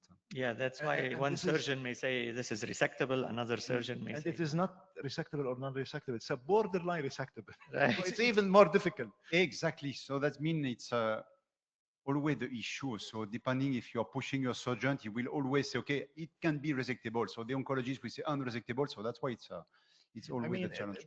This issue is a problematic when you discuss it in MDT. The radiation people, we have data, we have overall survival, so we don't have to waste the time of those patients. And probably if you give immunotherapy, this will impact on the safety of those patients. I mean, it can answer some of these questions, but definitely not the randomized clinical trials. Totally agree. Okay, I think in the interest of time, we have one more question. So after resection, if there is any indication for radiation, for example, if the margins are positive or not positive, whether we have to still consider radiation or we will continue the durvalumab? I don't know, correct me if I'm wrong, whatever radiation you give post-surgery did not improve or impact the survival. So we don't do it. So we continue with the adjuvant. Right, from the PORT trial, post-operative radiation really, I mean, made the niche for radiation adjuvant is very small. Right, Dr. Falah can comment. Okay, thank you all.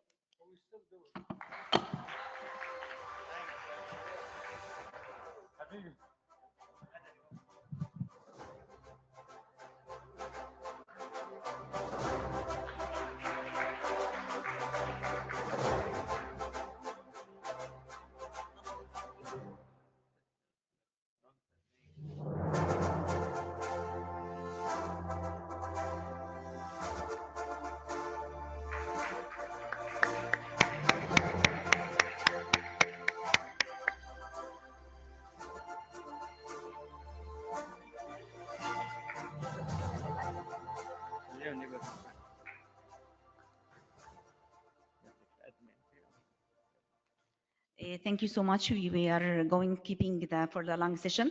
Now we're gonna talk more details about the advanced and metastatic lung cancer. So the next presentation will be Dr. Ashok Kumar. He's a consultant medical oncology and clinical lead of oncology service, Burjeel Cancer Institute, Oman. Yes, please.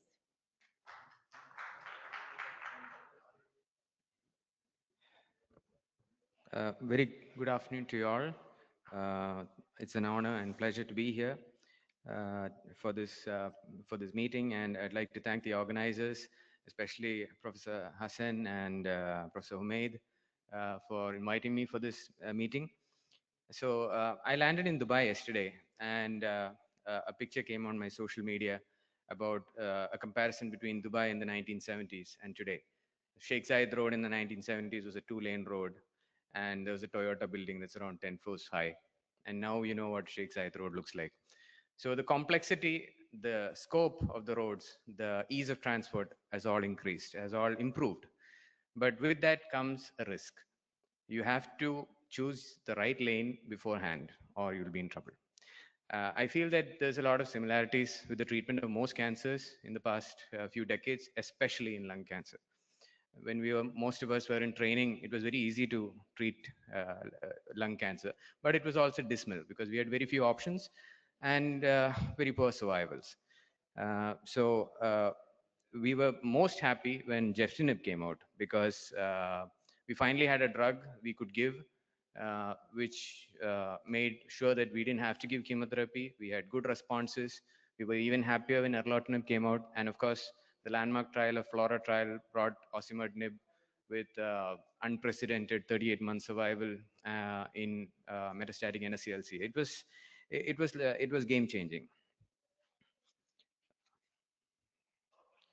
But what do we do after osimertinib?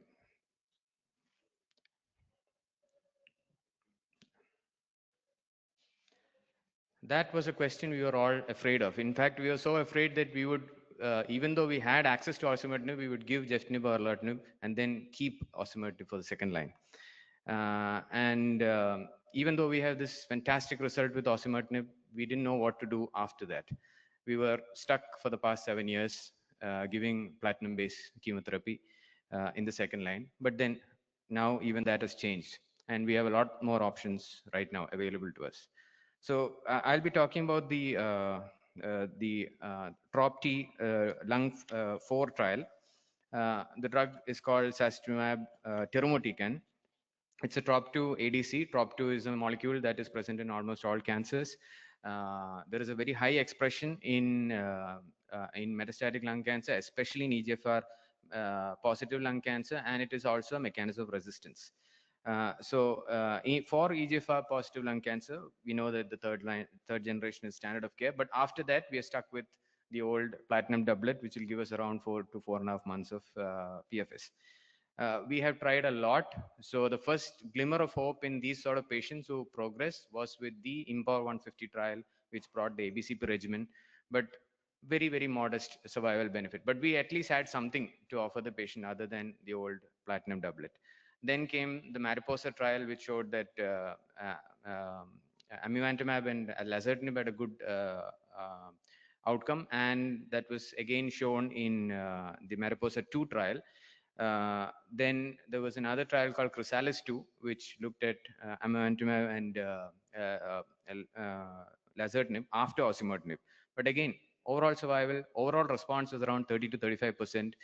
PFS was around 4 to 5 months. Overall, it wasn't that great, but it was better than platinum-based doublets. So this was the OptiTROP Lung 04 trial presented by Li Zheng in ESMO 2025. Non-squamous NSCLC, EGFR sensitive, progression after third generation TKIs or progression after first or second generation TKIs with negative T790M. Randomized 1:1 with standard of care pemetrexed carboplatin with pemetrexed maintenance. Primary endpoint was PFS. Overall survival was the secondary endpoint. Overall response rate, DCR and ORR was also looked into. Brain metastasis stratification was done, and they did have a small percentage of population. Actually, it was equally matched, 188 patients in each arm, but 10 patients in each arm received no third generation TKI. We don't have much information about that. This was the patient disposition. Like I said, exactly matched 188 patients. Patient demographic was very well matched with when you look, especially when you look at the brain metastasis, the multiple metastatic sites and liver metastasis patients. it was around 15% of patients who was T790M positive. And the exon 19, exon 21 was on par for most EGFR patients. The progression-free survival by BACR, as you can see, that's a huge difference. There was a near doubling of the PFS from 4.3 to 8.3 months, with a very significant hazard ratio of 0.49. So there's a 51% reduction with a very significant p-value. At 1 year, there was 30% of patients were alive at this time. It shows similar results with when looked at through the investigator, and you can see the forest plot. It's clearly in favor of sacituzumab tirmociclib in all subsets, including those with brain metastasis.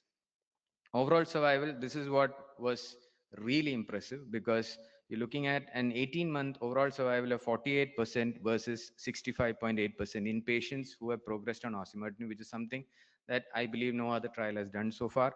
The median OS was not reached as compared to 17.4 months, which is a slightly higher number for a patient population that's receiving only platinum doublets. But that being said, it's still quite impressive. Again, overall survival in the subgroups were all in favor of sacituzumab tirmociclib. Subsequent therapies, pemetrexed-based chemotherapy was used, and antibody drug conjugates. So basically, other than this drug, we've got like 3 options other than platinum-based doublets for patients who progress on osimertinib. We have the ABCP regimen from IMPA 150. We have the amivantamab, lazertinib plus chemotherapy in Mariposa 2. And we have the Daro DXT that has been used, but that has not shown any overall survival benefit as compared to chemotherapy, which was actually docetaxel that was compared to it.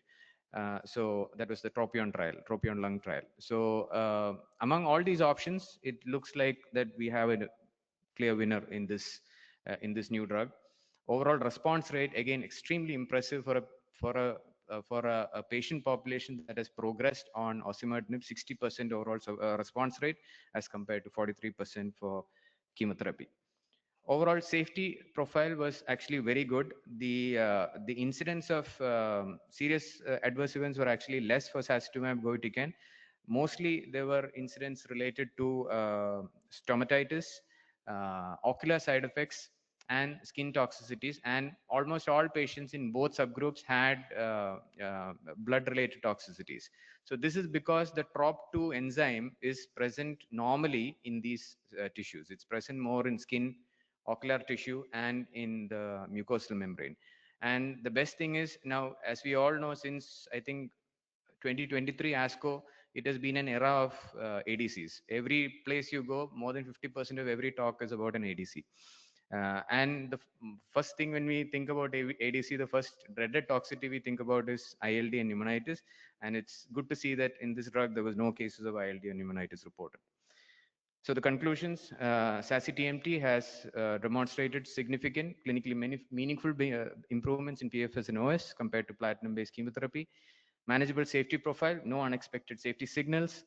And obviously, when you get a good drug, we are going to combine it with another good drug and try to even improve. We're never going to be satisfied. So that's how it should be in oncology. Thank you so much. This is the trial that was published just last month.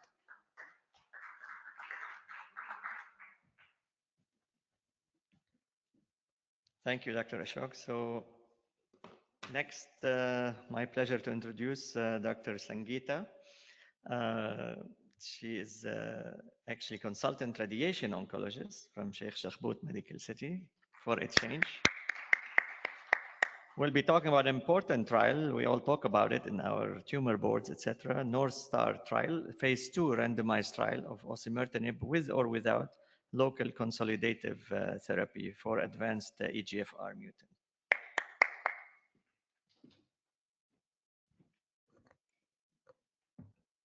Thank you, Dr. Hassan, for your kind words. I'm the lone wolf here, I think. I'm the radiation oncologist amongst the convention of medical oncologists. So I'll try and do justice to this topic.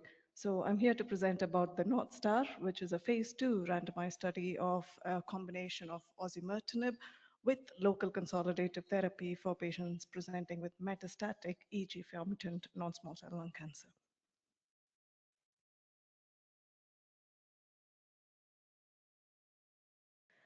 So background, as we all know, metastatic EGFR mutant lung cancer patients respond beautifully well to EGFR TKIs. But of course, at some point, they all progress. And we know that in the non-EGFR mutant status, non-small cell lung cancer patients who present with oligometastatic disease do derive a benefit from local consolidative therapy. So does that hold good in the EGFR mutant status? We don't know. There is some evidence to say that it may eradicate resistant clones and delay systemic progression, but till date, there was a lack of prospective randomized evidence in this regard. So that's where the North Star was designed. It was a phase 2 trial, picking up patients who had either locally advanced or metastatic non-small cell lung cancer. And these patients were either TKI naive, having EGFR exon 19 deletion, or the L858 exon 21 mutation. For patients who were previously on EGFR TKI, the first or second generation, then they were to have acquired T790 mutation. So very much a real world scenario over here, as I would see it. Patients then went on to have induction osimertinib, and after 6 to 12 weeks, they were randomized. Patients who had at least stable disease were randomized 1:1 to receive either osimertinib or osimertinib with local consolidative therapy. Patients who did, of course, have complete response were not included in the randomization because you needed to have some form of measurable metastatic disease. Primary endpoint was progression-free survival. Secondary endpoints were overall survival, but mostly the safety of combining local consolidative therapy with osimertinib. They also looked at progression-free survival in the TKI naive cohort and also the progression-free survival in patients who were classed as oligometastatic rather than polymetastatic.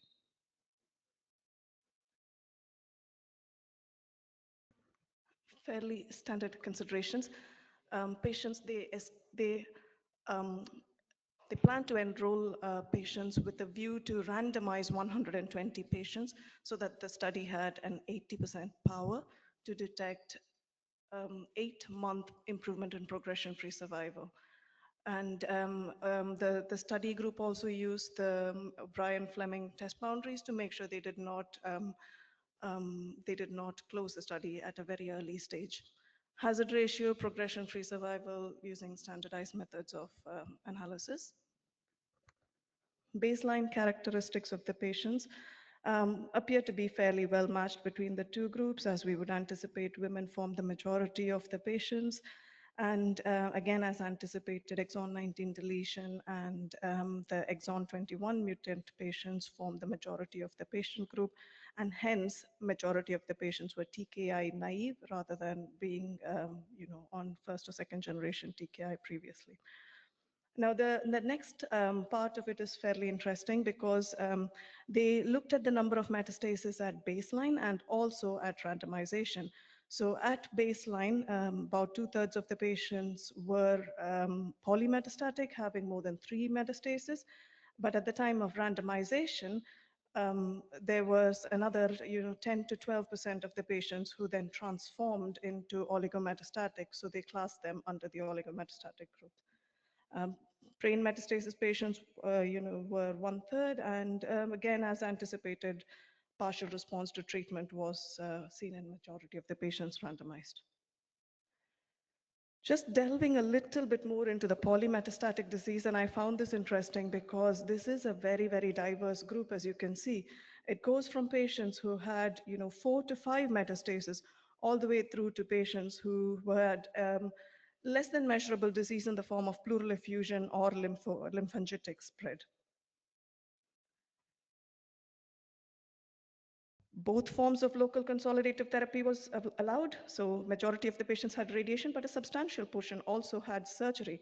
And if you look at the surgical procedure, it was mostly a very selective group who had treatment to the thoracic disease, whereas the extrathoracic patients undergoing surgery was, as we would expect, just adrenalectomy. Radiation treatment seems standard as well. VMAT, IMRT as standard treatments, SBRT as well were indicated, 3D conformal treatment as well for some of the patients. I am a little bit interested in the 2D conformal. That's not standard of care nowadays, but it's a smaller number of patients. I don't know in what context that was. Treatment-related adverse effects is an important part because this is one of the secondary outcomes that they were looking at, and they do seem to be fairly well matched between the trial arm and the standard arm. Of interest, of course, where the variations are is in dysphagia, which is more of grade 1, grade 2 reactions, dyspnea, and also pneumonitis.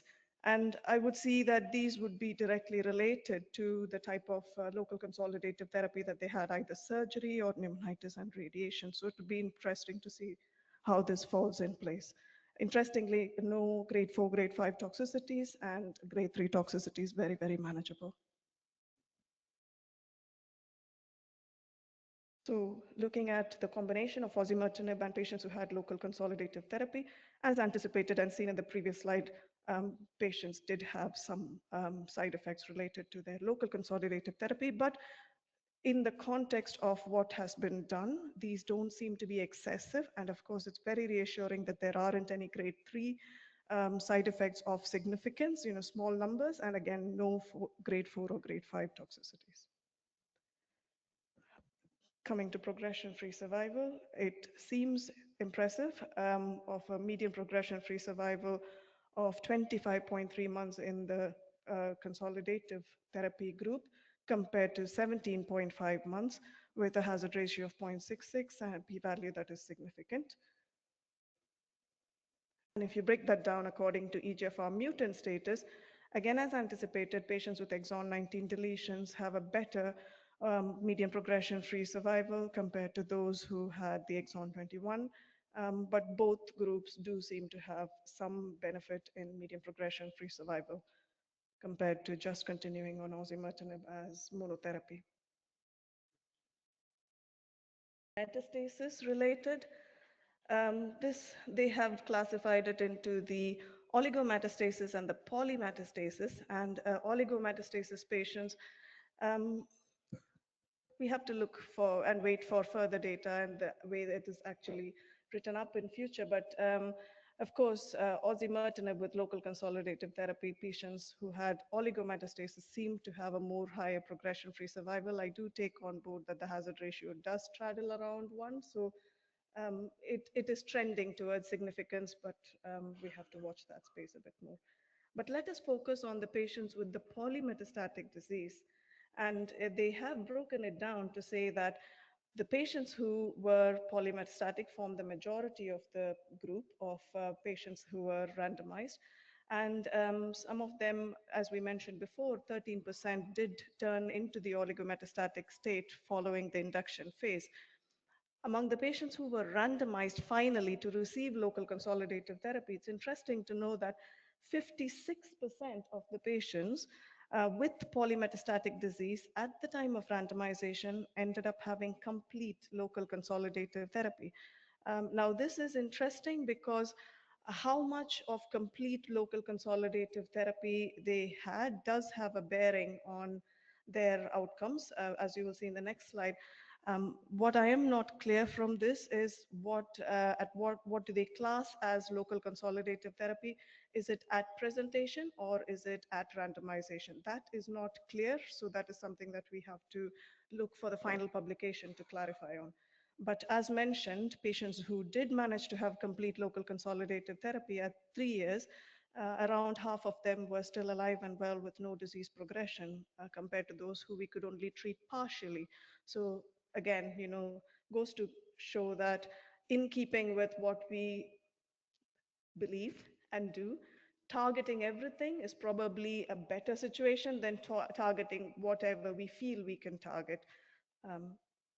So in conclusion, patients with EGFR mutant metastatic non-small cell cancer having osimertinib with local consolidative therapy showed an improvement in progression-free survival, which was significant. It was observed across the different disease burden groups, including patients in polymetastatic disease. But again, we have to look closely at the group that benefited more, that is the patients who had complete local consolidative therapy. Very interestingly, there wasn't any excessive toxicity observed, and that is very reassuring for us as radiation oncologists to know that it doesn't contribute significantly. This does somehow fit into our current panel of available treatment strategies for these patients.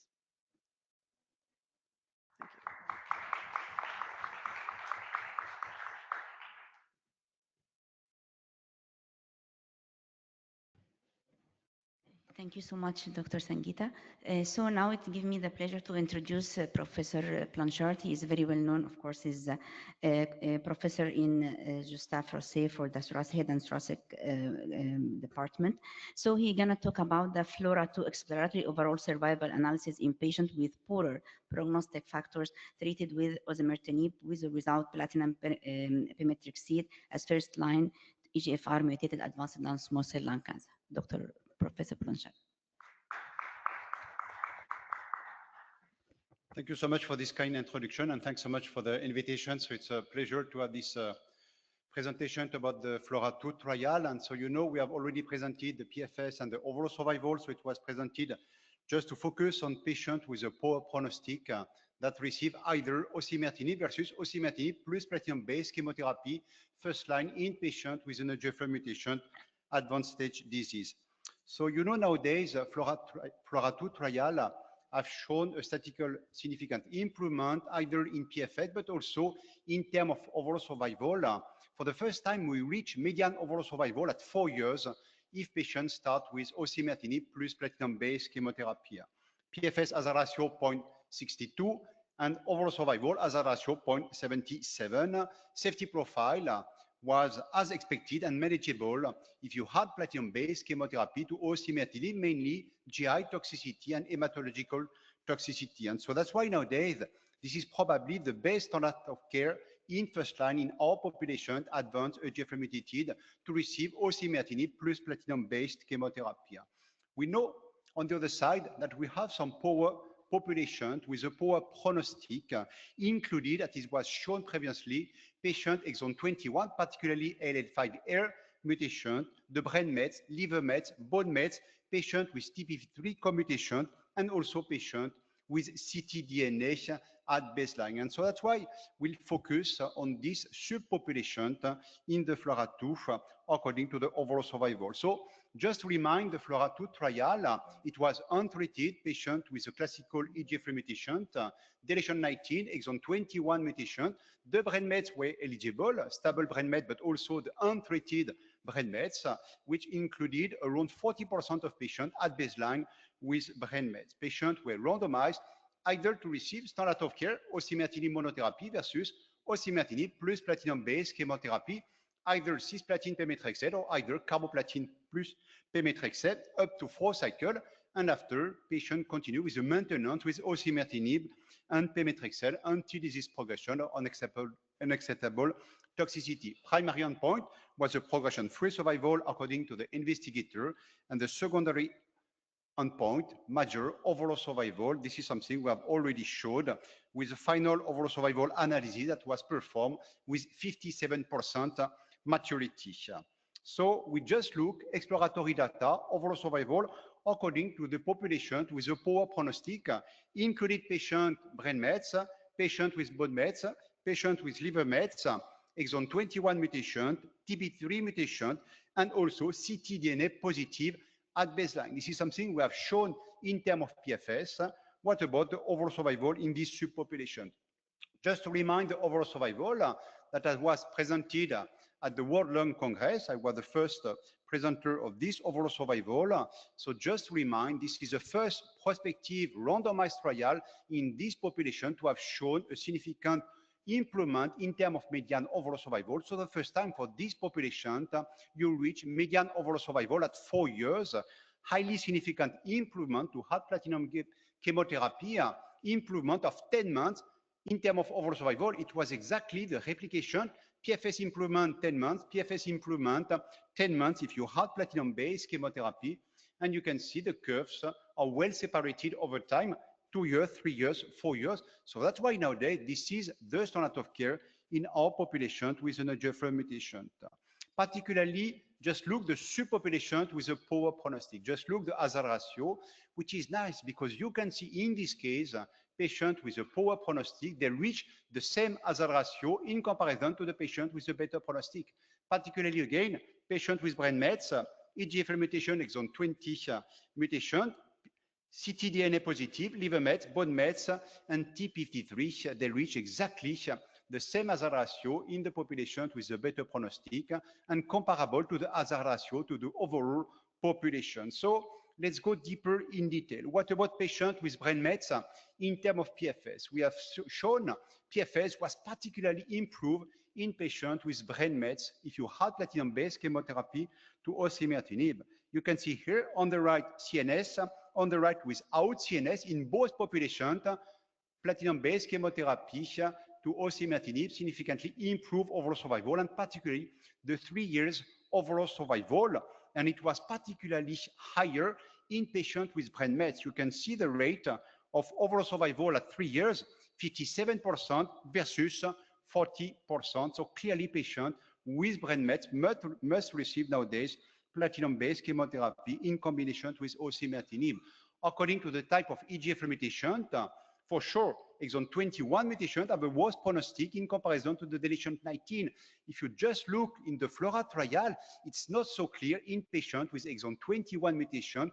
Osimertinib did better in terms of overall survival in comparison to gefetinib and erlotinib. Just look here, if you had chemotherapy, you significantly improve the overall survival. The 3 years overall survival, exon 21 mutation, 54% versus 42%, but also in the deletion 19, you significantly improve overall survival. What about the ctDNA? ctDNA is probably one of the best biomarkers that was shown to be predictive in the progression-free survival in the FLORA2 trial. Just look here, you can confirm that also in terms of overall survival, patients who are ctDNA positive, they have a higher benefit to receive chemotherapy in combination to osimertinib. 3 years overall survival rate, 53% versus 42%, but also in the patient who are ctDNA negative, but it's less higher in comparison to the patient who are ctDNA positive, for which clearly they need to receive platinum-based chemotherapy in combination to osimertinib. Liver mets, just look, both have a huge benefit to receive chemotherapy plus osimertinib, but the difference is particularly higher in patients with liver met. Again, the 3 years overall survival, 54% versus 35% in the osimertinib monotherapy arm. Same for the bone mets, significant in both arms, but particularly higher in patients with bone mets. As you can see, the 3 years overall survival rate, 55% versus 42% in the OC monotherapy arm. What about the TP53? What we have shown for the PFS, TP53, it's a prognostic factor, it's not a predictive factor. And this is exactly what has been shown for the overall survival. You can see patients do better if they are TP3 negative versus TP3 mutated. You have a benefit to have chemotherapy in both populations, but it's not predictive, it's a prognostic. So no selection according to the TP3. Patients need to receive platinum-based chemotherapy in combination to osimertinib. So finally, this is how we can summarize.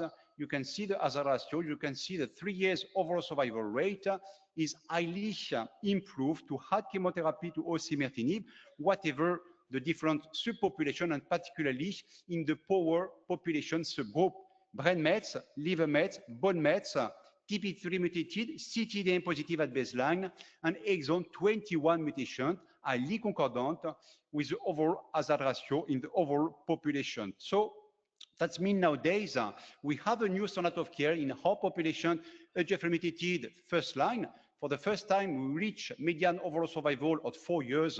If you had platinum-based chemotherapy to osimertinib, which is unprecedented, the hazard ratio for overall survival favor the combination regardless of baseline prognostic factor. It's highly consistent with the overall population hazard ratio, and the 3 years overall survival, as it was shown, was particularly marked in all the subgroup population, including patients with a poor prognostic.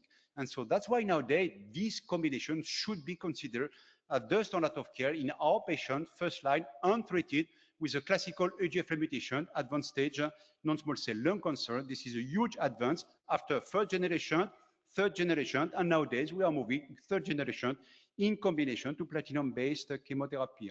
And with this, I always thank the patient, the families, thanks all the investigators, and just remind, we have recently published this phase 3 trial, overall survival, in the New England Journal of Medicine. And again, want to thank for your kind attention. Thank you.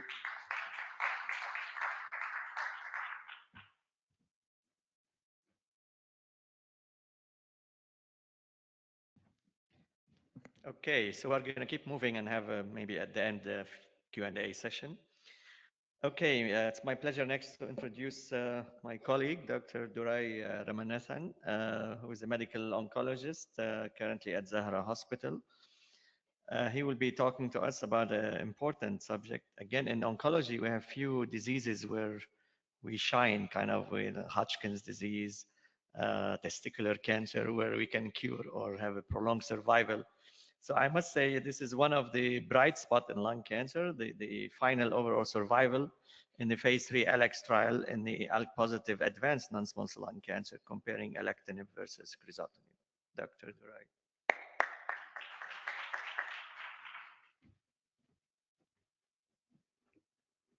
Good afternoon. Just a few more minutes before the lunch break. Thank you, ESMO, for offering this opportunity to be standing here discussing. And like Dr. Hassan said, we're looking at a very nice trial, sort of fairly simple. So we're looking at a final overall survival data based on the phase 3 ALEX study, where we're comparing alectinib with crizotinib in all these patients who are ALK positive, previously untreated patients in non-small cell lung cancer. So, okay, the background. This is going back to 2017 when the phase 3 ALEX study was actually published, and this basically led to the global approval of the first-line alectinib for the treatment of these patients who had advanced ALK-positive non-small cell lung cancer.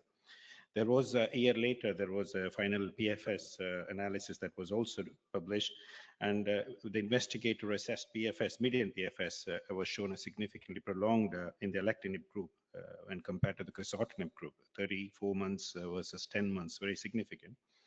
And a median survival follow-up 48 months, the overall survival data was immature, and the median overall survival has not reached with alectinib, whereas with crizotinib it was 57 months. So what we're doing today is the final overall survival analysis of the ALEX trial. This is updated recently. This is after additional 6 years of follow-up, and this is in the data which was assessed in April 25. So what is the ALEX? It's a randomized open label phase 3 trial, multi-center trial. We're looking at all patients who are histologically, cytologically confirmed advanced ALK-positive non-small cell lung cancer, the age over 18 years, and ECOG performance status 0 to 2. They had not received any prior systemic therapy for their advanced disease. Substratified based on the ECOG status, 0 or 1 versus 2, race, Asian versus non-Asian, and the most important thing is the baseline CNS metastasis, S versus no. So randomized 1:1, alectinib given at the dose of 600 milligram twice a day versus crizotinib, which was 250 milligram twice a day. There was imaging done every 8 weeks until progression of disease or death. So the primary endpoint is PFS, secondary endpoint, one of the main secondary endpoint is overall survival and safety.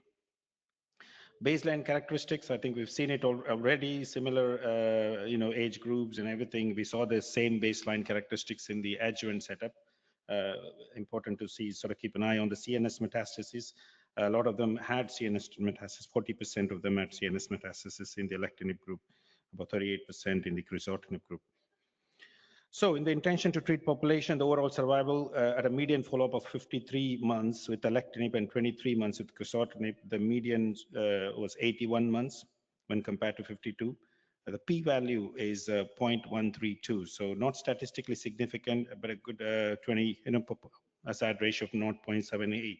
Still an impressive data, so clinically meaningful overall survival compared to crizotinib. That's what we saw. Pre-specified subgroups, again, when you look at the sort of extreme right and everything is in favor of the alectinib, and highlighted is the CNS metastasis. Again, so this we've already seen in various clinical trials that we've already sort of discussed. So longer overall survival with alectinib versus crizotinib, consistently observed in all subgroups. Like we were discussing the adjuvant setup, we have, thankfully, we have other lines of AKIs, TKIs, which we can use if there is a failure. So we had subsequent therapy, lorlatinib, brigatinib, crizotinib, alectinib, based on what they started on. So that sort of helped the overall survival as well. So although this overall survival results was not statistically significant, this may be because of the crossover. I think 25% of these patients who are on the other side, the crizotinib is crossed over to the alectinib group. So that sort of is impeding the data for the overall survival. Specifically, like I mentioned, we're looking at the CNS metastasis at baseline. So the median overall survival in patients who had CNS metastasis at baseline is 63 months with alectinib when compared to about 30 months with crizotinib. So that's extremely, double, basically more than double the sort of results. The curves are nicely sort of separated. Without CNS metastasis at baseline, still alectinib was much better than crizotinib, 94 months median overall survival compared to about 70 months with alectinib. So it induced a clinically meaningful overall survival benefit compared to crizotinib.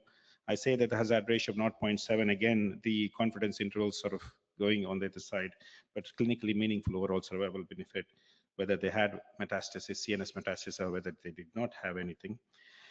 So another important thing when we talk about these things is the duration of response. So again, when we look at the median duration of response, 42 months with alectinib compared to crizotinib, 11.1 months with a hazard ratio of 0.41. So among all the responders, the median duration of response was 42 months with alectinib, 11 months with crizotinib. Safety data, again, we've spoken about it enough. It's pretty easy. Alectinib is much well tolerated compared to other ALK inhibitors. What we look at is the liver function on a regular basis. Bilirubin is one of the things that we keep an eye on, ALT, AST as well.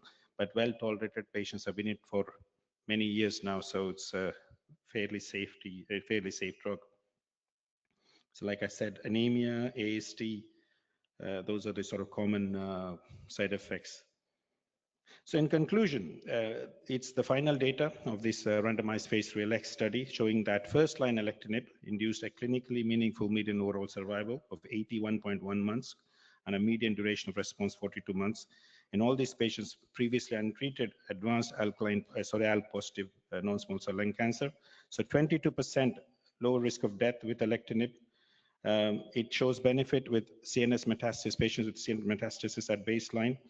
Like I said, the overall survival might be confounded by the fact that there was treatment crossover and prolonged median duration of response is pretty much seen. So I think when we see a long PFS like that with a duration of response like that, it certainly has an overall survival benefit. So that's the data, which is now the first line therapy. And we can always discuss about the role of lorlatinib. Thank you. Thanks.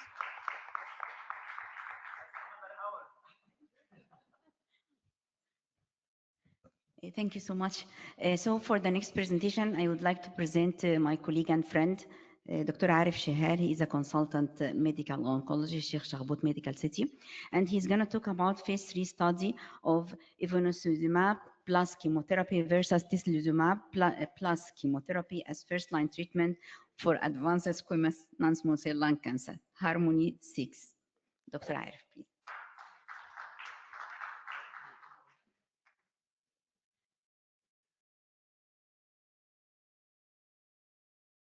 So thank you very much. Thank you, Dr. Allen, for your kind introduction. Thank you for the organizing committee for inviting me. So I think it's 2 lectures before lunch, so I have to be very quick.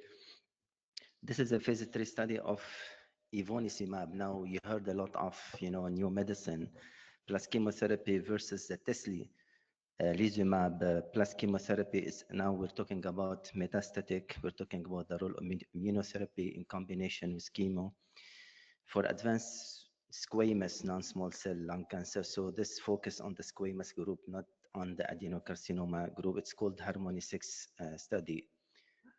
This is a declaration of the presenter and the background that we know that the role of PD-L1 inhibitor and the PD-1 inhibitor in the treatment of squamous non-small cell lung cancer. And it has been approved by many studies from the Keynote to Checkmate. The strange here in this trial that are comparing anti-PD-1 with anti-PD-L1. So the teslilizumab is a PD-L1 inhibitor, while the evonicizumab is a bispecific antibody targeting PD-1 and vascular endothelial growth factor. And this is a randomized study for this combination for chemo versus the anti-PD-L1 plus chemo. And this, make a lot of questions in this study. So the key eligibility is, it's phase 3, it's multicentric, it is randomized. The key eligibility criteria, these are confirmed to be squamous, they are stage 3B or 4, no prior systemic therapy, no EGFR, good performance status, stratification according to stage and PD-L1. The baseline of chemo is carboplatin plus paclitaxel as we used in squamous, but however, they are comparing the evonicizumab, which is an anti-VEGF and anti-PD-1, versus the tesli, which is anti-PD-L1. So what they want to prove is PD-L1 inhibitor is better than PD-L1. And if the evonicizumab is, anti-VEGF, why they did not add Avastin in the second arm? So I don't know, we will discuss. So the group who were on Evoni, they will continue the evonicizumab 20 milligram every 3 weeks for up to 2 years or unacceptable toxicity. And the group who were on the Tesli, they will continue the anti-PD-L1 again for 2 years unless there is an unacceptable toxicity. The primary endpoint is PFS. Secondary endpoint OS, endpoints again by response rate, duration of response, and safety. Statistical consideration, they want an 80% power to show a PFS with a hazard ratio of 0.7 to be considered as positive for the PFS, and an alpha level of 0.025 for the OS to be considered. And this has to be, at a planned number of event, which is more than 200 event in order to be significant.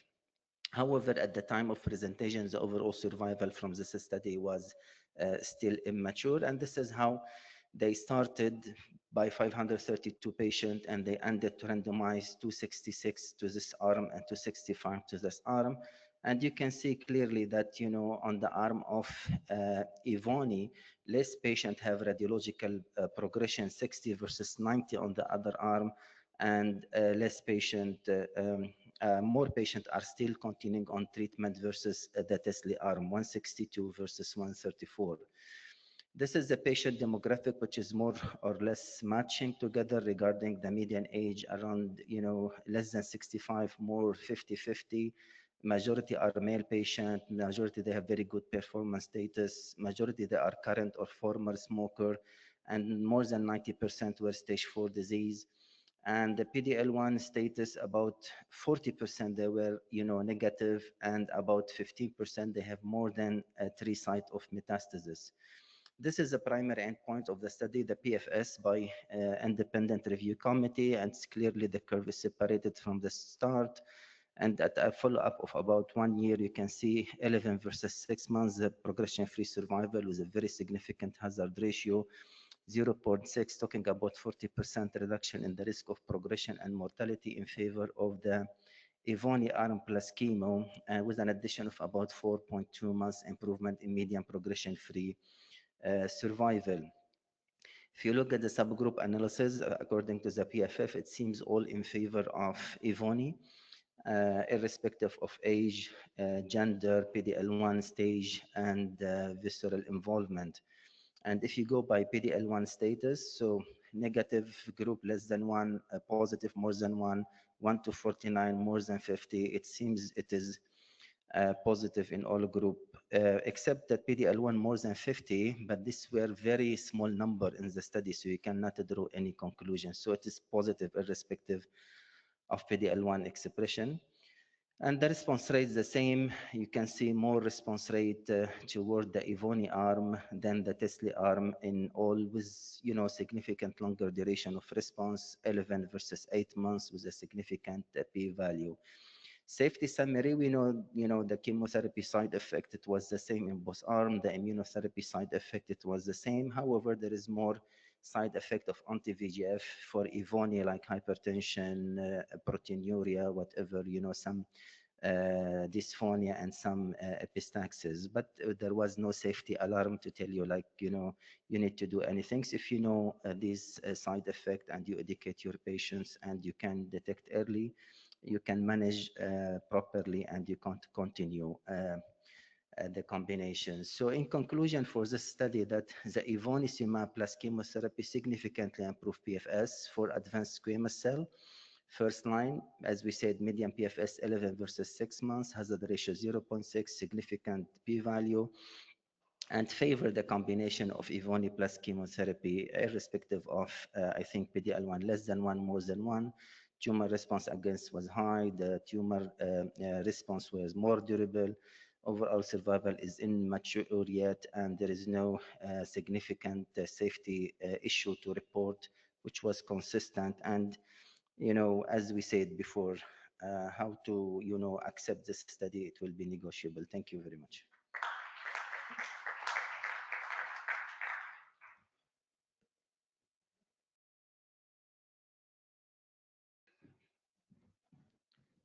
Okay, final stretch. Before the Q&A, we still have a little small Q&A. My pleasure to introduce Dr. 𝗘𝗦𝗠𝗢 𝗫, consultant medical oncologist at NMC Abu Dhabi, who will be talking to us about, we have to memorize all these new names.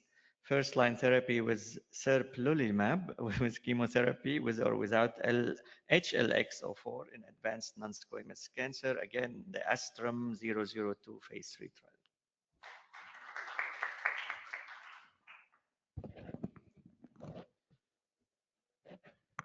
Thank you, Dr. Hassan, for the introduction. Thank you, your scientific and organizing committee, for giving me this opportunity. So since it's the last talk before the lunch, there are only few slides. It will be very fast. So this is regarding the serplulimab plus chemotherapy with or without HLX04. HLX04 is a biosimilar for bevacizumab. So it is a VEGF. So we know the background of, we all know about that immunotherapy compared with chemotherapy is the standard of choice in cases of metastatic lung cancer. So this is especially in patient, this study is done in adenocarcinoma. And also the one important question also they asked is whether the addition of a bevacizumab, like a biosimilar of a bevacizumab, is increasing the survival. Just now, we heard from Dr. Arif, in squamous cell carcinoma, it was an antibody combination of PD-1 and VEGF, and it was improving the survival. But what is in adenocarcinoma, whether addition of a bevacizumab also showing any better results? So also we know from Empower 150 that the quadruple therapy with chemotherapy, immunotherapy, and bevacizumab was showing some improvement in the survival and also in some subset of the patients. So this study, there are 3 groups. I'll be just telling group A, group B, and group C. So the group A is all the 4 chemotherapy, bevacizumab biosimilar, and also the immunotherapy. Group B is only immunotherapy and chemotherapy, and group C is chemotherapy alone. EGFR and ALK mutated patients were not included in the study, and the primary endpoint was the PFS and the secondary endpoint was OFS and the safety. So it was equally balanced, around 600 patients. Each arm had 200 patients each. So coming to the baseline characteristics, as by selected majority of patients were stage 4 patients. Adenocarcinoma was only included. If you see the TPS score, 50% had less than 1% and 50% had more than 1%. Now coming to the results, the overall survival. So here we can see a clear overall survival benefit when compare group C and group B, that is chemotherapy when combined with chemo and immunotherapy. The hazard ratio was 0.66. But when compared with the addition of bevacizumab, that is group A and group B, when compared, there was no benefit. The hazard ratio was 1.1. Now coming to the subgroup analysis of these patients, the brain metastasis patient, definitely if you see the hazard ratio was 0.67, the TPS score more than 50, they had a very good hazard ratio. And when you compare the addition of bevacizumab, that is the biosimilar of bevacizumab with group A and group B, there was no additional benefit in any of the subgroups. So this is the progression-free survival. Again, when addition of immunotherapy compared with chemotherapy, the hazard ratio was 0.54, but when compared with addition of bevacizumab, there was no improvement in the hazard ratio. Hazard ratio was 1. So this is again the subgroup analysis, the similar. We can see whether in the only if you compare the addition of bevacizumab in that group, we can see only in the brain metastasis patient there was a slight improvement, but not very statistically significant. Again, the secondary endpoints, if you see the overall response rate, the CR/PR, this was doubled when immunotherapy was added to chemotherapy, but there was no additional benefit. Was addition of a bevacizumab biosimilar was seen, especially in the overall response rate, also the duration of the response. Safety signaling also, it was almost similar in the entire group. When addition of bevacizumab, there was a mild increase of toxicity.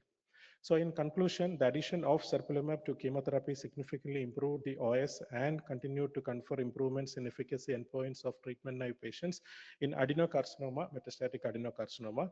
The addition of bevacizumab to serplulimab plus chemotherapy did not demonstrate further statistical significant improvement in the survival, and both investigational agent had a management safety profile. So the question is only we have to, in which set of patients, whether the addition of bevacizumab will be helping. From the Empower 150, we know the subset analysis has shown those patients who's progressed on TKI, EGFR mutation patient and liver metastasis patient. These were the subset of patients who had benefit of addition of bevacizumab to immunotherapy. So this subset was not included in this study. This was EGFR negative patients, and there was no analysis of the liver metastasis patient. So I think this subset of patients still may benefit with bevacizumab. Otherwise, I think there is no role of a bevacizumab along with chemoimmunotherapy. Thank you.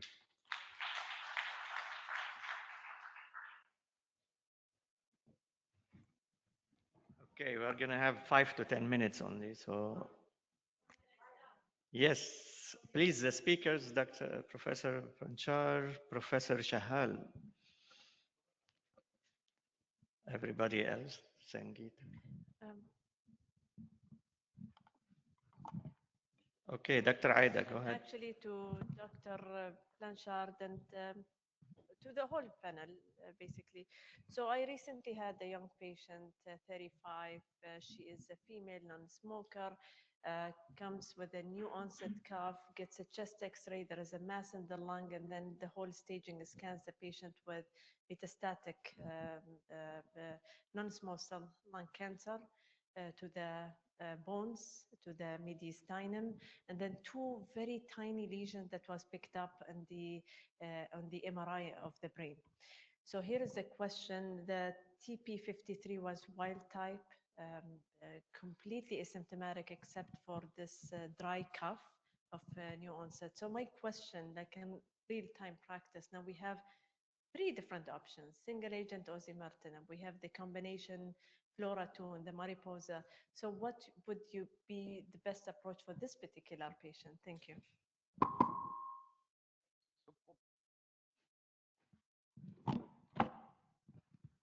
Just to add EGFR exon 19 mutation. Okay, I just missed the type of mutation, which is the most important.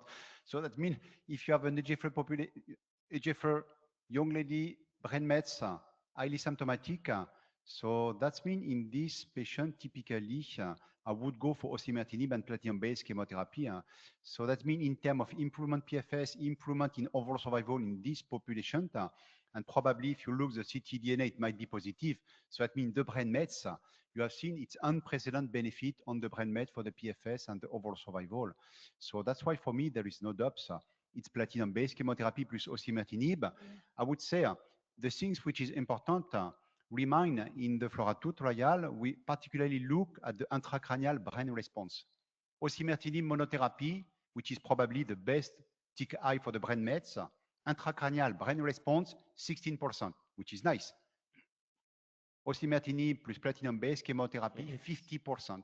So that means 50% of patients with brain mets are intracranial complete brain response.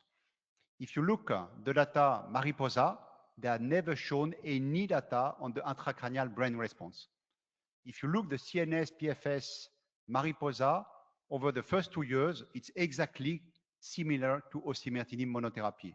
If you look the FLAURA2 CNS PFS, hazard ratio 0.46, you have a null separation of the curves in favor of the osimertinib plus platinum-based chemotherapy. So for me, the efficiency on the brain mets, there is no doubts. It's platinum-based chemotherapy plus osimertinib.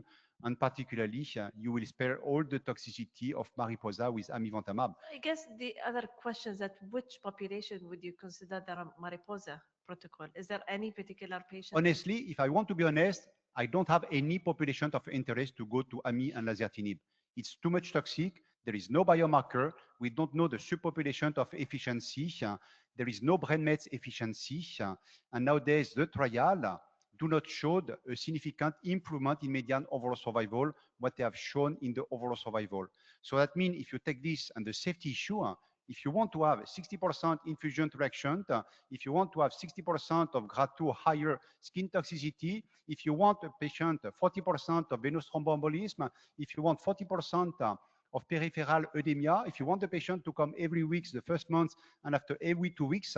So that's why nowadays I don't see any advantage to receive AMI and lazertinib.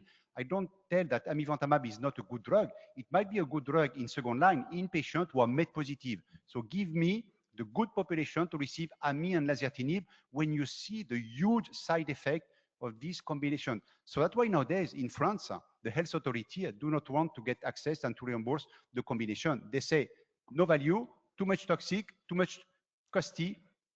That's all. So I would say this is the end of the game. If FLORA-2, if the patient progressed on this regimen, how would you approach these patients with exon 19? Would you at all, I mean, put amivantamab, I know I'm not backed up with data, but how would you do it in the subsequent line setting? That means the second line setting, you rebiopsy the patient, tissue biopsy, liquid biopsy, you look the mechanism of resistance, what we have shown in the FLORA-2 trial.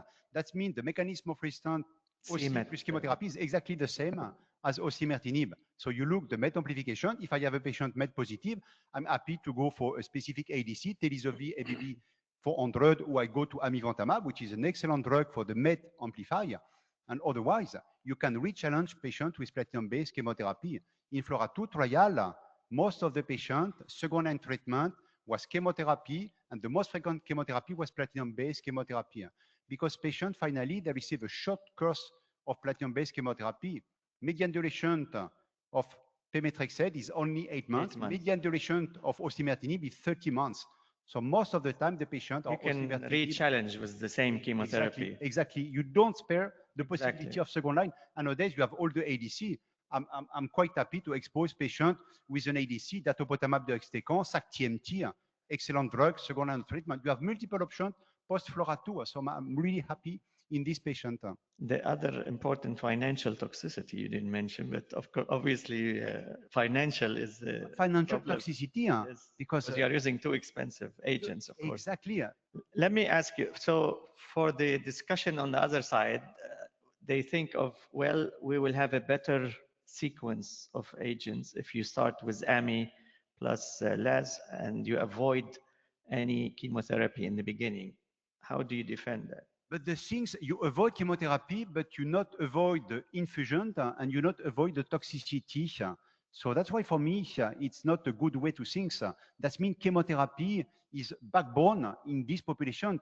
You know, we have exactly the same discussion for the patient initially, the non-AGA. We say, okay, we go to immunotherapy. And nowadays, what we do, it's chemo-IO for everybody. Metastatic stage, in the early stage, neoadjuvant chemo-IO, post-chemo-RT, it's again immunotherapy and chemotherapy. So that's why the chemotherapy in this population is backbone. So that's why it's not an issue. And again, it's not chemotherapy for life. It's only a short chemotherapy. And the most important is the induction.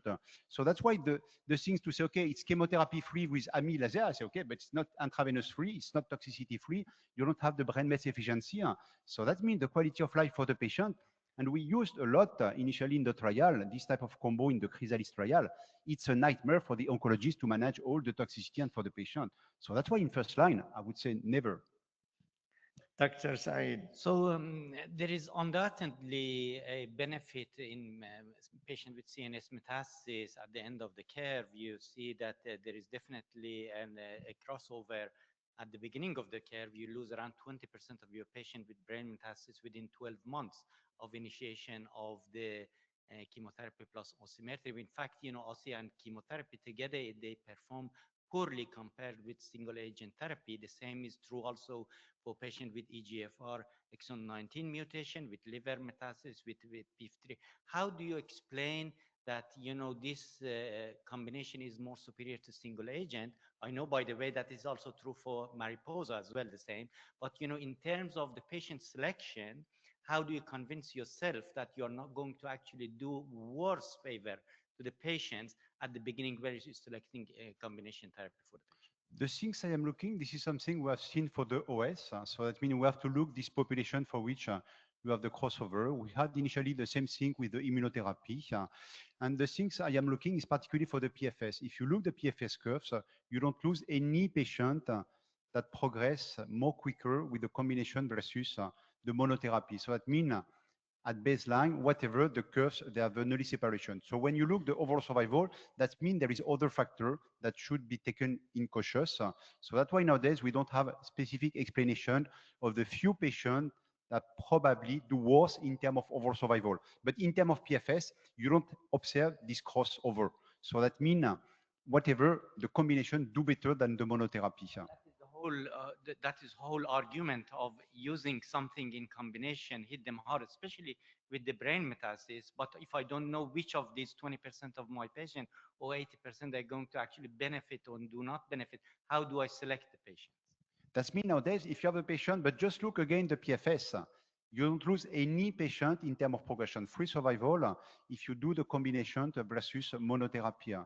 So that's why in this case, and particularly in the brain mets, just look the brain mets, this population, whatever, you separate quickly in favor of the combination. So that's why the OS might explain by the further line of treatment. So that's why it's much more complex. So be cautious of this on the interpretation, and this crossover might be related only to few patients.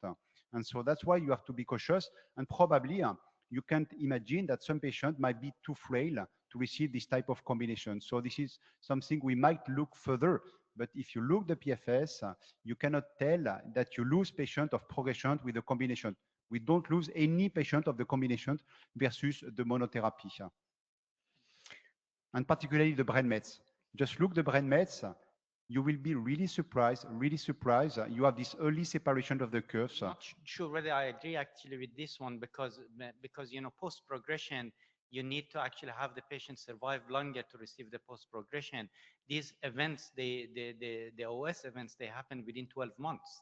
So this indicates that the patient rapidly progressed and they died within 12 months of initiation of treatment. I don't know how this can actually be explained by the post-progression therapies. That's why in this case, just look the PFS, because the PFS, you don't have early progression disease. And this is what has been observed with the immunotherapy versus chemotherapy, for which even in the PFS, you have patients with an early progression. If you look the response rate, the waterfall plot, all the patients, the response. And if you look the PFS, you don't have this crossover on the PFS with the combination. And so that's why this is what we did with the immunotherapy. When you had chemotherapy, you avoid this early progression disease. So that's why for the PFS, I think you specifically look at the efficiency of the drug. When you look the OS, you look the multiple line of treatment that might influence the overall survival in this case.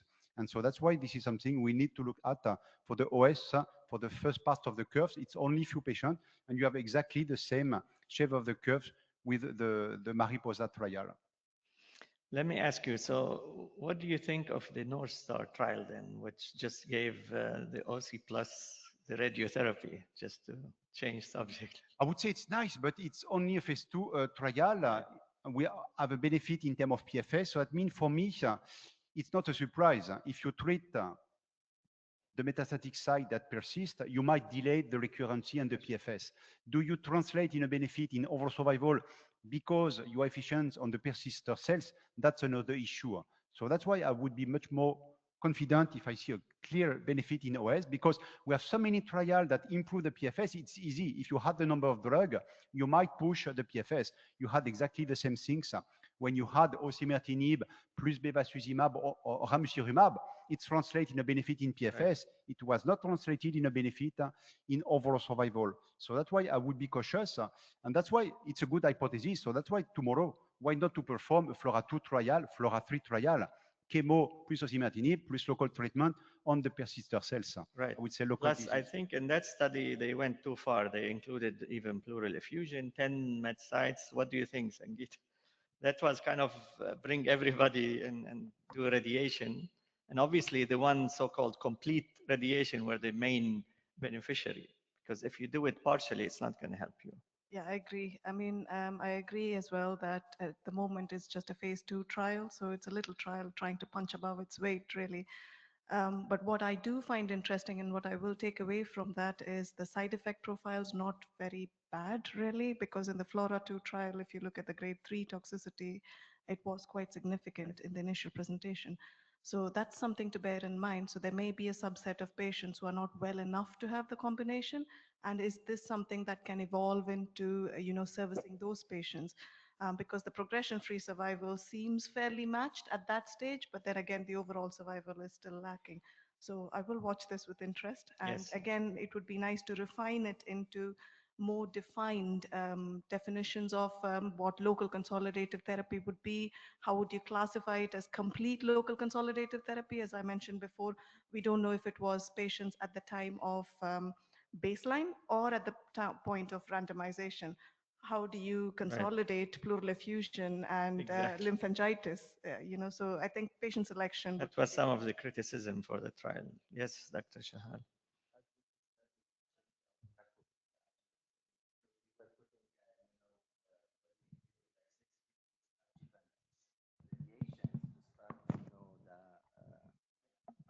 To start the adjuvant osimertinib, afraid we were, scared of pneumonitis. So with this study, probably they are combining OSI with localized radiotherapy. So probably when our patient finish radiotherapy, we can start osimertinib immediately. No need to give like 3 to 6 week period. I would say OC plus local treatment seems to be quite safe. The only issue is particularly combination with immune treatment. Otherwise, it's safe. I would be after cautious because it's always the issue which patient have been included in terms of volume or thoracic irradiation and so on. So that's why be cautious also about the selection of the patient in all the trial because you have few data, particularly on the volume that have been irradiated on the lung field. So still be cautious. Right, it's more about immunotherapy OC, I think, more than radiation OC, I agree. So Dr. Ashok, what do you, should we be waiting for SAC-TMT? It looks like very impressive data, even better than Dato-DXd, like in survival, as you mentioned. But it's a Chinese, right? Chinese data. Yeah, yeah. But it's Should backed we by repeat Merck. this data in the rest of the world? But it's backed by Merck as well, because during the presentation it was backed by Merck as well. But the thing is, the only thing that comes close to it is the amivantamab lazertinib arm, the Chrysalis 2, cohort B. And as we all know, it's far more toxic than SAC-TMT. So the choice is pretty clear as of now. And I just want to add something about, adding chemotherapy to TKIs. So ever since we have been adding chemotherapy to geftinib, we've kind of taken something away from the hematologists about an arbitrary depth of response. When you hit hard and you get a better response which lasts longer. And that has been kind of the norm for, I think, every TK plus chemotherapy schedule. So I think I'm sold on that. Like, I'll definitely be giving that. Dr. Durai, so this is impressive data, 90 plus months. We never seen this survival.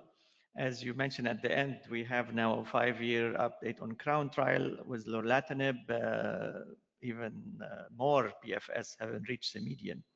So where do you put this now in this context? And do you look for toxicities or what's the age of these patients, etc.? It's a very impressive data with the Crown trial, actually. So I think it's a good thing is that you can follow up the alectinib with the lorlatinib on progression. So there is an option there. CNS, I believe CNS metastasis, much better response with lorlatinib. So if somebody has a CNS metastasis and presentation, I think you see some complete response as well. So choose the patient at the end of the day. And I think the overall toxicity with alectinib is much better compared to lorlatinib. So you could sort of have them for 6-7 years. And then if they progress, they could consider lorlatinib later on. So you might not lose out anything by doing that. So something to think, but I might choose alectinib in most of the scenarios, might. Still, yes. No, I agree. But although the second line, lorlatinib, is much shorter, the PFS is less than 10 months. So Dr. Arif, EVON, as you call it, evonesimab, Easy. we know that bispecific, when you have a bispecific, it's not exactly just addition of drugs. Do you buy into that? And we have prior trials, of course, with evonesimab versus even pembrolizumab as single agent, just proof of principle that there is something to this molecule. Where do you see it fitting in our armamentarium? I think this is an excellent question because when I read the articles, I was, wondering about the protocols. So probably, like the amivantamab is, like bispecific inhibitor for EGFR and MET. So here we're having something against PD-1 and anti-VEGF at the same time. So probably this will give more in strength, especially if the cost is lower than whatever PD-1 inhibitor. So if it is available with reasonable cost, I think this will be in use. Yeah, but in the study we cannot say that this is superior to this because there was no, to be honest, like equal because you're using in one arm PD-1, in the other arm PD-L1. In one arm you're using anti-VEGF, in the other arm it wasn't present. So what they were comparing, I don't know. But anyway. Dr. Planchard, what do you think? Your projection for evonesimab? I think nowadays this is probably one of the most interesting drugs. If you're looking for the ADC and particularly this bispecific, they have shown so nice data in this population with no AGA, but also included in patients potentially with EGFR. So it's really surprising. It's only Chinese population, so for sure we need to replicate the data. But when you see the data nowadays, I think this is something of interest. And when you see nowadays all the pharma, they're all launching their other different bispecifics. So I think we'll have a lot of data on the bispecific, whatever the tumor type, including the small cell, neoadjuvant, adjuvant treatment. Many things are coming from China. So I'm quite impressed, particularly sac-TMT and the evonesimab. This is true drug coming from China. So I think nowadays we have to change our mind, not looking from the US, but we should look better from China because they have a huge number of drug coming, and I'm quite impressed. The only things I always surprised with evonesimab, because finally there are few adverse event in terms of anti-angiogenic adverse event if you compare to bevacizumab. That is, so I'm always surprised that finally the rate of this type of adverse event is so low with this bispecific. So that's why keep cautious and wait the data in the non-Chinese population. But probably it should be considered one of the new standard of care. Yes. Even tri-specific coming. Yes, if you think bispecific, For sure. you do tri-specific. All right. Any other question? I think we are all hungry now. We will resume at 3 o'clock. Okay. We'll have some trophies.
Where is lunch? Okay, level 4 is lunch, Bites restaurant, and then try to be back by 3 o'clock.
Good afternoon, everyone. I think we're going to make a start. Just to try and stay on time. So, okay, everyone ready? We're all going to sit down and welcome to our GU bladder cancer session. It was a very exciting ESMO for GU oncology data, as I'm sure you all know. So we're going to start with Dr. Mudassir, who is a medical oncology specialist at Virgile, and he's going to be discussing two very exciting abstracts for early stage bladder cancer, the ALBAN study and the POTOMAC trial, both very exciting new data discussed at ESMO this year. And without any delay, we'll leave the podium to Dr. Ahmad. Thank you very much.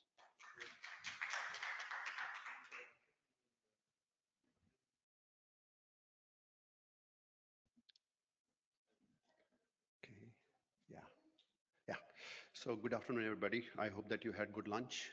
So I'm going to present actually two related yet very contrasting trials which were discussed in the ESMO. One is ALBAN and another is POTOMAC.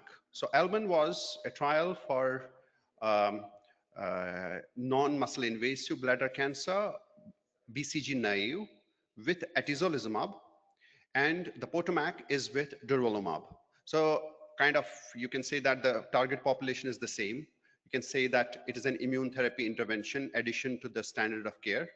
But there were very contrasting results. I think that makes them more interesting and that makes them related to each other.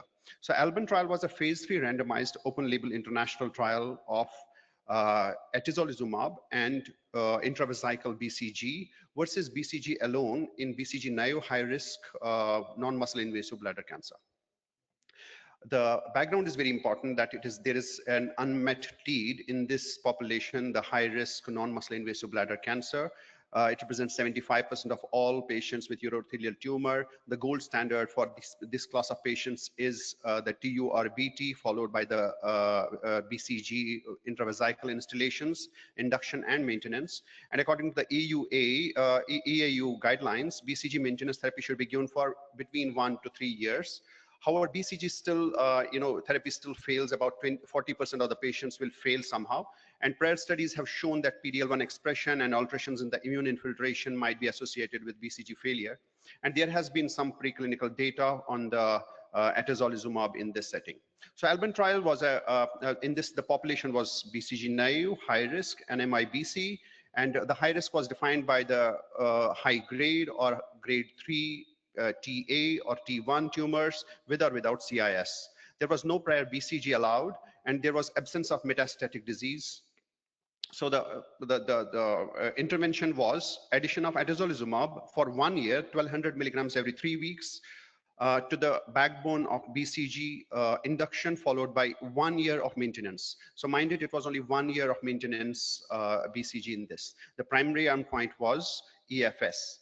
And the key statistical design was like very much, standard. So the baseline characteristics were well matched. So there were mainly male population. ECG performance stats was good, and the high risk like 20% people were TA grade 3, and T1 was around 40%.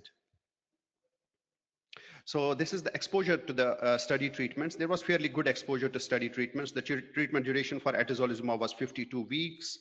For the BCG, it was about 11.4 average installations in the atezolizumab arm versus 12.1 installations in the BCG arm.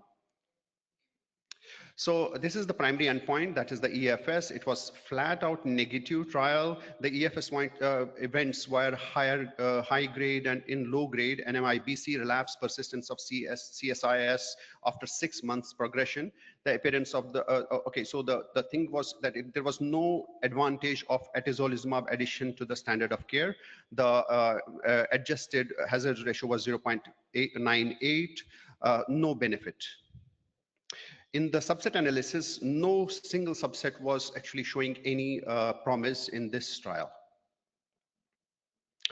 If we analyze only the high grade, recurrence-free survival, in these patients, so no benefit in this as well. So overall survival as well there was no benefit. So, and toxicities were obviously higher, especially the immune-related toxicities were higher. I'm rushing because we have to go to the another important trial, POTOMAC. So the conclusions was that BCG plus atezolizumab showed no significant improvement in the EFS versus BCG alone. The safety profile of the treatment combination was consistent with that of the individual drugs, and the higher rates of treatment-related adverse events and more than or equal to grade 3 adverse events were observed with combination arm as compared to the BCG alone. So with this, we can go to the next important trial. So this is the next important trial, which is the use of durvalumab in the same setting, like durvalumab in combination with BCG for BCG naive, high-risk, non-muscle invasive bladder cancer. And this is the final analysis of this phase 3 open-label randomized POTOMAC trial. This trial was originally presented by Professor Maria DeSantis from Shadid Cancer Center.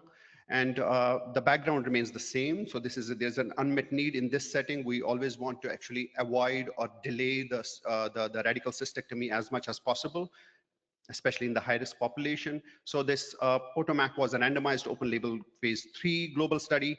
Adult patients with high-risk tumor. High-risk tumor was in this trial defined by T1, high grade or grade 3 tumors, the carcinoma in situ, or multiple and recurrent tumors and large tumors more than 3 centimeters. There were 3 arms. The standard arm was BCG induction plus maintenance of 3 years. And the 2 experimental arms were, one was the same as standard, that is the BCG induction plus maintenance, plus the durvalumab for 1 year, 1500 milligrams every 4 weeks for 1 year. And the BCG was the same. And the other arm was BCG for 1 year, but the durvalumab for 1 year, but the BCG only for induction. The primary endpoint was DFS. DFS between the arms of BCG induction and maintenance plus durvalumab versus BCG induction and maintenance alone. Stratification factors were high-risk papillary disease, yes or no, and the carcinoma in situ, yes or no. So this is the statistical design. It was a hierarchical statistical design. If the first primary endpoint, that is the DFS between the durvalumab IM versus BCG induction and maintenance alone, if this was positive, then the further the secondary endpoints will be tested. So there were about 1,018 patients. They were equally distributed, assigned to the 3 arms. And this is important. So the study was enrolled from June 2018, and the last patient was taken in October of 2020. So this is like the COVID time. At that time, there was some problem with the BCG availability. The baseline characteristics, they were well matched. And the T1 was around 60% of the patients had T1 disease. TA was only 33% patients. Papillary disease only was the majority of the patients, and high-risk papillary disease was seen in about 50% of the patients. So the BCG treatment exposure was very well matched between the 2 arms, and it was adequate installations. You can see that the induction installations median was 6 installations for these patients and 14 in total, and this was matched in the 2 arms. This is the primary endpoint, that is the disease-free survival for the durvalumab plus BCG induction and maintenance versus the BCG induction and maintenance alone in the intent to treat population. You can see that it met its primary endpoint with a hazard ratio of 0.68 with 32% reduction in the risk of DFS event happening. And this the median DFS has not been reached. And the DFS maturity was 24%. So this was a positive trial, and you can see that the curves are are dividing very early on, like within first 3 to 4 months. So the disease-free survival, if you go by the subgroup analysis, you can see that almost all the subgroups are receiving the benefit. Generally, this is like effective in almost all the subgroups, whether it is age or performance status, smoking status, BCG strain used, or the carcinoma in situ plus or minus, or the high-grade papillary disease, yes or no. This is the overall survival. This trial was not powered for the overall survival, but you can see that the overall survival is numerically superior, but this is only at 14% of overall survival maturity, so we cannot say much on this, but there is a trend in this. And if we see the quality of life, there was not much deterioration in the quality of life with the addition of durvalumab. And if we, this is one of the secondary endpoints was the disease-free survival for the durvalumab plus BCG induction only versus the standard arm. This was also, there was also some numerical, I would say, like, it was not significant at all. The HR was 1.14, so no difference. Adverse events was, it was fairly safe, but we can see that the grade 3 or 4 adverse events were almost 3 times when you compare with durvalumab with induction maintenance with the standard BCG only. You can see that about 4% in the induction and in the BCG arm versus like 15% and 21% in the 2 other arms. So the grade 3 and grade 4 adverse events were increased. These are the common adverse events: the dysuria, hematuria, the frequency, the urinary tract infections, etc. So these are, fortunately, the grade 3 and grade 4 were, or all of these were not, very high in percentages. So the conclusions of the authors were that durvalumab in combination with BCG in induction and maintenance resulted in statistically significant and clinically meaningful improvement in the DFS versus BCG in induction and maintenance alone in patients with a BCG naive high-risk NMIBC at a median of 5 years of follow-up.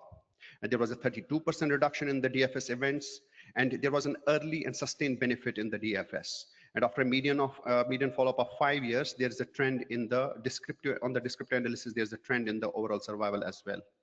And the durvalumab plus BCG had a tolerable and manageable safety profile. So the authors actually proposed that POTOMAC supports the 1-year durvalumab plus in combination with the BCG induction and maintenance as a potential new treatment for patients with BCG naive high-risk NMIBC. Thank you very much. So I think that's it. Thank you.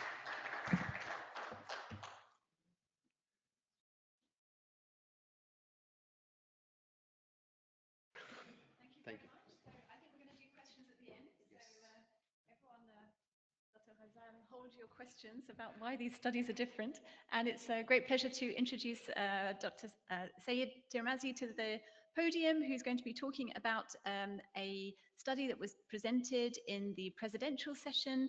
This is the IMvigor011, looking at circulating tumor DNA guiding adjuvant immunotherapy in bladder cancer. Thank you very much.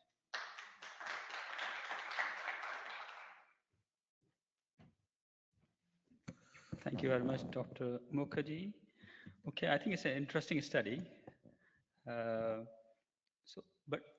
As a background, you remember, and study number 10 was negative, which was adjuvant adhesive bladder cancer. So that was a negative study.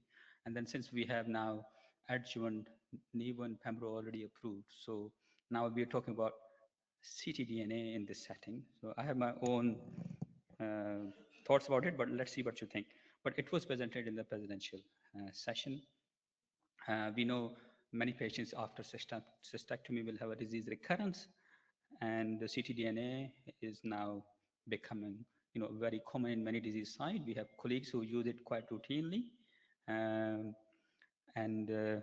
there's always this discussion about what is the real use of ctDNA. Are we trying to include more patients who may be eligible for treatment, or are we thinking of a salvage strategy and under-treating and then trying to catch up? So that's what it looks like to me in this study. So this is the trial design.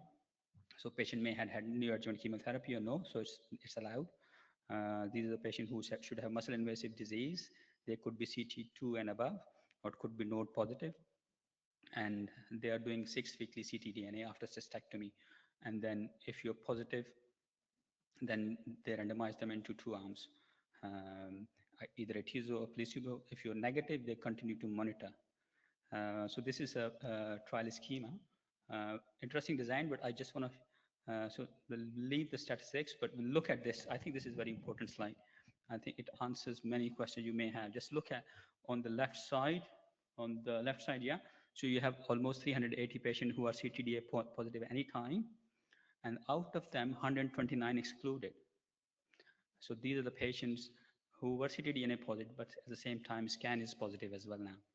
So are you going to wait for this to happen for your patient? I think that's the real challenge for me here. I was really worried about it when I looked at it. So you had a patient who you could have given an adjuvant IO and you waited for them to become ctDNA positive. 129 out of the 379 positive scan. So what are we doing? So are we under-treating some of those patients who are ctDNA positive? Because if you did a maybe, I don't know, a PET scan, you may find a metastatic disease. So I think that's for me is something to discuss about. But you may be in a other situation where you have patients who don't really want to have you. They may think that you are doing over treatment. I would rather wait and watch. And if I become positive, I will have an adjuvant treatment. But I think very different strategy to me. So it depends on your patient. So it's an option. Anyway, so this is the trial baseline stratification. It looks quite balanced. So neoadjuvant chemotherapy, half of them had neoadjuvant chemotherapy, half did not. So still, this means a lot of patients not having neoadjuvant therapy. So this is a factor we need to think about. So patients who are going for cystectomy, why they're not having neoadjuvant therapy, and that may be a problem for another talk that will be later. Looking at the PD-L1 status, again, they're defined as less than 5, more than 5. Every trial has their different cutoffs. So for you to just think about. And then you have ctDNA status. So quite 60% positive initially. Okay, so this is a positive study. So patients who are ctDNA positive, when given adjuvant atezolizumab, definitely you improve their disease-free survival. Because we have learned this from many studies now, the ctDNA positive, it is very prognostic. We know these patients have poor prognosis. So at least we prove that immunotherapy has a role in patients who have ctDNA positivity. I think this is important message from the study, but is it too late? So hazard ratio 0.64 is not very far away from all intention to treat population and the NIVO and PEMBRO data as well. It's not very far away. And these are the patients who have ctDNA positive disease. What about overall survival? Again, hazard ratio a bit wider, but still, 40% reduction in the risk of death. So clearly, adjuvant atezo for those patients who become ctDNA positive, either at the start or when you are following, has a survival impact. But whether you can improve it further, that's the question. And this is there does not appear to be any heterogeneity. Numbers are small. I don't know whether you can power a study of 300 patients, 380 patient plus for these many, subgroups. But they looked at whether you were ctDNA positive at the start or at a salvage situation at a, 6 months later, 1 year later. You have positive outcome in both, but when you look at the statistics, it's not statistically significant, especially for patients who are now, you're salvaging. So if you're positive straight away after the surgery, okay. But if you were positive later, numbers are not obviously great, but the hazard ratio is not statistically significant. So I think that is my critique from the study. You're clearing ctDNA when you start at 0, and you see that at cycle 3 and cycle 5, so just showing efficacy of immunotherapy for patients in this disease status. And this is disease-free survival and overall survival, again, prognostic for patients who are ctDNA negative. I think the good news is if you're ctDNA negative, that's really good news for those patients. But this is for patients who remain negative throughout the study period. But how do you know your patient will stay negative for the next 2, 3, 4 years? I think that's a challenge for me in the clinic if I think about it. So you may be positive a year later, and then I have to salvage you, but then your outcome may be not as good. And this is subsequent line of therapy were quite balanced. Everybody had the subsequent line of therapy, so there's no bias in terms of your survival outcomes. Obviously, you had more immunotherapy for patients who were in placebo. Summary of the side effects. We know atezo for a long time. They did not show up anything new that we should be worried about. So they concluded that it's feasible. The ctDNA monitoring could be offered to patients after cystectomy and could be an option for patients who become ctDNA positive. And we have seen positive results from the study. But which patient group? I think that's the debate to have because with lots new coming up. With this, I'll complete my presentation. Thank you very much.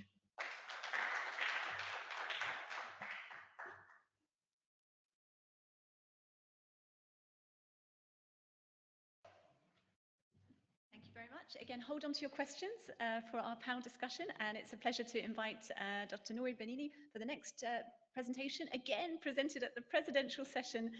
This is a very new approach using an antibody drug conjugate plus immunotherapy, DV, I can't even say it, plus 𝗕𝗲𝗪𝗪 in patients with HER2 positive advanced bladder cancer. Thank you very much. Thank you. Assalamu alaikum. Thank you, Deborah, for the introduction. Thank you, AOS, and all our colleagues presenting.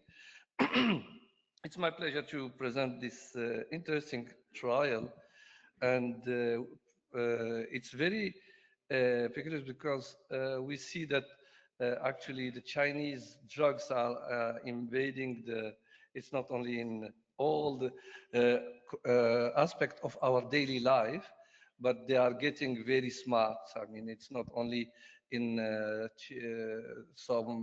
10 to 50 dirham products. They are getting to very smart and very innovative drugs, and with the new companies. And this is clearly one of these trials where two drugs totally produced by two Chinese companies that have been presented at the presidential session. This is 𝗕𝗲𝗪𝗪 vedotin plus toripalimab, a drug conjugate plus PD-1 post drug versus chemotherapy in first line locally advanced or metastatic urothelial carcinoma with HER2 expression. So initially for Dr.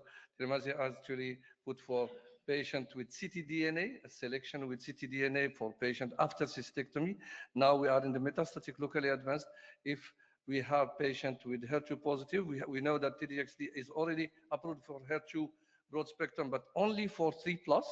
But here it's for 1, 2, and 3+ that involve almost 70% of our patient, or 70% of the patient of HER2 positivity.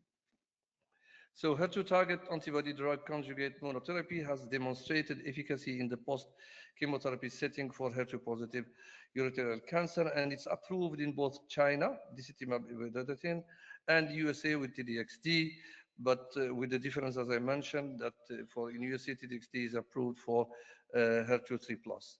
A novel response rate of 76.3% and the median PFS of 9.3 months were observed with DV plus toripalimab as a humanized anti-PD-1 monoclonal antibody in patients with previously untreated or chemotherapy refractory HER2 positive patient. And this is based on the phase 1b/2 trial earlier.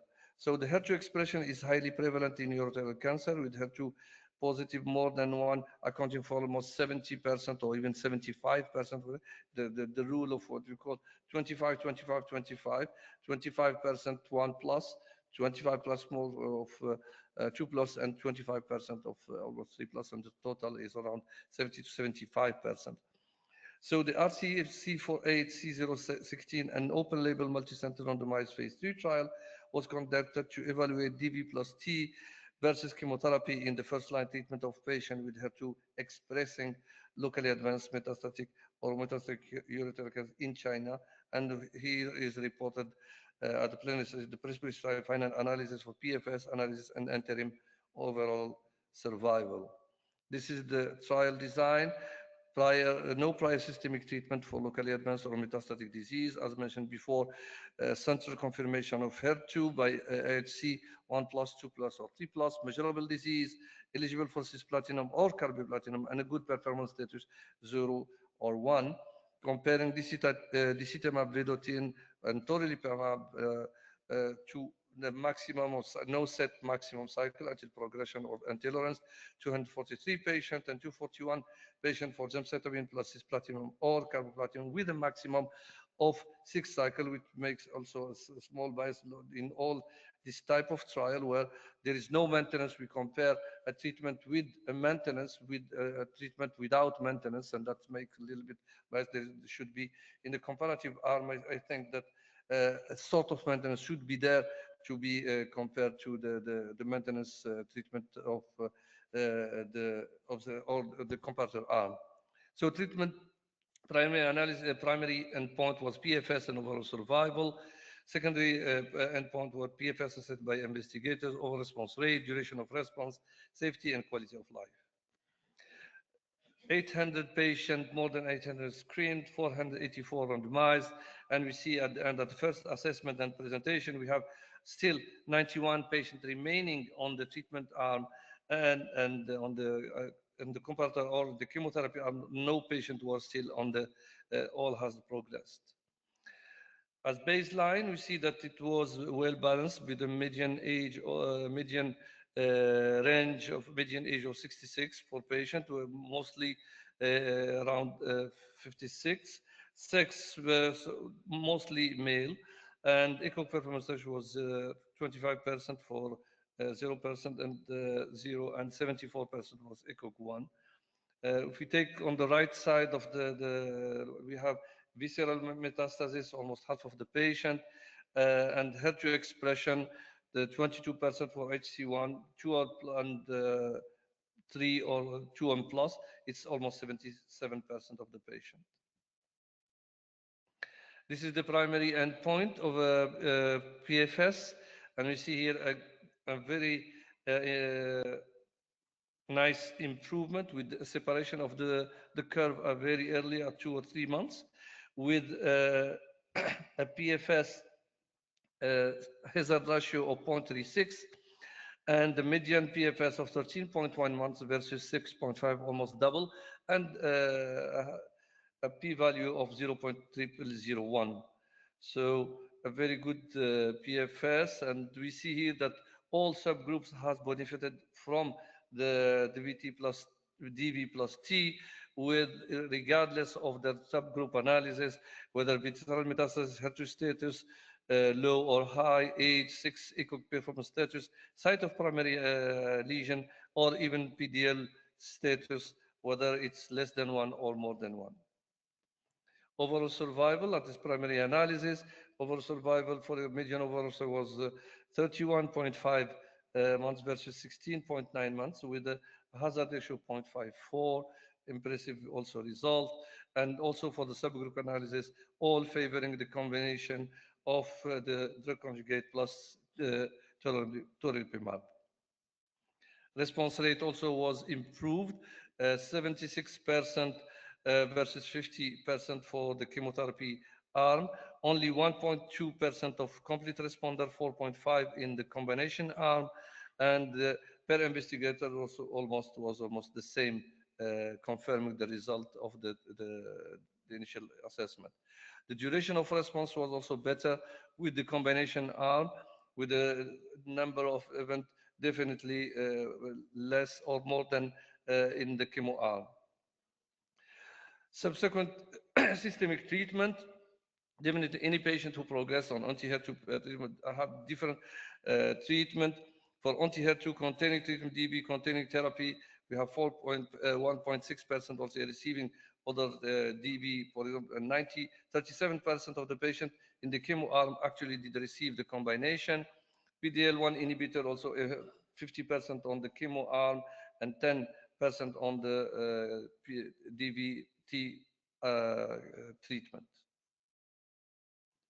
What about safety? Regarding safety, actually, it was relatively safe with all event around 43.7%. We have mainly high liver enzyme, and also alopecia was mentioned because the patient was receiving some for the chemotherapy arm. But in general, it was well tolerated with definitely some immune-related side effects. But in general, it was tolerable and well accepted. So in conclusion, the phase 3 RC48C016 is study demonstrated for the first time superiority on anti-HER2 antibody drug conjugate plus an anti-PD-1 inhibitor in biomarker selected patient population with locally advanced and metastatic urothelial cancer.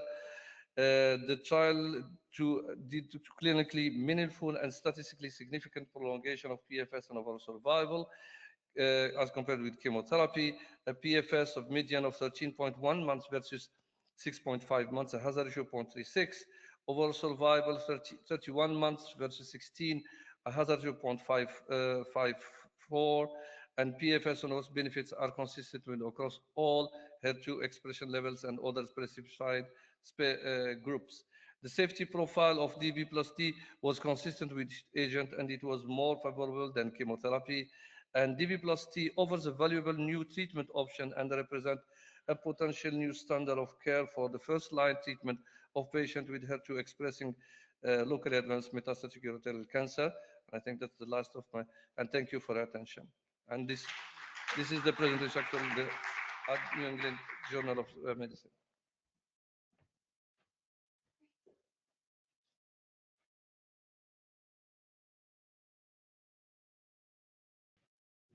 Thank you very much, Dr. Benini. And again, hold on to your questions. New exciting treatment options for advanced bladder cancer. And we now have Dr. Tkhemed, consultant medical oncologist, now at 𝗕𝗲𝗀𝗳 talking about a study presented by our friend and colleague, Dr. Enrique Grande, the DISCUS trial comparing 3 versus 6 cycles of platinum-based chemotherapy prior to maintenance of 𝗕𝗲𝗪 in advanced bladder cancer. Thank you very much. Assalamu alaikum. Thank you, Deborah, for the introduction. So, as already mentioned, the DISCUS trial was a phase 2 study looking mainly at the quality of life in patients with urothelial cancer, metastatic urothelial cancer, giving 3 versus 6 cycles of chemotherapy before moving to the maintenance phase using avelumab. And as a background, we know that currently the standard of care is to give EV plus pembrolizumab in this setting of the advanced or metastatic urothelial cancer. However, before that, we all know about the Javelin 100 study, which established the use of avelumab as maintenance in those patients who achieve clinical benefit, which is not the case anymore. However, still, there are some patients who might need it due to lack of access to the treatment, taking into consideration the high expense of the combination of EV plus pembrolizumab.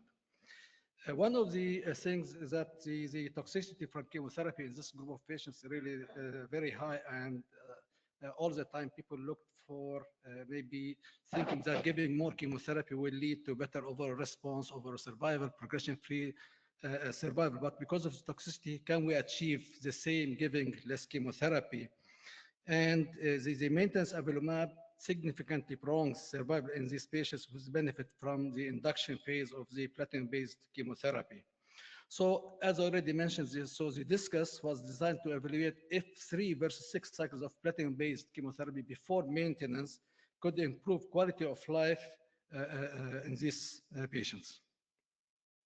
So this is the design of the study: locally advanced or metastatic urothelial cancer eligible for platinum-based chemotherapy, never treated before, with good echo performances up to 2 and no contraindication for immune therapy. These patients were randomized 1-to-1 to 6 or 3 cycles of platinum-based chemotherapy using either cisplatin or carboplatin, and each arm is followed by maintenance avelumab up to 2 years, and patients were stratified according to the chemotherapy given, cisplatin or carboplatin, or to the presence or absence of liver metastasis. The primary endpoint was mainly looking at the quality of life, so any change in the patient-reported outcome using the EORTC quality of life questionnaire C30 from baseline to completion of 6 cycles. And also another endpoint was the primary endpoint was the overall survival. Add to this, there are some other secondary endpoints, including patient-reported outcomes, safety, tolerability, and outcomes related to efficacy as well. So back to the study itself, when the questionnaire was filled or when patients were assessed for the quality of life, it was assessed at the baseline, and then starting from cycle 4. So after 3 cycles, with day 1 of cycle 4, this was assessed with every cycle between cycles 4 and 11. After that, it was done every 2 cycles. Whether we talk about the 6 cycles or the 3 cycles. Looking at the baseline characteristics, these were well balanced between both arms. Mainly to mention here, this was well balanced when it comes to liver metastasis. We see around 20%, 19% were having liver metastasis, and 81 were not having liver metastasis. Almost 40% of patients had cisplatin, 60% had carboplatin, and this was in both arms of the study, 3 or 6 cycles of chemotherapy.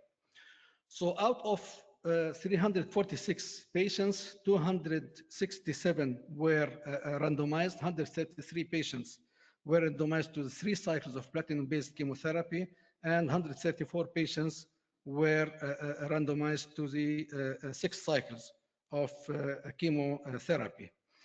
If we look at the number of patients who received chemotherapy, we see that out of the 133 patients,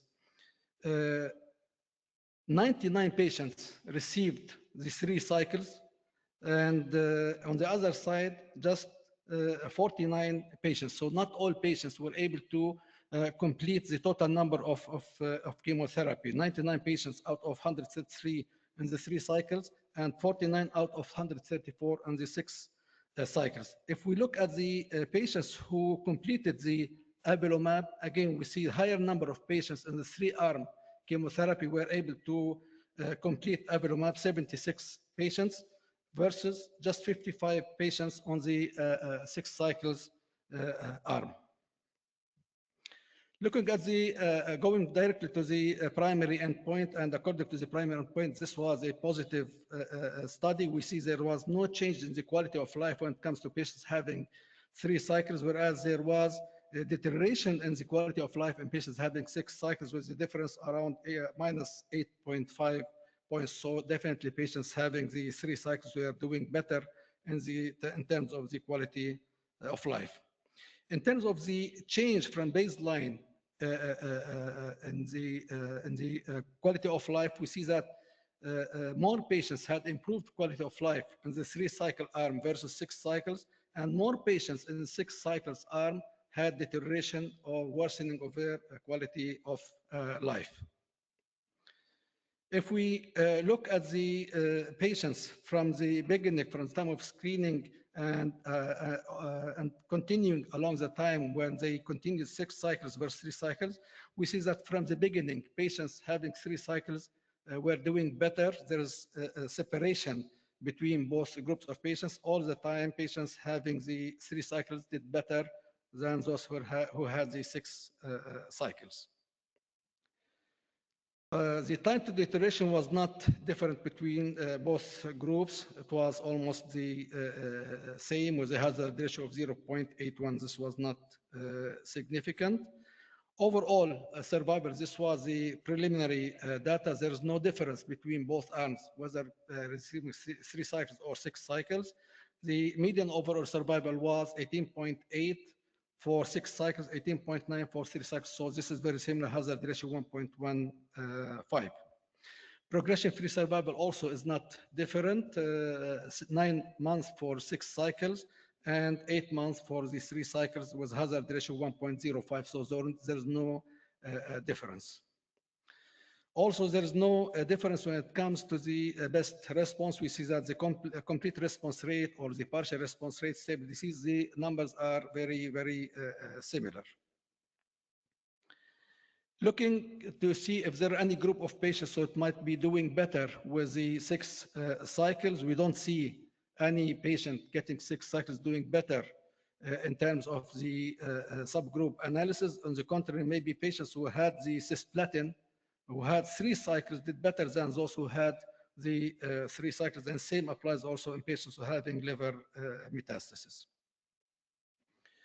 Progression-free survival by cisplatin or carboplatin doesn't matter. So it is the same. There's no difference between treatment arms, whether patients are having 3 cycles or 6 cycles, carboplatin or cisplatin. Overall survival also, there is no difference whether patients received 3 cycles or 6 cycles, received cisplatin or received carboplatin. It is the same overall survival. In terms of adverse events, as expected, there is a little bit more side effects on the side of the 6 cycles. If we calculate, let's say, grade 1 and 2 with grade 3 and 4, we see almost 57% of patients on the 6 cycles had adverse events versus 42% on the side of the 3 cycles. The discontinuation rate also was higher with the 6 cycles, 10% versus just 2% in the 3 cycles, although the serious adverse events were not different. So in conclusion, DISCUSS achieved its patient-focused primary endpoint, showing improved patient-reported outcome with shorter periods of platinum-based chemotherapy prior to maintenance avelumab. The median PFS in 3 versus 6 cycles was 8 versus 9 months, and the median also was similar, 18.9 in both arms. 3 cycles was not superior to 6 cycles, and non-inferiority cannot be claimed due to design limitations. Overall survival, this is until now, this is interim analysis, so still ongoing. More patients in the arm with 3 cycles went on to maintenance avelumab, which may facilitate long-term efficacy. And the DISCUSS highlights the feasibility of exploring shorter periods of systemic therapy and the metastatic urothelial cancer, which is relevant nowadays in the era of the ADCs in metastatic urothelial cancer and beyond. Thank you.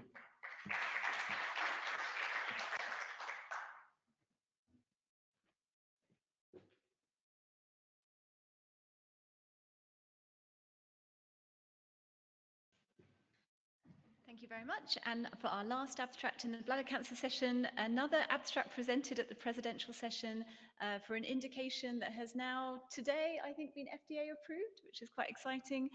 We're very happy to welcome Dr. Alejo Rodriguez Vida to Dubai, who is a medical oncologist in Barcelona, and I've seen also was at Guy's and St. Thomas's. Perhaps you just missed me, having moved to Lebanon.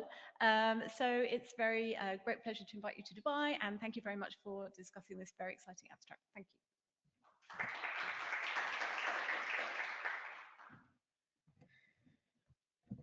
you. Thank you so much for the lovely introduction. It's a true pleasure to be here. Thank you also so much for inviting me. I'm very grateful for that. I'm going to present on behalf of my co-authors this study that was presented, as you heard, as one of the plenary sessions at ESMO, titled Preoperative Enfortumab vedotin plus pembrolizumab in participants with muscle-invasive bladder cancer who are cisplatin ineligible. And this is a phase 3 KEYNOTE-905 or the EV303. As you know, the radical treatment for muscle-invasive bladder cancer is based on radical cystectomy. Patients who are eligible for cisplatin are usually treated with neoadjuvant chemotherapy. And now we know that adding durvalumab to that chemotherapy improves outcomes. However, we know that there is around 50% or even more percentage of patients that are not eligible to cisplatin due to comorbidities. And these patient population are at a very high unmet need. They go straight into surgery. Many of them don't receive any adjuvant treatment, and we know that the risk of relapse is very, very high. So this is a patient population that was in desperate need of new treatments. This is mostly the background I wanted to mention. This is the design of the study. So the KEYNOTE-905 EV303 was a randomized phase 3 trial for patients with muscle-invasive bladder cancer.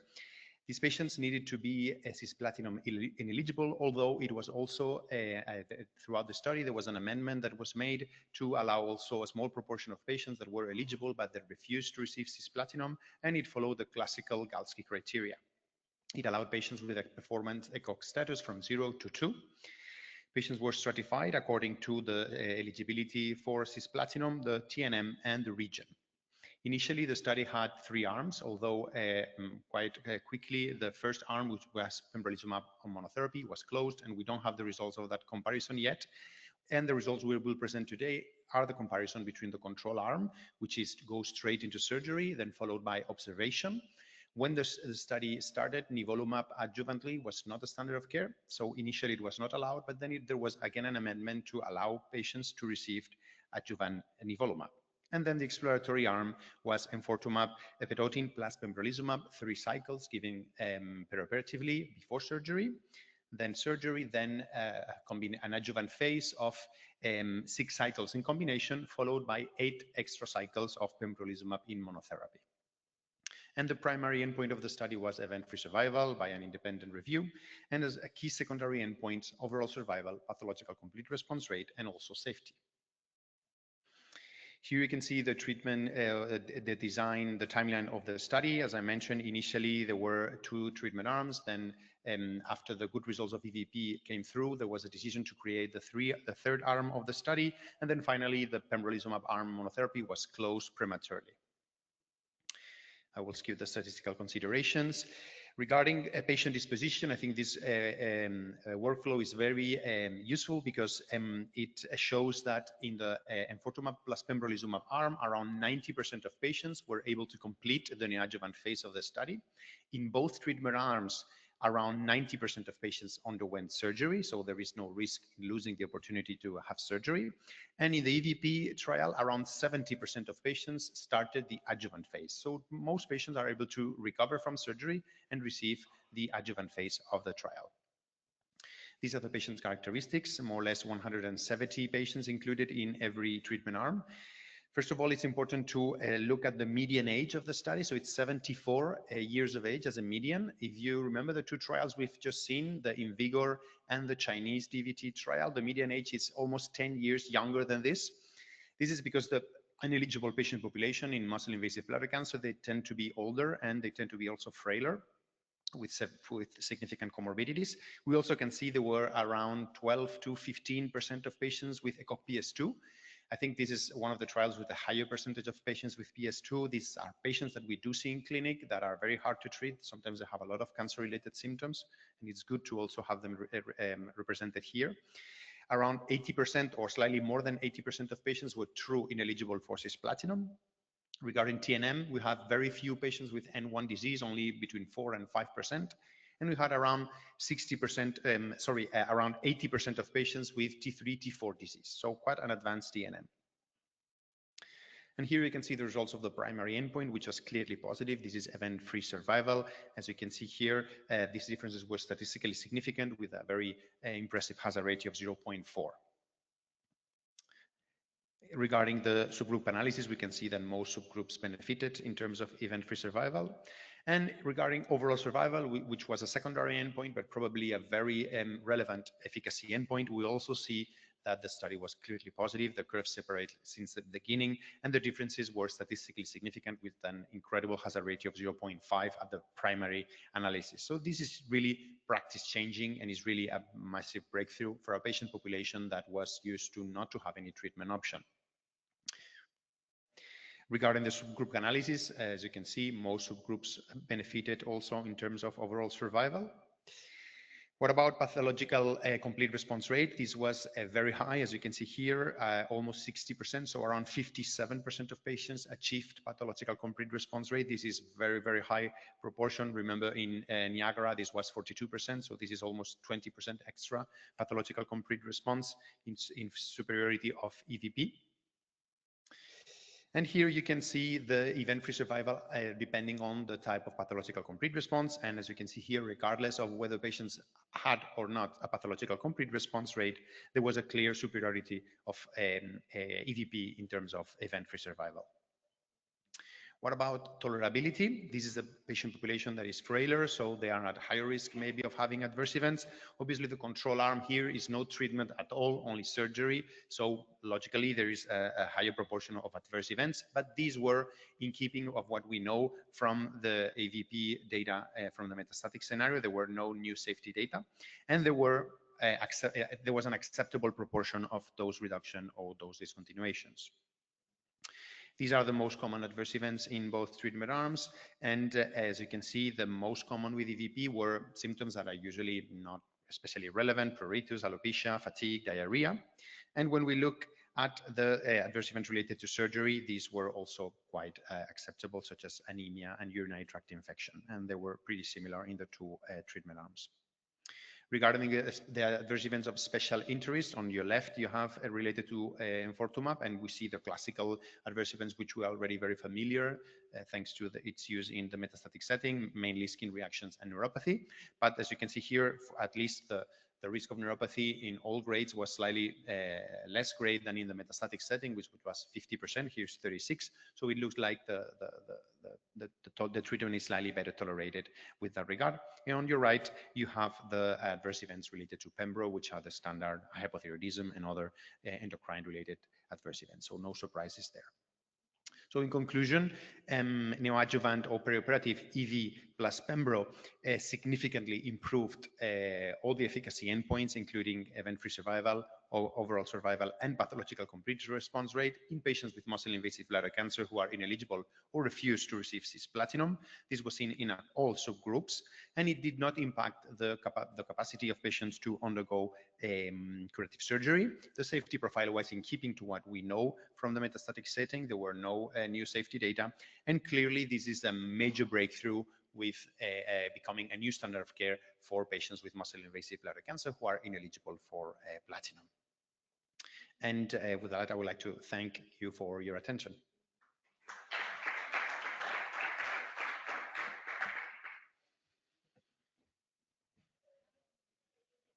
Go there? Do we go there?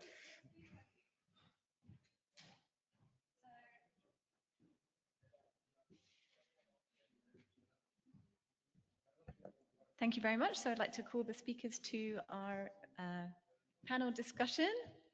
And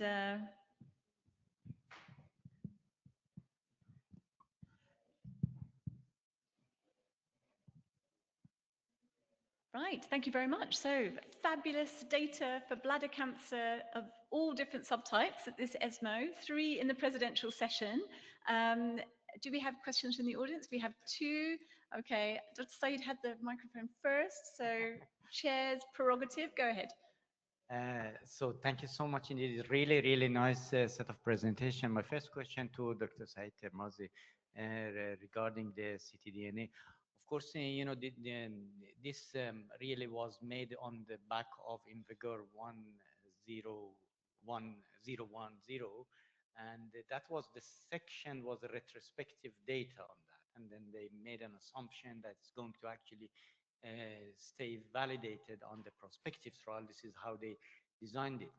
A few things that, first of all, you know, the concept of the ctDNA in as a prognostication, and then starting the treatment for that patient. There was another clinical trial in the same session with regard to colon cancer, which actually resulted in a different data. And that's really creating some question as, you know, what is the difference? So if the ctDNA is a prognosticator, how are we having different results between different kind of things? And both of them, they use the Natera one. So I wonder whether you have any feedback on that one. And the second question is that, do you think that if now you can use other kind of ctDNA methods rather than Natera, or is it just going to be specific to that test? Thank you very much. I think we know ctDNA is prognostic, yeah. And obviously, each of us may be doing a different type of ctDNA. That's the issue as well. So is it a tumor-informed DNA? You may do a different ctDNA than someone in Barcelona. So that standardization is not there.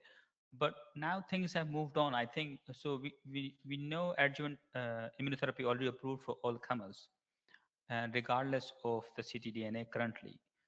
So what I was hoping from a study that the patients who are at lower risk may derive benefit from IO if they were ctDNA positive, but they have included everybody who have very high risk.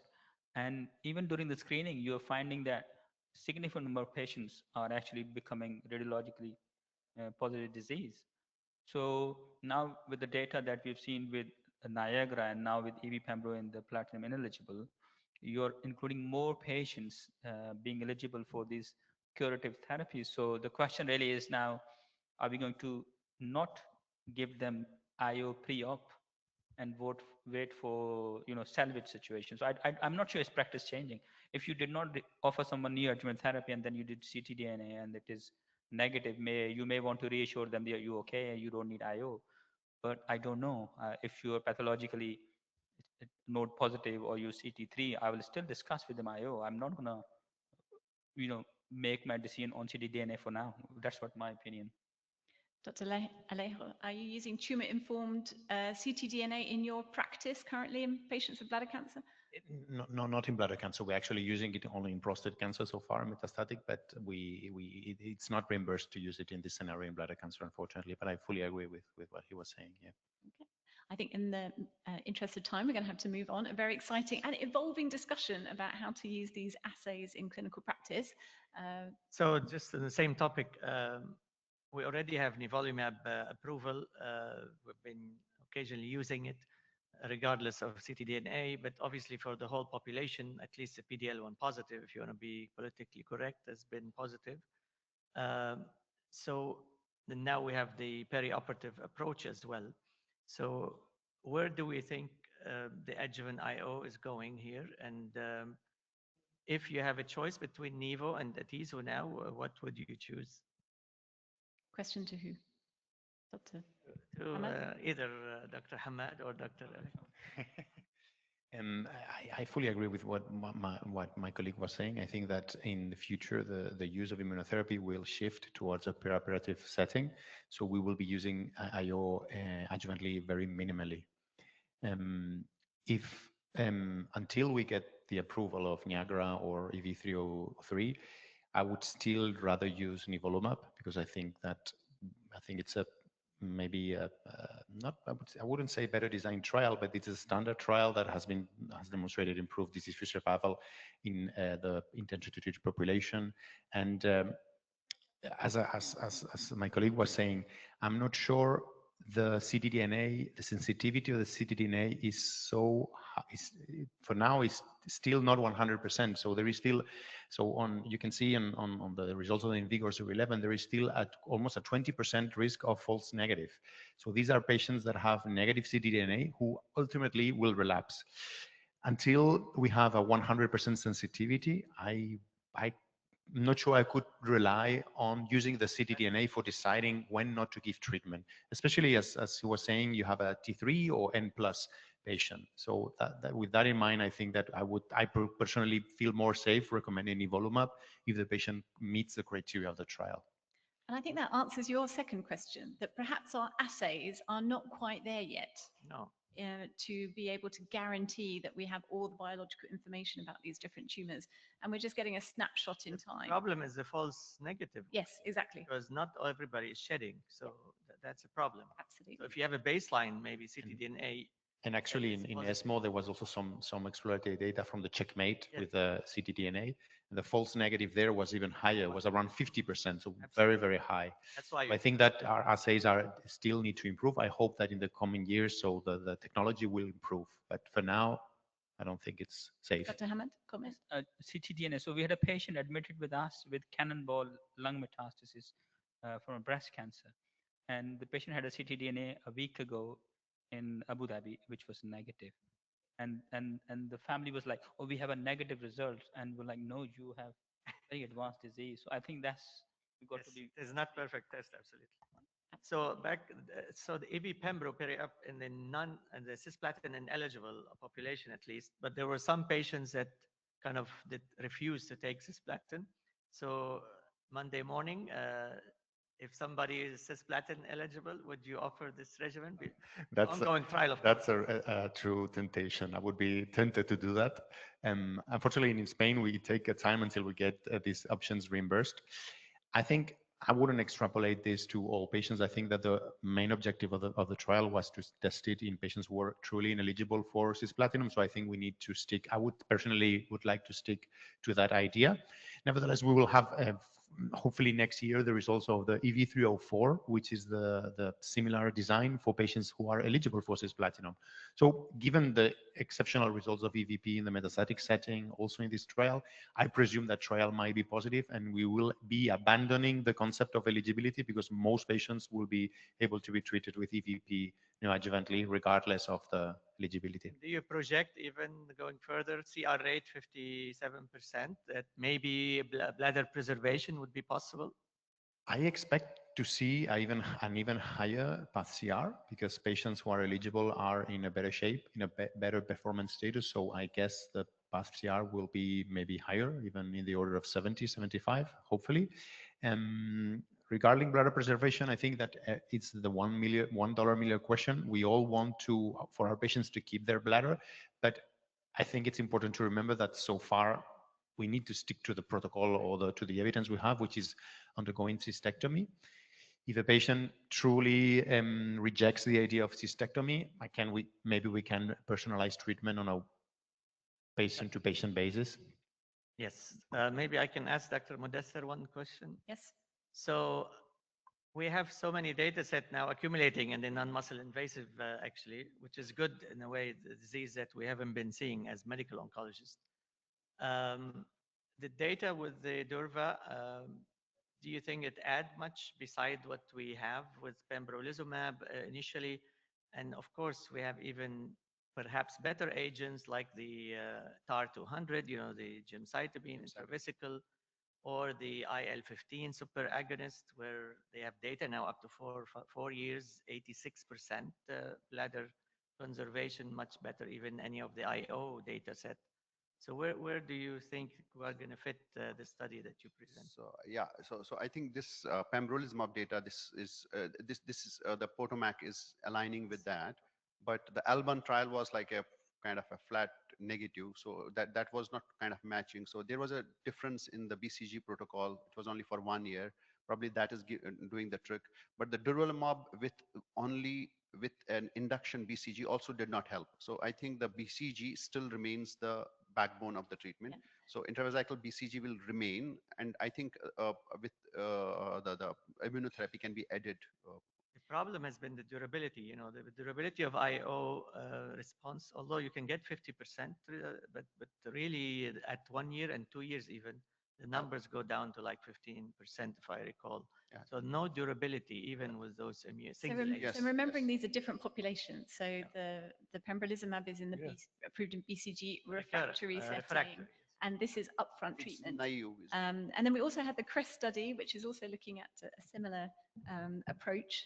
I think in the absence of overall survival for this type of approach of immunotherapy in this setting, it will be very hard to in the daily practice. I mean, I had over the past 3 years, 4 years, only one patient who was really eligible for that, and that, without really being convincing about that.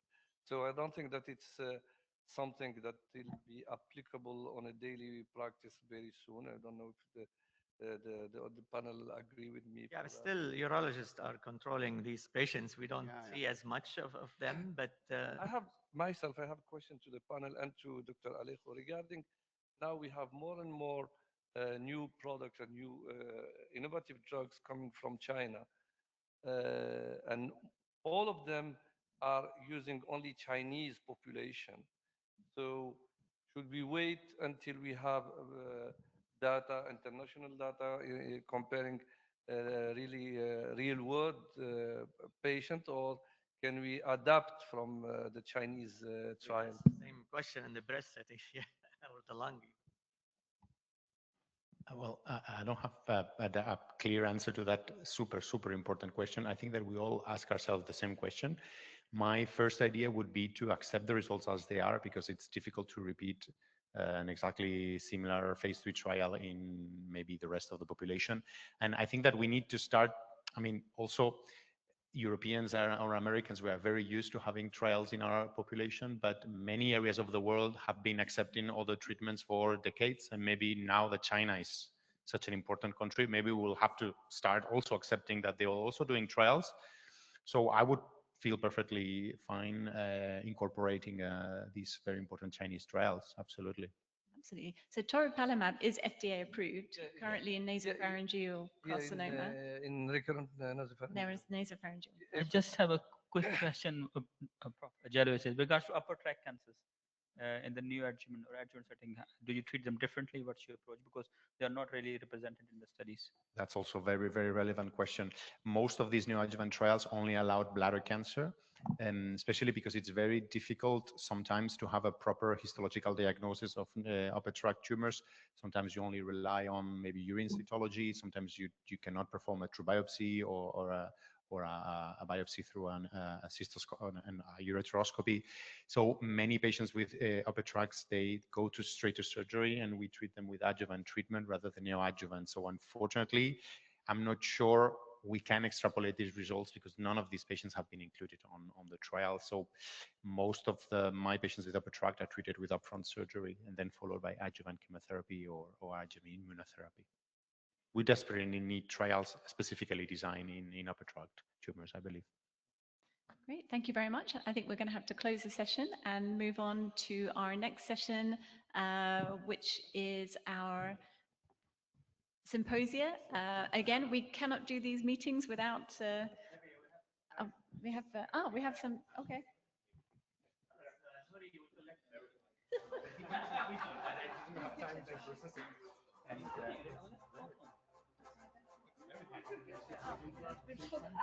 Pausing for. I think everybody. There is obviously the same one.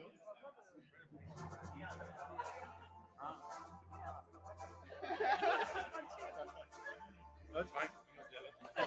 Everybody's getting it. Yeah, thank you very much. Okay. Big picture, yes.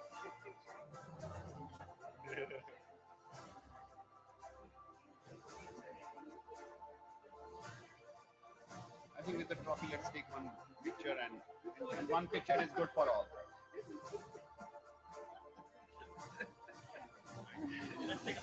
Let's see. Yeah. Yeah, the family will be happy with the picture.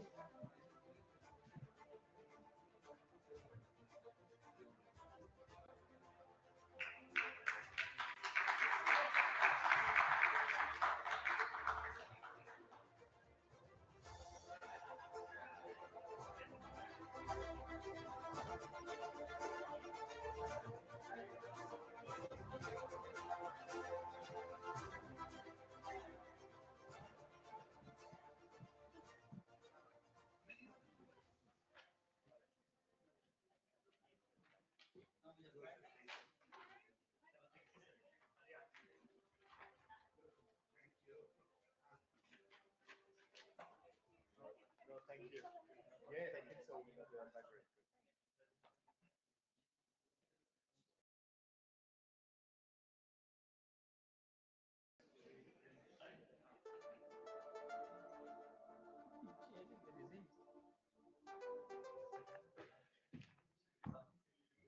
Okay, we are going to have a little bit of fun this afternoon. So I think we're going to have a little bit of polling session here. I don't know whether Micheline, you can put the QR code up there so people, they can scan the code, because we're going to have a little bit of participation from everybody. I know that this morning we had a little bit of discussion about, the CDK4/6 inhibitor in early setting. And, we have two CDK4/6 inhibitor competing very, very closely in that setting. And the data is really very comparable. But I think, it would be nice to actually hear what the whole panel think about, which CDK6 inhibitor might be applicable to what setting. So, okay, so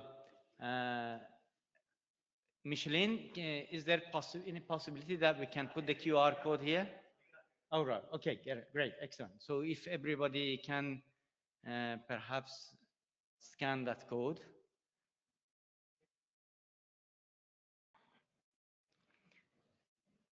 Right, so we have a few cases, and then, we can just review the cases together and then see what the panel think about those cases. The first one is a patient of mine, 50 years old, pre or pre-menopausal state.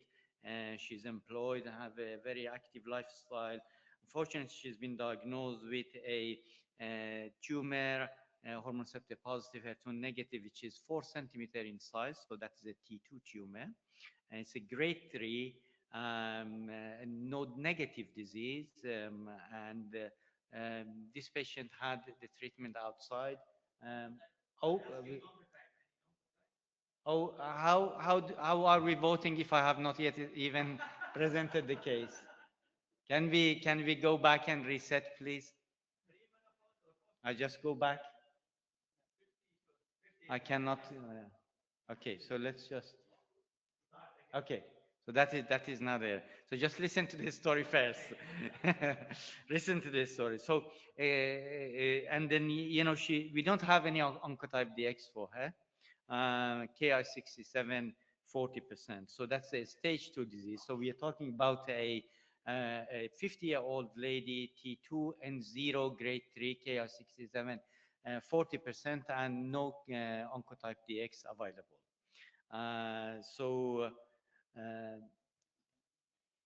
So how are you going to actually treat this patient? So chemotherapy, endocrine therapy alone, endocrine therapy, CDK4/6 inhibitor, chemotherapy, endocrine therapy, and CDK4/6 inhibitor. Can we please vote? You have already? Okay, fair enough. Okay, so it looks like that a lot of people, they're going to vote for endocrine therapy and CDK4/6 inhibitor. Nobody's up for chemotherapy, endocrine therapy, ctDNA. How come a third of you only voting for chemotherapy in the absence of any oncotype DX available? That is a T2, grade 3, and Ki-67 60%. Yeah. Anybody would like to change their mind? No. 60% they said that we are not going to chemotherapy. That is against NCCN guideline, right? Okay, so I think that we. You voted for chemotherapy, Debbie, or no? Okay, I think to be honest, Hassan said, Dobra, everybody, and Farouk. I guess most of us we agree that based on NCCN guideline, in the absence of having oncotype DX in that patient, probably a candidate for chemotherapy, right? So I guess although that only 33% of patients voted for chemotherapy, but I think this patient should receive chemotherapy, endocrine therapy, and CDK4/6 inhibitor. So yes, so moving on, this is actually the comparison again between NATALEE and monarchy, and these patients certainly fulfill NATALEE criteria as a N2, T2, and 0 disease. So I guess this patient is not eligible for abemaciclib as per monarchy because she does not fulfill the inclusion criteria. And I think it is really important to have a look at the risk of recurrence of disease in patients who are node negative and node positive. And this was a study around 7,564 patients. They were included from between 2011 to 2023. And it is very important to look at the 5 years risk of recurrence of the disease. Again, you see that in patients with who are node negative and with no high risk features, around 3.7% risk of recurrence of disease, whereas in 0 high risk disease, you have 12.6% risk of recurrence of disease. If you look at the distant recurrence at 5 years, again in that high risk group, node negative patient, we have almost 10% risk of recurrence of disease. And again, when you look at the curves, which is on your right hand side, there is not actually no difference between N1 and N0 high risk group.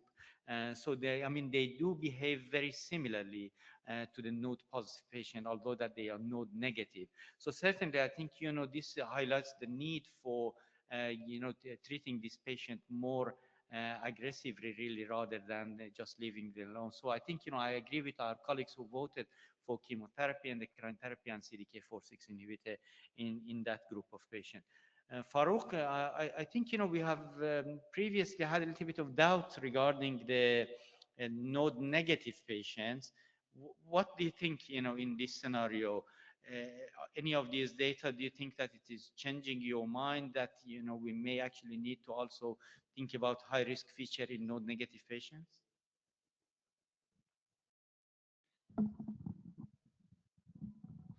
Thank you, Said. I think this study is quite useful. If you see the node negative with high risk versus node 1 and 1 positive, the risk of recurrence and outcome is, the risk is similar. So I think N0 patients have a group of patient population who have high risk of recurrence. So N0 patient, I think we need to select out, and looking at their clinical factors, for example, grading, proliferation index is quite useful. Fair enough. Yeah, absolutely. And again, there was another data coming from China, 28,623 patients, and that was a combination with another set of data from the US, around nearly 6,000 patients. So very, very large number of patients. This was presented by Dr. Razavi at ESMO this year, and they had a follow-up in China for nearly around 2.5 years, 33 months, and in the US for 52 months. And again, this is what you can see out of that data for, by the nodal status. You can see that again, the patient with node negative disease, they are behaving very, very similarly to a node positive patient N1. So that is actually the two curves meeting each other in the middle as well. If you look at the DFRS, again, the same actually true for both you.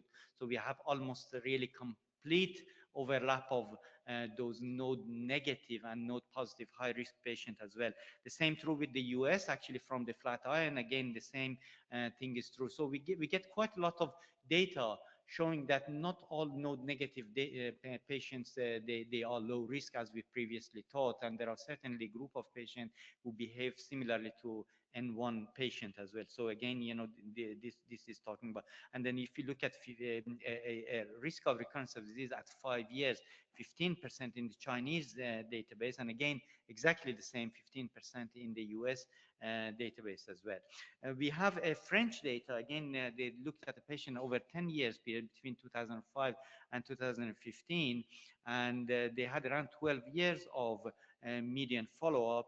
You can see the same, really, these are the ribociclib eligible patient, and again, you see that node negative patient, they behave similarly compared with the node positive patients. So again, all of these real world data sets with fairly long follow-up, they highlight the fact that really, again, node negative patient, they have a subgroup that they behave differently. So if you look at the IDFS in the node negative population, you can see that the 4-year exploratory kind of analysis shows that certainly there is a benefit for ribociclib and endocrine therapy compared with the endocrine therapy alone. As we go more and more, we see that the benefit actually magnifies over a longer period of follow-up. So that is the 3 years mark here with a delta of 2.6. And then as we have now at the 4 years mark, which is 1 year after completion of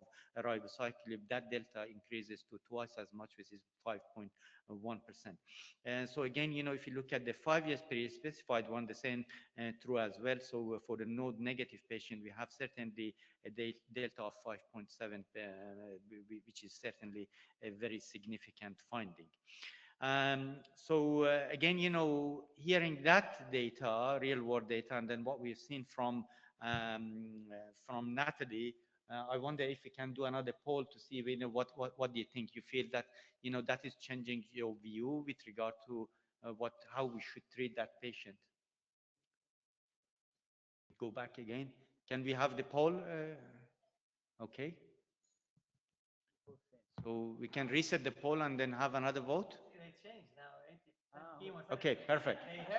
So again, thank you very much. First of all, 83% of you voted that this patient should receive chemotherapy. You know, it would be a little bit, you know, difficult to say that, you know, with all those features, this patient should not receive chemotherapy. So well done. That's it. I'm really glad that we convinced some of you to vote for that. There are also 10% of patients still want to give endocrine therapy and CDK4/6 inhibitor. All right, so let's move on to the next patient. So that is a patient. Okay, so let's go with. Let me ask you, so just for to be fair, the other side of the story is you could have even a N1 low, like one lymph node that has Ki-67 of 5% and very low oncotype DX score that, you know, 𝗕𝗲𝗀𝗳 presented the uptake, the follow-up on these patients can do very well at 10 years, even over 92%. So not all, even I would argue, N1 are the same. Wouldn't you agree? With the same risk of recurrence. I agree, and I think, you know, that speaks to the fact that we do not really actually have a very accurate risk stratifier. So what we are doing at the moment, we are just looking at the lymph node, and then actually to add to that complexity is the micrometastatic in the lymph node. Really, I mean, we are just counting the amount, and if it is less than 0.2 millimeter, you call it a micrometastatic. If it is 0.2.5, that you call it a micrometastasis. And then, you know, what is the difference? How did we come with that classification? And I completely agree with you. Yeah. So the second patient is a 55-year-old postmenopausal patient. She's married. She has 5 children. She's a housewife. She was diagnosed with early breast cancer, again, hormone receptor positive, HER2 negative. Again, another 4 centimeter tumor, T2, grade 2. And now she has 2 clinically positive lymph node, so N1 disease, stage 2 and Ki-67 of 35%, and oncotype DX is 27. So let's vote to see how we're going to treat that patient.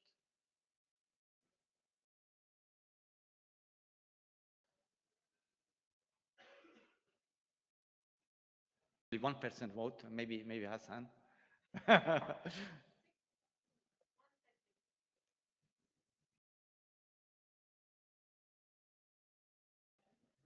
So it's a 55 postmenopausal stage 2 T2N1 recurrence score 27. And we are in Novartis symposium. Yes. A what? You have to choose one. You know, no. How do you treat this patient to begin with? I mean, I guess, you know, there's only one option. You have to see which criteria does this patient fit, and then you can decide. It's a T2 and 1. It is not a T3, not N2. Right. Okay. Good. So 18 people voted, 16 people voted. Who voted for abemaciclib? This patient does not, she does not meet the criteria. It's the next symposium.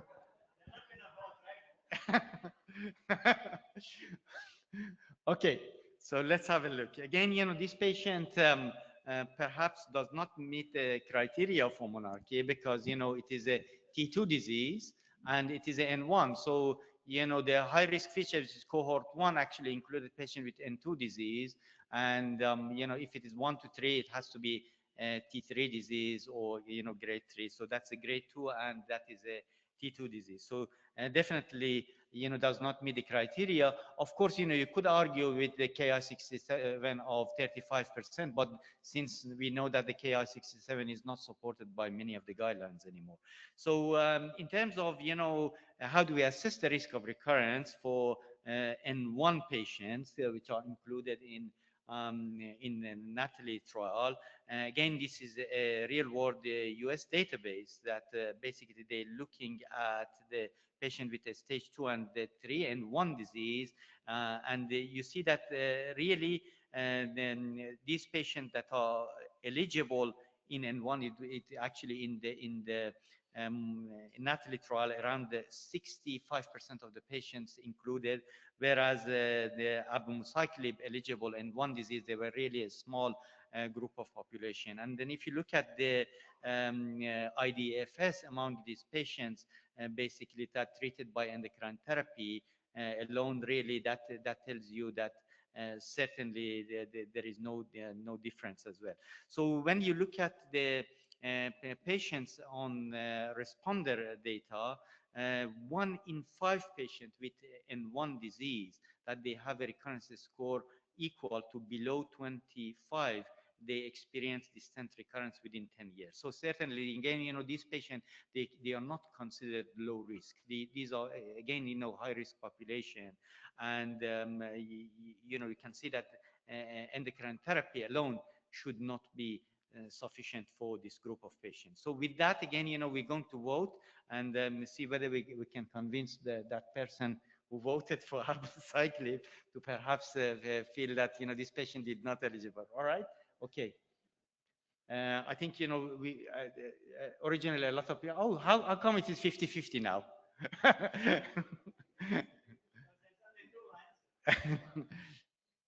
Again, Dr. Shahal, you're not.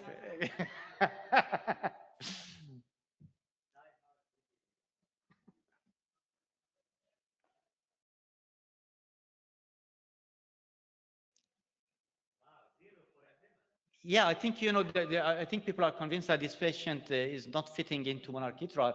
But, how can we just give chemotherapy and endocrine therapy? I think if this patient is high risk enough to receive chemotherapy, I think we should definitely think that this patient is high risk in terms of recurrence of disease to be eligible for CDK4/6 inhibitor as well. So I'm glad that 92% of people, they feel that this patient should receive a CDK4/6 inhibitor, which is in this case is ribociclib.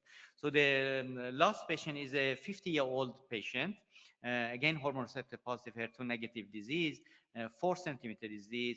This time is an N2 disease. So and then grade 3 and Ki-67 of 17%. Let's see what we think in terms of the treatment. Which CDK4/6 inhibitor do you think that this patient? This is a topic that Dr. Ida is very interested in. Overlapping patients. Okay, let's have a look at the vote.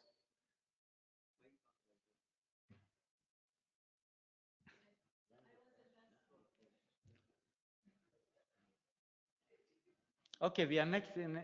Okay, let's see.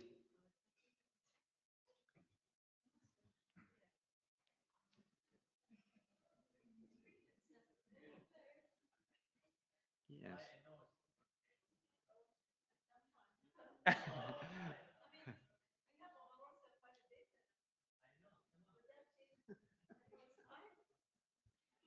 Yeah, I mean, look, this is not the fact that, certainly, again, this is if you look at the study design, if you look at this, so can we go to the study design? Okay, so if you look at the study design, of course, these patients were included into NATALY trial. And again, and this is NATALY, it was broader population of patients. Obviously, we all know that the eligibility criteria extend well beyond the N2 disease, and then it has node positive N1 and then even node negative patient with high risk features, and they were randomized into either a ribociclib or non-steroidal aromatase inhibitors. And then if you look at the data that we have at the primary, final, and then 4-year exploratory analysis, 5 years, and the longer period of time, we had the data which was presented recently at 5 years pre-specified the trial, basically at ESMO, and you can see that consistently we have an improvement in invasive disease-free survival in the ITT population. So the delta is consistently improving from 2.7% to 4.4 and 8.4, and the hazard ratio is certainly getting deeper as well. Now the hazard ratio stands at 0.71, and that is statistically significant. And if you look at the pattern of that hazard ratio, it is really fairly consistent throughout all these interim analyses. So that is, even getting better and better from the 0.74. It is improving to 0.71, and the confidence interval is also getting more shorter and closer together. So certainly a very consistent data that convince a lot of us that really ribociclib is performing in that group of patients. Let's go back one slide. I don't think that this is working properly. Okay.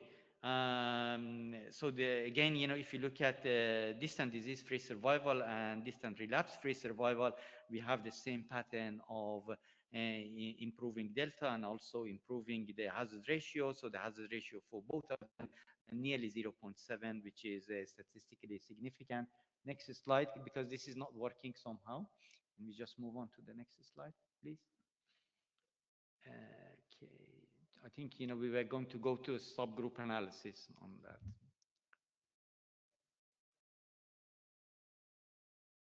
One slide back. Okay, so maybe we go back one slide. Okay, there we go. And you see that, IDFS is certainly very consistent in all of the subgroups, and it is certainly significant, whether it is a node positive, node negative, stage 2, stage 3, the number of lymph nodes, regardless of the Ki-67 as well. Next slide, please. Okay, next slide. We discussed this one already. And now coming to overall survival in the ITT population, certainly we have a small delta, certainly immature, but you can see that the upper limit of the confidence interval, it is almost touching 1. So we really hope that in the next interim analysis that we're going to see, this is going to be positive. So you can see the hazard ratio stands as 0.8. And certainly there is a significance in data. One thing again, that strikes me, I mean, obviously monarch E data overall survival is positive, but one thing that is important is that we had to wait 7 years to see that overall survival. At 5 years, we do not see yet the positivity of that overall survival. So they had to extend the follow-up to 7 years in order to see that overall survival to become significant. So, whether we will see anything sooner for NATALEE, it is, a test of the time, but, from what we can see from the upper limit of that confidence interval in the next interim analysis, we hope that, we will see something here. Next slide, please. Obviously, to make sure that this is a very balanced discussion, of course, we have monarch E. All of us, we are very familiar. Next slide, please. You see that again, in terms of the IDFS, it is consistently improving the delta, and also the Kaplan-Meier curves continue to separate as well.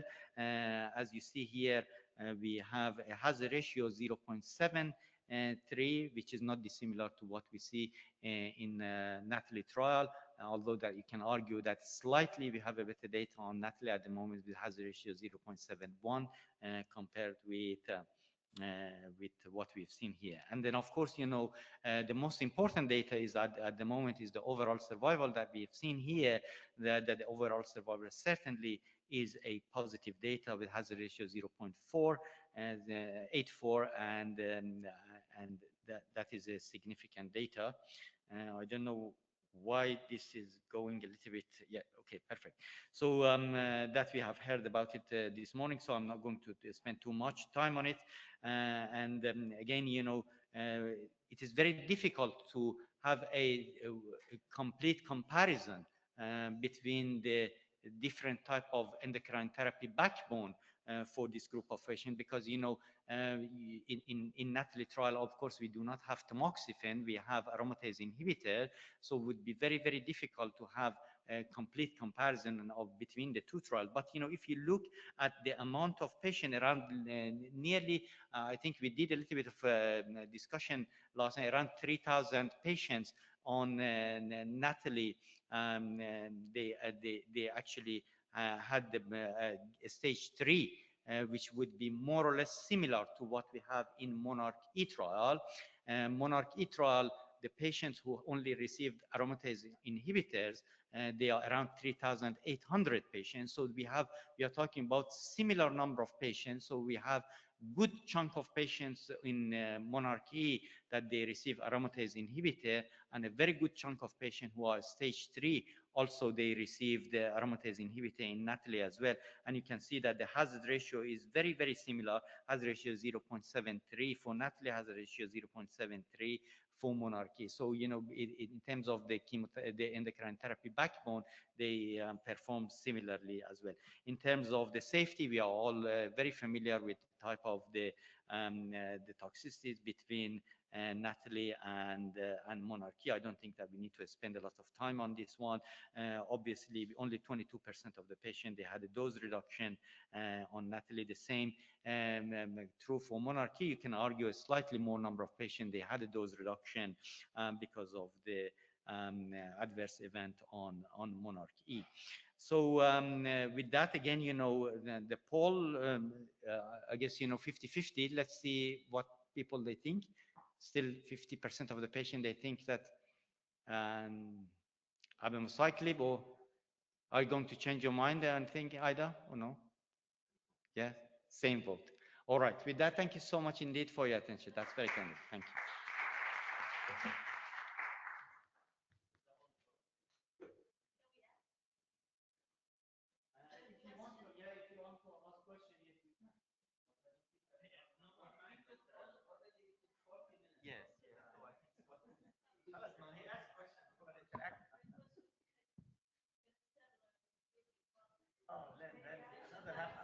After my presentation. So, assalamu alaikum again. So, yeah, so I think Dr. Ravi used his power being chairman of the meeting to took 40 minutes. So, you need to give me all the time now to explain my point of view about the survival benefit in monarchy. So, yeah, so we heard a lot in the morning about the use of adjuvant CDK4/6 inhibitor in the adjuvant setting and the difference in between these medications. And I heard that some of our oncologists are not happy with the magnitude of benefit, but let's talk in the metastatic setting when these drugs were approved. Me and Dr. Hassan Ghazal were from the oncologists who were defending and saying that all these CDK4/6 inhibitors are the same belonging. Do you remember? You change your mind? Are the same. They have the same progression-free survival. The hazard ratio was 0.5 plus in all these CDK4/6 inhibitor. All the stages, they showed the same progression-free survival. And we are happy to start Palbo, Abema, whatever, Ribo. And then when the survival, you know, issues came in Mona Lisa and the Monarch, okay, then there was, you know, a talk about why you're using any more Palbo. There is no overall survival benefit. And when we came to say there is overall survival benefit for one of these CDK4/6 in the adjuvant setting, nobody is accepting that. Why? So let's explain. Okay.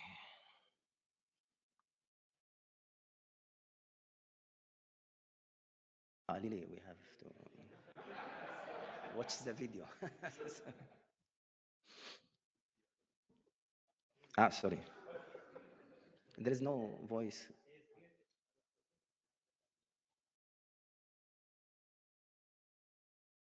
Can you do it from your side?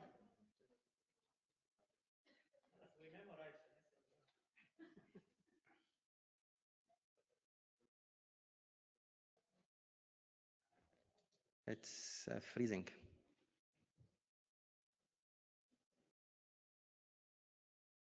Good morning. هاي مؤامرة نعتبرها.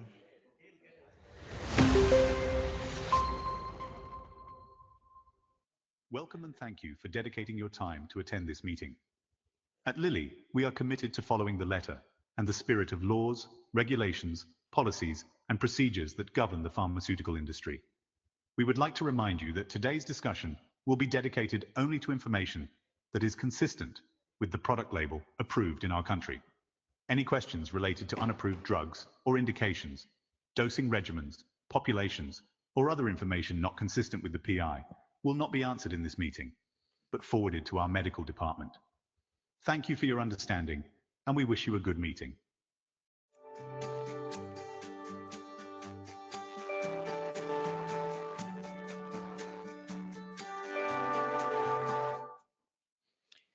Okay, thank you. I didn't say anything off label before the video. So this is my disclosure. Yeah, I don't have any disclosure. Only Lily. So management of high risk hormone positive early breast cancer, we know from long time that we have a lot of unmet need in the treatment of such a group of patients. All the effort we're trying to improve the survival in such a group. And we know because there was a talk why after 5 years we see the survival, although these are high risk patients, we have to wait and wait because we know these patients, they survive better than any other risk group. So the most important in this study is to identify high-risk populations, as we said, by tumor size, by nodal status, we take another criteria, lymphovascular invasions, oncotype DX, and so on. And we know that the effect of endocrine therapy was enhanced by the addition of adjuvant CDK4/6 inhibitor. And now we're trying also to show you and to present to you the latest efficacy data from Monarch E study, which is an overall survival at 7 years or 6.3 years of follow-up. So who benefit the most? What are the subgroup? What are the biomarker, premenopausal, postmenopausal? Keeping patient on adjuvant CDK4/6 inhibitor. Also, what about the adverse event, dose reduction, titration, and the quality of life of these patients? I think many slides have been presented in a way by Dr. Rafi, but we have to know that recurrence risk is similar in patients with node positive high-risk hormonal high-risk hormonal positive HER2 negative early breast cancers and triple negative breast cancer. So high-risk node positive breast cancers is like triple negative. As Dr. Ravi said that N0 high risk is similar to N1 in terms of recurrence.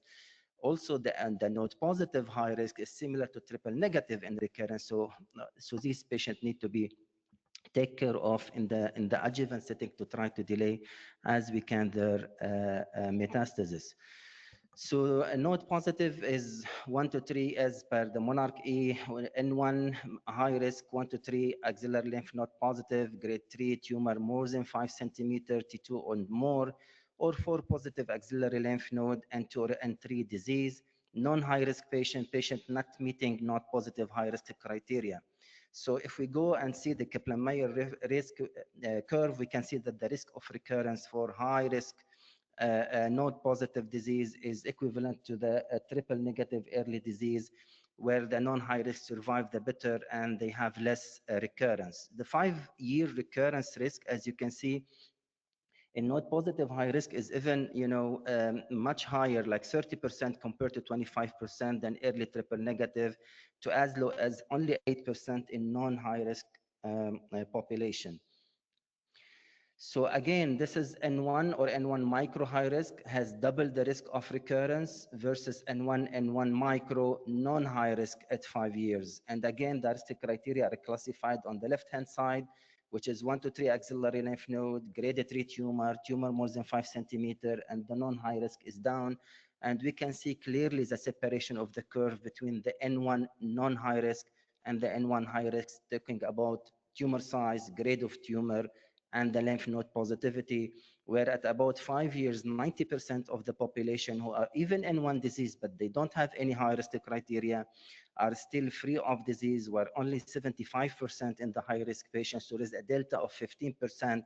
More patients with high risk criteria are having disease recurrence. The 5-year recurrence rate was almost 25% versus only 10% for N1 non-high risk population. The benefit of adjuvant endocrine therapy, and I want you to remember that curve on the left side very, you have to learn it by heart. When we start to use tamoxifen in the adjuvant setting, and then we talk about invasive disease relapse, and we talk about recurrence rate, and then we talk about the survival. Study discuss the 5-year adjuvant, 7-year adjuvant, 10-year adjuvant, premenopausal, postmenopausal risk criteria. But if you look at all these subgroups, the total difference between aromatase inhibitor and tamoxifen was 3.6% in terms of recurrence rate and only 2.1% regarding overall survival over 10 years of treatment. And these patients were taking 10 years of therapy daily with all the side effect of aromatase inhibitor, joint pain, osteoporosis, myalgia. There are patients, they have also, severe side effect. We send them for physiotherapy, we interrupt the medication, we stop early because of this side effect. And despite they are 10 years on this medication, we got a survival of only 2.1%. So I wonder why you don't accept 1.8. This is only in meta-analysis. In individual trials, no survival in any of them. So you have to collect all this data from many patients to get this one. So you have one data from a 2 years adjuvant to show you 1.8%, and you say the magnitude is marginal. I don't want that. Okay. So benefit of adjuvant endocrine therapy in hormone positive early, so extending the duration of endocrine therapy for early breast cancer. So as Dr. Ghazal mentioned, it's from meta-analysis, a 12 randomized trial of aromatase, more than 22,000 patients postmenopausal treated at least for 5 years. We can see the recurrence is 3.6 and the survival is 0.6%. So these patients were on treatment for at least 5 years. The primary overall survival, so you have on study treatment period, which is 2 years, abemaciclib plus endocrine therapy versus endocrine therapy without abemaciclib. And this was followed with endocrine therapy for additional 3 to 8 years as clinically indicated. We say there are patients, they were, in need for 5, 7 different, but these are high-risk patients. Probably they have at least 7 years of treatment. And this is how, they calculated some statistics, and the follow-up was at around 6.3 years. And the landmark analysis were performed annually up to 7 years using the Kaplan-Meier curve. And this, you see it in the Natalie trial. And now I think also Dr. Ravi showed it, that there is a difference that started to show after 7 years or at 7 years of treatment, where 86.8, almost 87% of these patients are still alive and without disease recurrence versus 85 on the control arm. 15.8% reduction in the risk of death. This is, in patients with high risk hormone positive HER2 negative compared to the historical data with meta-analysis we showed before on patient on 10-year treatment. I think we have to accept it. The hazard ratio was 0.8 and the confidence interval did not touch 1 and the p-value was 0.02, which means it is statistically significant. So the overall survival event was less with abemaciclib arm. It was 300 versus 360 on the control arm. So we have risk reduction by 16% of this population. And we want to talk about the subgroup. And you can see all were in favor of abemaciclib, whether pre or post, because you add LHRH, neoadjuvant, adjuvant therapy, the age, performance status, primary tumor size, number of lymph node positivity, tumor grade, and also we discussed before tamoxifen, LHRH used in the Monarch E, and aromatase inhibitors. So, but all these data were positive toward abemaciclib use. 30% fewer patients in abemaciclib arm living with metastatic disease. So I'm not telling you only you have a 1.8% difference. I'm not telling you there is 16% reduction in the risk of mortality for abemaciclib. I'm telling you also there is 30% of these patients they didn't develop metastasis upon follow-up. And this is, you can see on the left-hand side, there is death not related to breast cancer. There is death related to breast cancer and alive with metastatic disease. And you can see how many patients in between difference. So between about 14% difference between the arm and 19.9, almost 20% on the other arm. So almost 30% fewer patients in abema arm living without metastatic disease. Invasive disease, the free survival also has been presented, and this, start to separate even before the 2 years of treatment and continue to separate over the 7-year follow-up, with more increase in the magnitude of benefit, where around 78% versus only 70% on the control arm. And you're getting, around more than 1/4, about 27% reduction in the risk of developing an invasive disease event, and the hazard ratio was 0.73. Again, shown by Dr. Ravi, the p-value was very significant confidence interval away from 1, and very clearly the number of events with abemaciclib was 540 versus 722 event related to endocrine therapy alone. And this is to show, the delta difference over the years. So the magnitude of benefit is expanding from 2.8 at 2 years to 6.5 at 5 years. We don't know what will happen with more follow-up. Maybe, it will be more and more significant. We have to wait and see. And this is, again, the invasive disease-free survival subgroup analysis. It seems it is positive for all these subgroups, and we can have some discussions. I will not go into details into adverse event. We know the adverse event of different CDK4/6 inhibitor, probably more cardiac issues, neutropenia, elevation of liver function test with ribociclib, maybe more diarrhea. With abemaciclib, creatinine elevation, but however, none of these have a significant impact unless the patient have severe diarrhea grade 3 and above. And we know, because we know about this risk, we can educate our patient, we can reduce the dose very early, and we can let these patients maintain their treatment and completing the 2 years of treatment. So this is what we said, sustained also distant relapse, not only invasive disease relapse, distant relapse-free survival is also sustained, again, from 2.5 at 2 years to 5.1 at 7 years, again, showing the 1/4, 25% reduction in the risk of developing distant disease on abemaciclib arm, again, 470 event versus more than 600 event on the endocrine therapy arm, giving all the significance for adding abemaciclib in such a group. So what are the indication? Again, this is because it's labeled indication, more than 4 positive lymph nodes, hormone positive, HER2 negative, or 1 to 3 lymph node with 1 additional risk factor. Either they are grade 3 tumor or tumor more than 5 centimeter. Ribociclib approved in N1, N2, and 3 status regardless of other feature, not negative if they are T3 or T2 with additional factor like grade 3 or grade 2 with high genomic oncotype more than 26, Ki67 more than 20%. And other than stage and grade, we can select for adjuvant CDK4/6, can biomarker select for those patients, any other pathological criteria like lymphovascular invasion, circulating tumor cells, and now there are a lot of studies, but still not yet or yet to be validated. And what is the magnitude of benefit in premenopausal patient receiving endocrine therapy?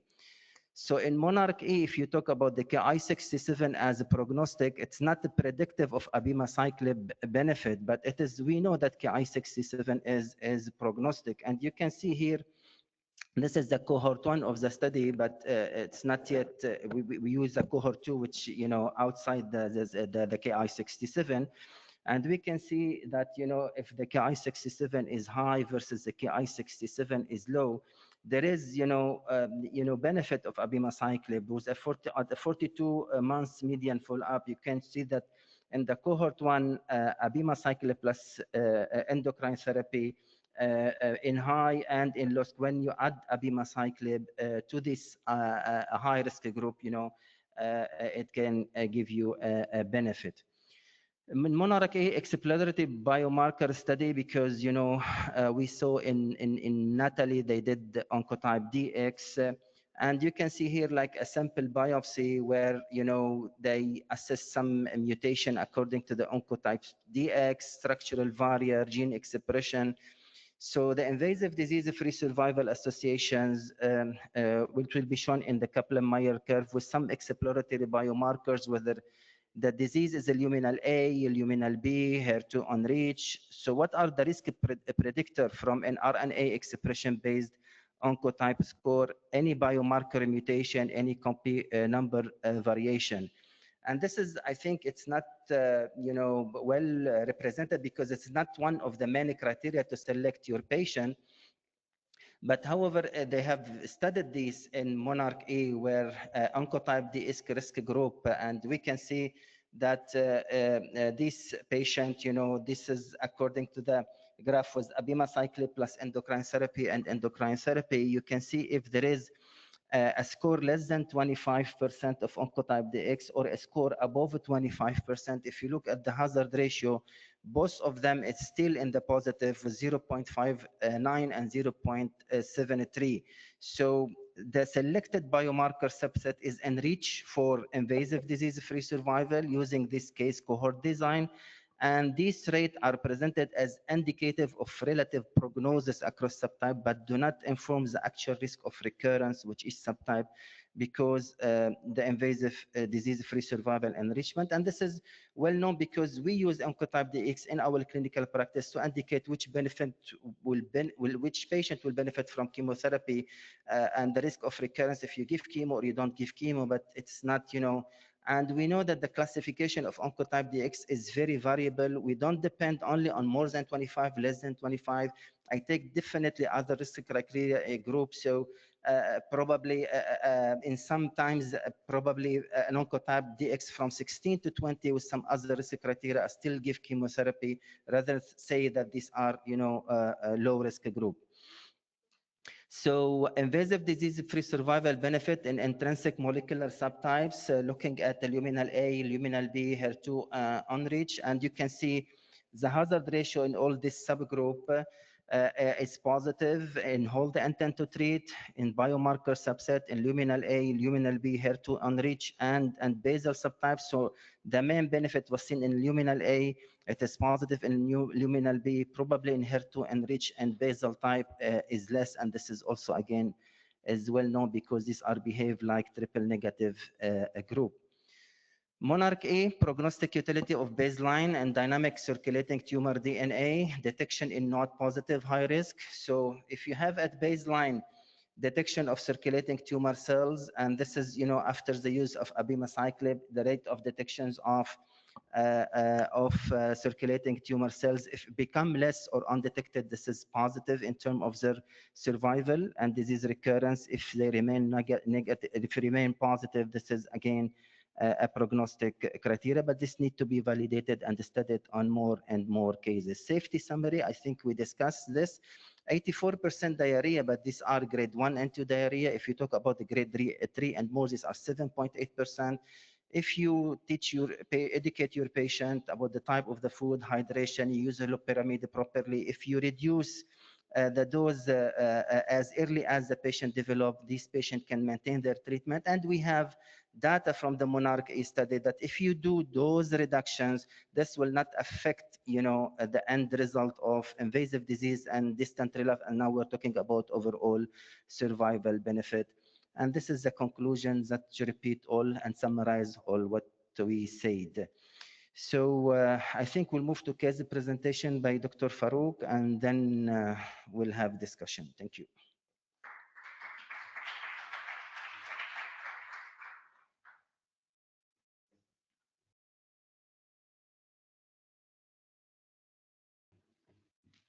Assalamu alaikum, good afternoon. I think we have another video. Yeah? No? Okay, that's good. Assalamu alaikum. So I think we're done with the data. So next 5 minutes, I'll just go through this case, and then maybe we have some discussion. So this is a 47-year-old lady. She was seen in our breast surgery clinic back in October 2023. She presented with a 3-month history of right breast pain and fullness in the right breast. Past medical history was migraine, no significant family history. She was single, worked as a legal advisor for a company, fit, active, ECOG, performance status 0. So she was evaluated with a mammogram and ultrasound, which reported 3.4 centimeter mass in the right breast, upper outer quadrant, and there was some microcalcification as well. She had right axillary reactive looking lymph nodes, and this was reported at Bird's-4.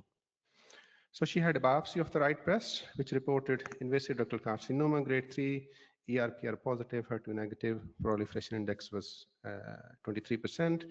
PET scan reported a FDG avid mass in the right breast. As you can see, there was no axillary lymph nodes and no evidence of any metastatic disease. So this was reviewed in our breast MDT. So this was an early stage right breast cancer, ER positive, HER2 negative, clinically T2 and not M0, and upfront surgery was recommended.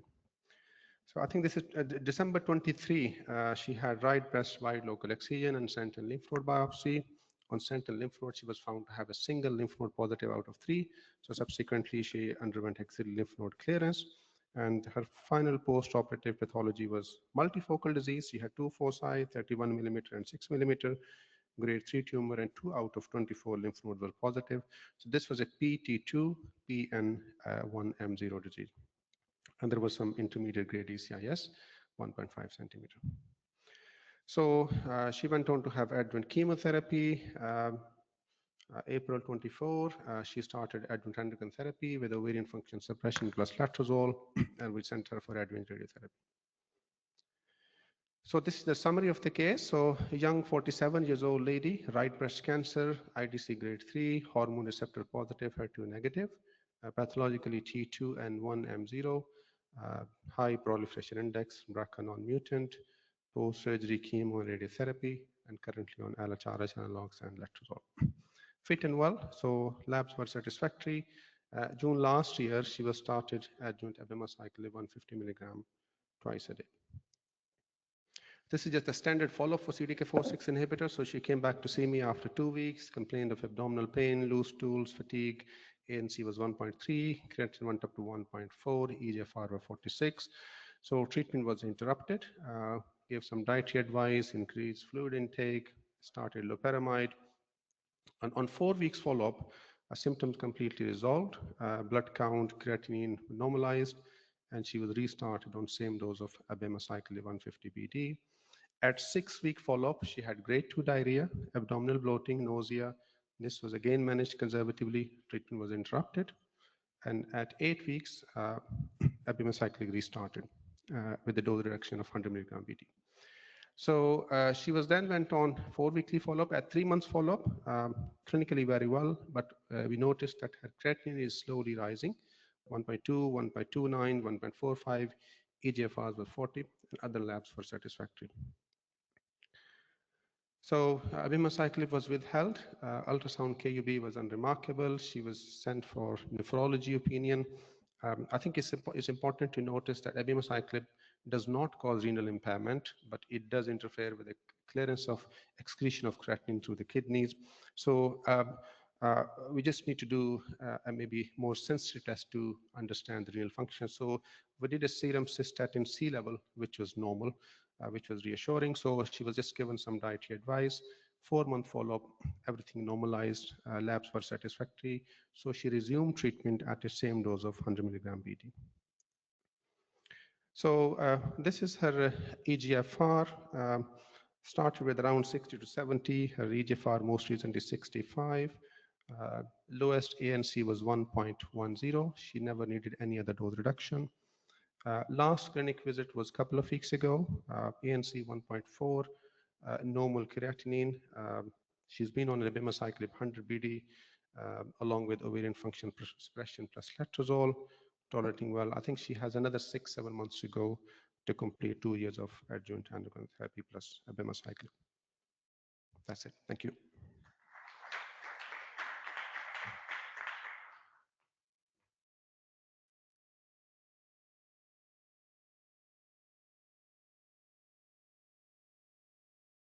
Thank you so much indeed, Dr. Farouk. Very nice. So we're just trying to basically go to the next topic. Actually, very interesting, coming off all of CDK4/6 inhibitor and ADCs and everything, to something else that is not frequently spoken about, and that is a MET exon 14 skipping mutation in non-small cell lung cancer. And it is actually not that uncommon, you know, around 4.2% of the patient, they do have MET exon 14 skipping mutation. And these patients actually, they do very badly. As you can see that the 1-year overall survival for this patient is around 1 year, whereas 5.5 years in non-mutant patients. And these patients, they are generally speaking, they are older general population and have history of, regardless of this history of smoking, could be male and female, and the PD-L1 expression is very common, so they actually have a very high PD-L1 expression. So you could be forgiven by thinking that they're actually going to respond very well to immunotherapy. But if you look at the real world, actually, these patients, they do very badly if the objective response rate is really quite low, despite having a PD-L1 high position. And, on this part of the graph, you can see that the 𝗕𝗲𝗀𝗁 14 skipping mutation are the one that actually have a high PD-L1 expression. So generally speaking, like I said, if you look at the response to immunotherapy in the real world, it is only 2.6 months. With the overall survival of 8 months only. But if you look at the patients who received 𝗘𝗲𝗀𝗁 in the real world, they achieve a median progression-free survival of around 15 months with overall survival that exceeds 2 years as well. So certainly there is signal for the activity of MET inhibition in that particular group of patients, and certainly they are not eligible to, or do not respond to chemoimmunotherapy very well. So with that, I think, VISION trial tried to actually look at that. And then before that, what is actually MET? And, MET exon 14 skipping mutation is the one that basically kind of completely, if you like, cut off that exon, and then exon 14 is non-existent anymore. And this patient, they actually somehow have the protection of the MET receptors, and they keep firing the signal of the activity that leads to the proliferation and the cell growth in the patient as well. So 𝗘𝗲𝗀𝗁 is a tyrosine kinase inhibitor that is actually inhibiting the downstream signaling pathway, stopping the proliferation of the cells. So VISION study was a single-arm study. So that is a patient with advanced or metastatic non-small cell lung cancer with MET exon 14 skipping mutation detected either by a tissue biopsy or a liquid biopsy. They should not have any prior treatment with any MET pathway inhibitors, and should have 2 or less than 2 prior lines of therapy. There were 2 cohorts in that study. One was cohort A, which included 152 patients. These are the primary analysis cohort, and there was a confirmatory analysis cohort of 161 patients. So if you actually combine the 2 cohorts together, you end up having around 313 patients. 164 of these patients, they are treatment naive, and 149 of these patients, they are previously treated as well. So a majority of these patients, they actually had MET exon 14 skipping mutation on tissue biopsy, and you see that majority of these patients, they have adenocarcinoma as well. So in terms of the effectiveness, this is the total population, which basically cohort A and C combined together.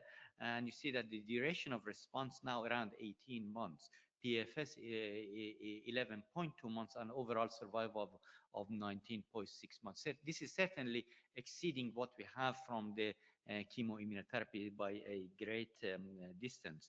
So objective response rate reaching to 51% and disease control rate to 76%. So certainly tumor shrinkage in around 90% of the patients as well.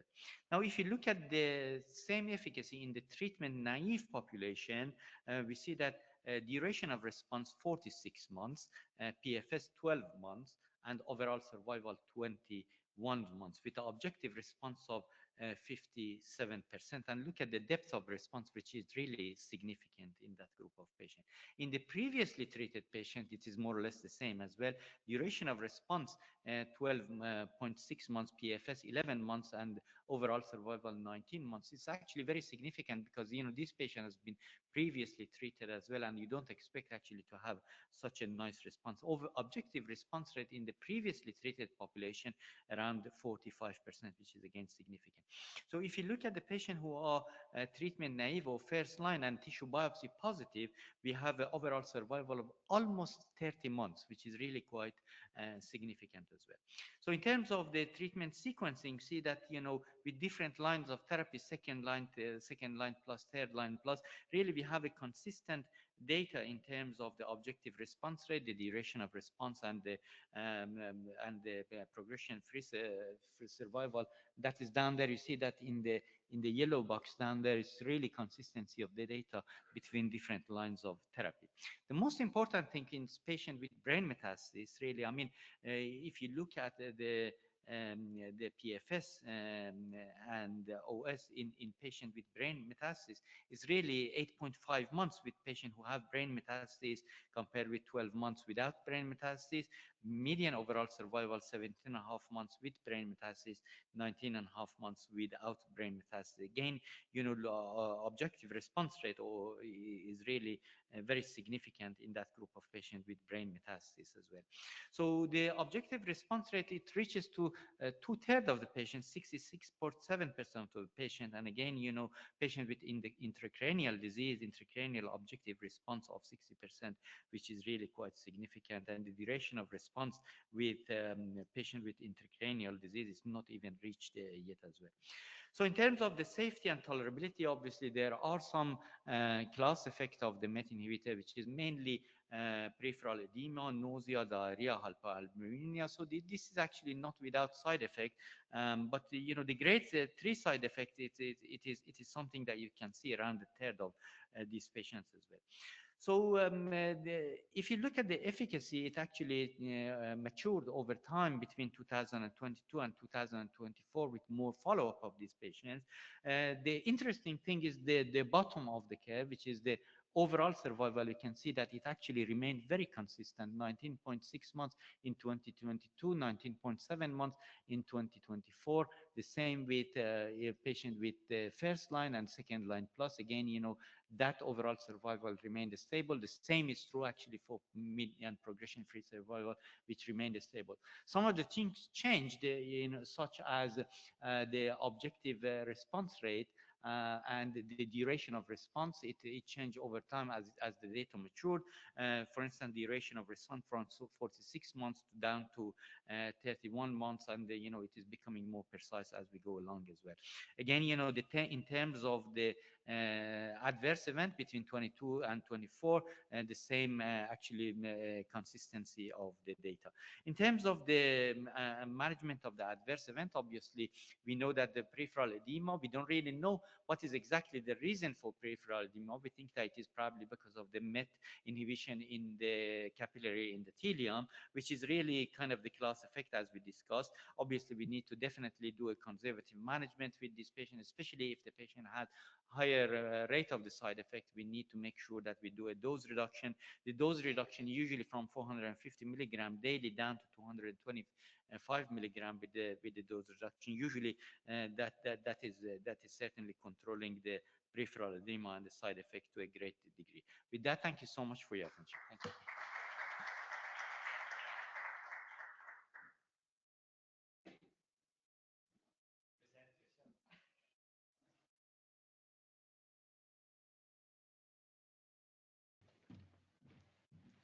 Thank you very much, organizers and AstraZeneca team, for inviting me to the for the symposium. So it will not take much time. We're not many of us here today, but I'll try and convince you that's the way to go.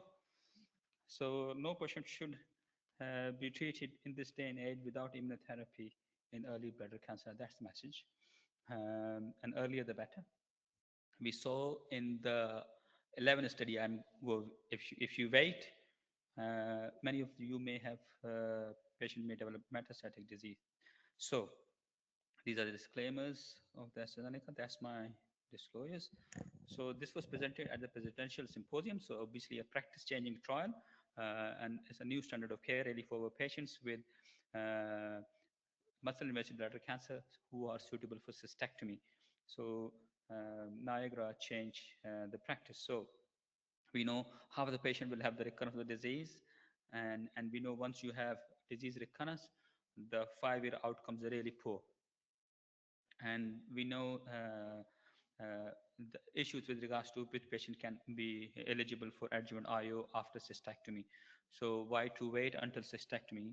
And the trial is testing the IO in the upfront setting. And obviously we know the effects on the pathology that can really help you in terms of deciding whether this patient drive benefit. So this is the looking at the outcome of the patient's early stage disease, obviously much better. But once you have a recurrence, because we know 50% can recur, your prognosis is really poor. So we're trying to achieve better outcome by avoiding the recurrence in this population. So even with early stage disease, even at T2, you have 20-30% risk of recurrence. And obviously, as the stage goes higher, the risk goes higher as well. So that's the message really. So you may develop micrometastatic even after having cystectomy. So what can be done to improve those outcomes? So this is the trial design. So it's a phase 3 study, which includes patients who are cisplatin eligible. So this is different than what we heard earlier. So this is a cisplatin eligible. Your standard patients who are going for cystectomy, you're offering cisplatin. So they randomize this patient to receive either the standard of care, which is GemCis, versus adding durvalumab pre-op for 4 cycles, and then having cystectomy, and then you continue durvalumab in the adjuvant setting for 8 cycles, which is every 4 weeks. So quite convenient, easy treatment. You're not really seeing any concern here with regards to how your patients will tolerate that treatment. We know how the IO affects quality of life and what are the side effects. So I think very feasible, easy study to do. So the primary endpoint is the event-free survival and PASIA, and the key secondary endpoint is overall survival. And they looked at actually renal function. So they're allowing a similar approach nowadays that we do. If you have a poor renal function, 40 to 60, you can still have it. So you randomize those patients as well. So you can do a split dose, for example, for those patients. I think that's quite practical as well. So this is the patient disposition. So median age 65, but you see the range from 32 to 84. So they have randomized patients who are quite elderly as well, and obviously male predominant disease. And then you have, a 20% of patients having creatinine clearance less than 60, and between 40 and 60. So they're including those patients as well. And then obviously variant histology, if you have any squamous differentiation or any other, that's allowed as well. So there's no change here. So these were the primary outcomes of the study. What we see clearly, a very significant improvement in event-free survival at 12 months and maintained at 24 months. And when we look at the median, is not reached in the experimental arm as opposed to 46 months. So quite encouraging, with the hazard ratio 0.66 in favor. So 32% reduction in the risk of an event in this primary population. So this is looking at any heterogeneity, and that doesn't appear to be. So all of the patients are driving benefit. What about patient with creatinine clearance, which is not as good, and looks similar outcomes? So quite reassuring, really. And even with patient with early stage disease, you're driving benefit. We're not using PD-L1 as a biomarker, but doesn't appear to be any different between the PD-L1 low and high. What about overall survival? This is really encouraging. We are seeing an improvement in overall survival. So it's not reached in any arm, but look at the hazard ratio, 0.75 is statistically significant. And we see continuous separation of the curve at 12 months, 24 months. It looks like we're going to see a survival benefit in this study. So it's a practice changing, really. It's a secondary endpoint, but it's still a 25% reduction in the risk of death. Any heterogeneity overall doesn't appear to be really. Most of the subgroups are driving benefit. Obviously, the hazard ratios may be wide for when the numbers are not that high. So these are the looking at PASIA. There were some issues with regards to the PASIA. They've tried to explain it here because they did a reanalysis because there was some mistakes in terms of how the analysis was done. So this is a reassessment of those PASIA. What we see is, at least a 10% difference in the PASIA for this very short duration of immunotherapy that is given pre-op. So 37.3 versus 27.5%, favoring 4 doses of durvalumab pre-op. And this is the final analysis as of January 2022. So we see this maintaining the odds ratios of PASIA, 33 versus 25%, and the reanalysis just 5% more they have added. So that's the difference with the reanalysis. Okay, we know this is prognostic. So if you have a PASIA, you do better. But the question is whether if you did not have a PASI, should we continue the durvalumab? And does it drive benefit? We have the same debate in other tumor sites as well. But appears to be that regardless of the PASI is only prognostic, but continuing durvalumab seems to be beneficial from this study. And the hazard ratio is significant for both. So regardless of your PASI, you would continue immunotherapy. Because we saw from the study of atezo, there was clearance of the ctDNA after surgery if it was positive. So immunotherapy does play a role adjuvant as well. These are the overall survival outcomes. Again, this is a secondary endpoint. It's a post-hoc analysis. Again, what we see a trend numerically in terms of overall survival. Was a post-hoc analysis. So these are the, what about impact on surgery? Any concerns? The surgery may be delayed or no? Doesn't appear to be. Overall, surgery seems to be on time. Surgical complications are similar between the two arms. So there are no concerns from the surgical colleagues in the MDT. You can reassure them you'll be okay with my 4 doses of extra durvalumab. It doesn't affect your surgical outcome. So that, I think that's a message from this slide for the surgical colleagues in the MDT. Okay, looking at, again, almost 90% had their radical cystectomy. And if you look at the time from last dose to the surgery is very similar. Radical cystectomy actually numerically more in patient receiving Niagara regimen. So no concerns here. And then there's some of the reasons for not undergoing radical cystectomy for the time. I think I'll just move on. What about PATSIA in patient who underwent cystectomy? Obviously, not everybody has cystectomy, so it's 42 versus 33%, even maturing here. And this is under review and has a ratio 1.56. And this is a PASIR in event-free survival for those patients with borderline renal population. Looking at this patient again, the PASIR still with split dose is quite good, actually 32% versus 16%, even in the patient you're giving a split dose or and hazard ratio 0.69. This is a disease-free survival post-radical cystectomy, so 31% benefit for our patients. We're just coming to the end of the symposium now. So again, looking at those subgroup analysis, renal function especially focusing here, and PD-L1 expressions, no heterogeneity for those patients with the low creatinine clearance. And the safety, I don't think anybody has any concern with regards to safety. We have serious adverse events, a small number of patients, small differences between the two studies. And then we look at leading to discontinuation of study treatment, 21% versus 15%. Grade 3 and 4 events looks very similar. Outcome of death related to treatment, again, very, very low. So quite safe overall. So these are the NCCN guidelines. So it's this sandwich approach now seems to be one of the category 1 recommendation, I think, is practice changing and should be offered to our patients who are cisplatin eligible. And if they are not, if they have low creatinine, you can do a split dose. Okay, I think with this, I'm going to complete my presentation. So it's coming on the EU guidelines as well and NCCN. So it's both guidelines. Thank you very much.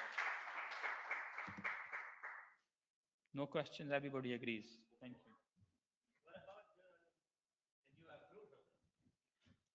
So that is for cisplatin ineligible. Cisplatin ineligible. Or refusing. That depends on you.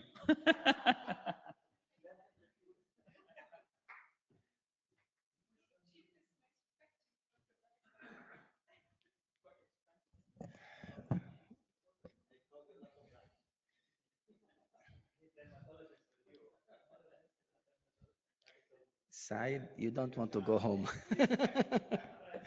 Switch the gear to endometrial cancer. So I think it's very important to mention that, there is a big difference in the FIGO staging now for gynecological cancer between FIGO 2019 and FIGO 2023. I have been reviewing these data like previously FIGO 2019, a stage 1A tumor, like high-grade serous with less than 50% endometrial involvement and negative lymph node. These were classified in FIGO 2019 as stage 1A. If you go to the new classifications, they will tell you any high risk with any involvement of the mammogram is stage 2C. So, and we're taking this new classification and apply it to the old guideline, which, you know, so you have to have a new guidelines based on this new classification. Anyway, so endometrial cancer now this is disclaimer, and this is how to report events for AstraZeneca. We have to know that endometrial cancers, they have, you know, variety of histopathology, endometrioid, low grade, high grade serous, clear cell, are very resistant. And usually, you know, they have versus lymph node distant local metastasis. And we know the majority of high grade with their endometrioid, serous, or clear cell, they have poor prognosis, and there is different expression of biomarker between these cells, whether they are high estrogen receptor positivity or low, P10 expressions. MMR is very important now to know HER2 status, TP53 mutation, and POL-E mutation nowadays also is very important. It changed the classification and even staging and the way how to treat endometrial cancer. In the background, we know that integrated genomic characterizations of endometrial cancers, and we can see here the MSI, the POL-E, the copy number of each one of these. So the endometrial cancer is heterogeneous disease. So some are TP53 mutated, MMR deficient or MMR proficient, and you know some also BRCA mutation, no BRCA mutation. So it is a mixed group between all these cluster of histology, and these have prognostic and predictive relevance. So what we know is tumor who is deficient in MMR or MSI high, this we call it a hot tumor, where this tumor, they have a lot of neoantigens, and these tumor usually respond to immunotherapy. While tumor who are proficient in MMR, we call it as cold tumor, and this tumor usually do not respond a lot to PD-L1 or PD-1 or immunotherapy response. So in order to make them hot tumor, here, the addition of PARP inhibitor as per DOE study and other study now we will discuss, it seems that using or adding PARP inhibitors, it make this change the immune system around this tumor cells, the microenvironment, and make them hot tumor, and they do respond to immunotherapy. And the story of immunotherapy in endometrial cancer. So as you can see, in a proficient, you know, we have to focus on proficient because most of the deficient one, they respond to immunotherapy plus chemo alone. When you want to, you know, add PARP inhibitor, it's the benefit in proficient one. This has been studied in many studies in Ruby trial, NRG, attended trial, and the DOE trial. And this is how we look at the overall survival data. I know we cannot compare trials, just to show you the progression-free survival in all these trials was 0.7 plus 7.7 is almost the same except the attended trial. And the overall survival, again, 0.8, 0.8, 0.9. So this is, you know, when we talk about immunotherapy plus chemotherapy alone. So if you want to add, so updated results from NRG in proficient MMR population, you see that the median progression-free survival from December till September, from December 2022 till September 2024, you can see that the median progression-free survival is 11.4 versus 10.6, only 0.8 months difference in the NRG trial, and the hazard ratio is 0.74. The overall survival is 0.8. So long-term follow-up indicated there is reduced efficacy for pembro monotherapy in proficient population. So immunotherapy, it seems like monotherapy in proficient populations is not significant. Again, in Ruby 1 trial, there is a statistical significant overall survival in overall population or all intent to treat population, whether they are proficient or deficient. The hazard ratio was 0.69. Confidence, okay. P-value, okay. At 2 years, 70 versus 50. At 3 years, 55 versus 42 in favor of adding dostarlimab. But however, if you go to the proficient MMR and MMSS, you can see this number of significant drop very significantly. Although the hazard ratio is 0.79, but you can look at the difference between these two curves, which is very striking. So it means that this population with MMR proficient, we need to do something additional to improve their overall survival data. So this is a proficient meta-analysis, which is in immunotherapy alone. Again, different immunotherapy trial. There is almost no difference in progression-free and overall survival if you use immunotherapy alone, and the hazard ratio is 0.78. So now we'll talk about data about PARP inhibitor plus immunotherapy in MMR proficient group, and we have highlighted early that the idea of adding the PARP inhibitor is to prime the immune system. So this microenvironment and then the T lymphocyte and the immune system will become, sensitive to PDL or to the immunotherapy or PDL1 and PD1 inhibitor. So this DOE evaluated the treatment combination of durva with platinum-based chemotherapy followed by durva with or without olaparib maintenance in patients with newly diagnosed advanced or recurrent endometrial cancer. And this is the schema of the study. Newly diagnosed stage 3 and 4 endometrial cancer, measurable disease. We know the MMR status. They are naive first-line therapy and also naive to chemoimmuno. They are naive to PARP inhibitor. So the adjuvant chemotherapy allowed if it is more than 1 year after treatment, and all histology were accepted except the sarcoma. And this randomization for chemo durva and the continue durva olaparib, and then chemo durva and continue durva olaparib, then chemo durva and continue durva olaparib. So there is a chemo phase 6 cycle, which is chemotherapy plus durva placebo or chemotherapy plus durva, and you go in the maintenance whether durva is a placebo, whether olaparib is a placebo, and the primary endpoint was PFS, secondary endpoint OS, ORR, and other criteria as we know from other in every study. Intent to treat population. So these are the patient characteristics. They are more or less the same. The median age or race, ethnicity, disease status. And you know that there is, proficient MMR, there is 79%. The MMR deficient are only 20%. PDL1 positive 67%, HRR mutation in 13%, carcinosarcoma also represented in this arm in about 9 to 10%.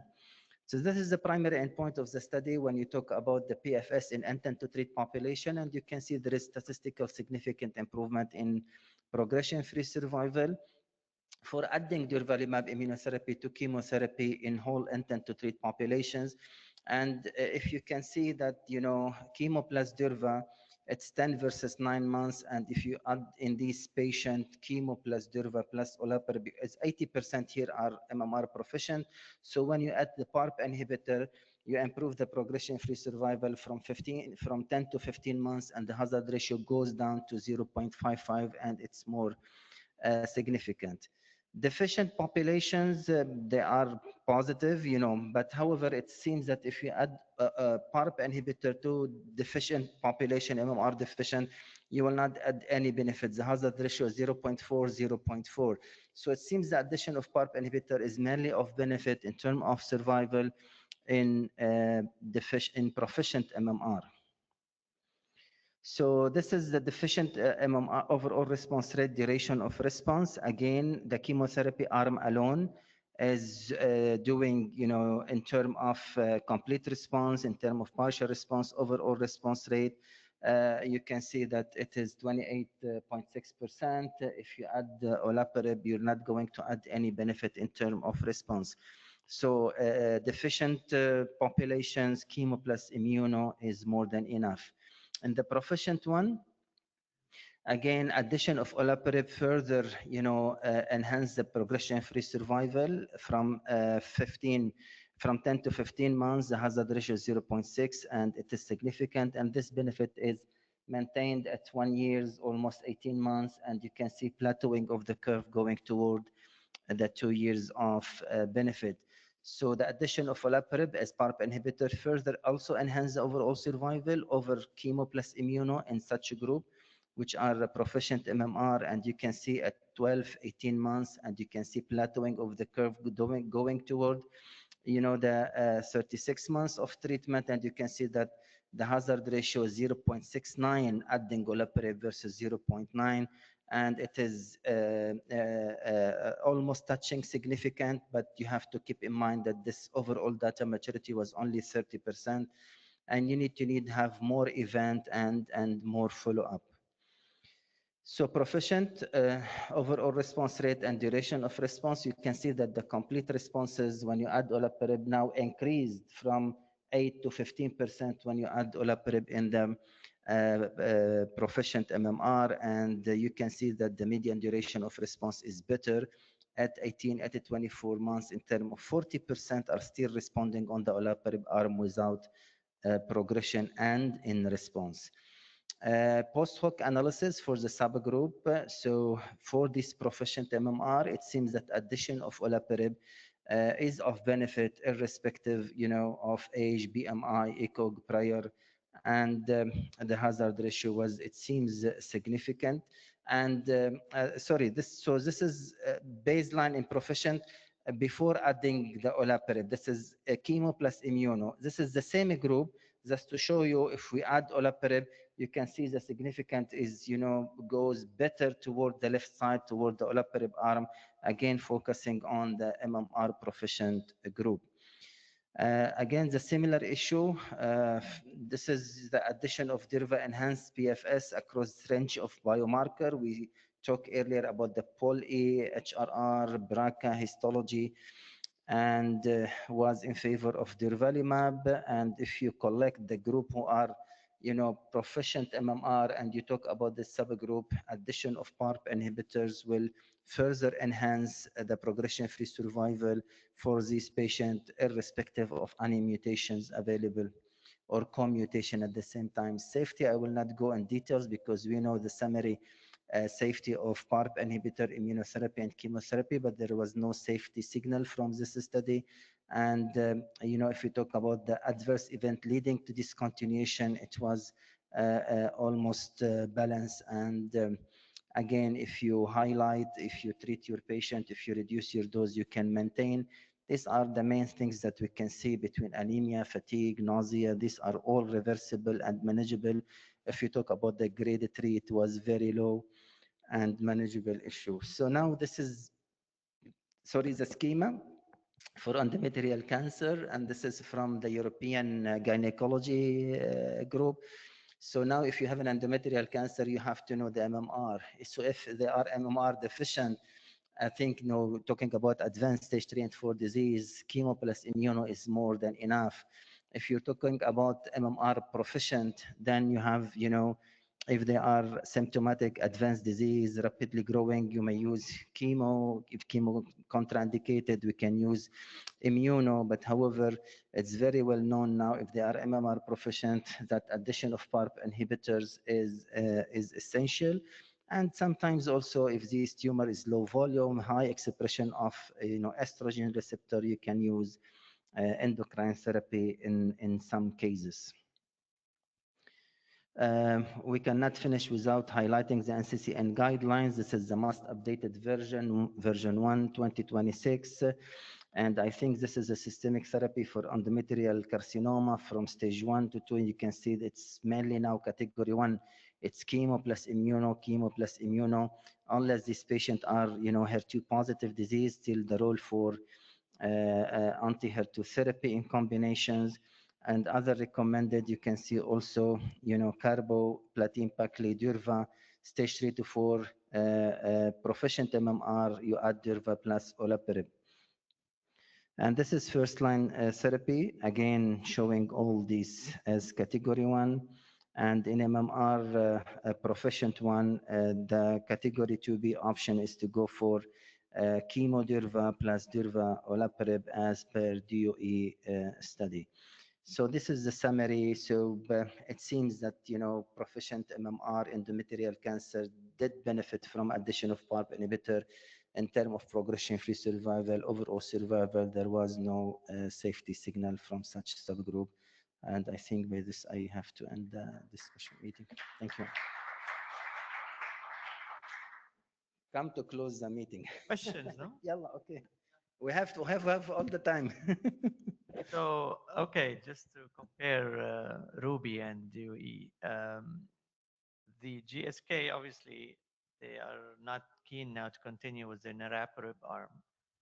As you showed, there is already survival advantage shown more in the deficient, but a good trend in the proficient. So how do you compare, contrast the two concepts here? And do we have to accept a PARP inhibitor addition to justify a checkpoint inhibitor in proficient MMR? I think this is a very good question because if you go to the study of olaparib and niraparib in ovarian or in endometrial cancer, that the patient that they were, randomized in these populations, whether they have, to know their, HRR mutation or BRCA mutation, whether they are these patients use Avastin before or not Avastin before. So but I think there was two different data. Regarding endometrial cancer, we know from very long time that proficient MMR do the worst. But however, all the data show that even in these populations, adding immunotherapy is still doing some benefit. But however, it's not as the the deficient MMR, because the term or the magnitude is very huge. So trying to add more benefit in such a group is by adding PARP inhibitor to prime the immune system. I think in Ruby study, they have, also talk about some additional biomarker. I think they select like population who have high PD-L1, like more than 35%. What was the significance of PD-L1 high in proficient MMR? That these are the most common patients that they did respond to niraparib additions. What about the toxicity profile? Also, this has to be considered between the two PARP inhibitor. More or less, I think they are the same. But however, if you have now an FDA approved and data that is already published in the guidelines, so probably you will go for, further and further toward PARP inhibitor, unless you have another explanation that you can help us.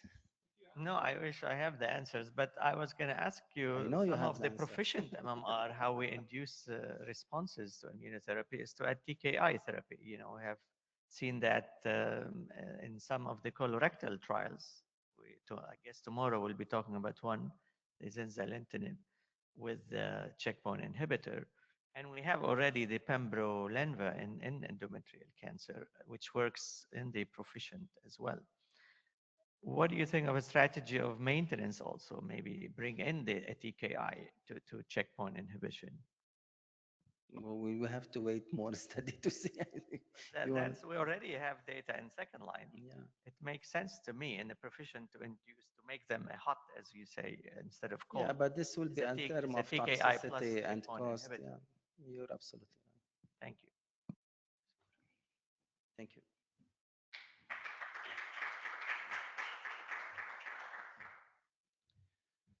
Well, it's a long day.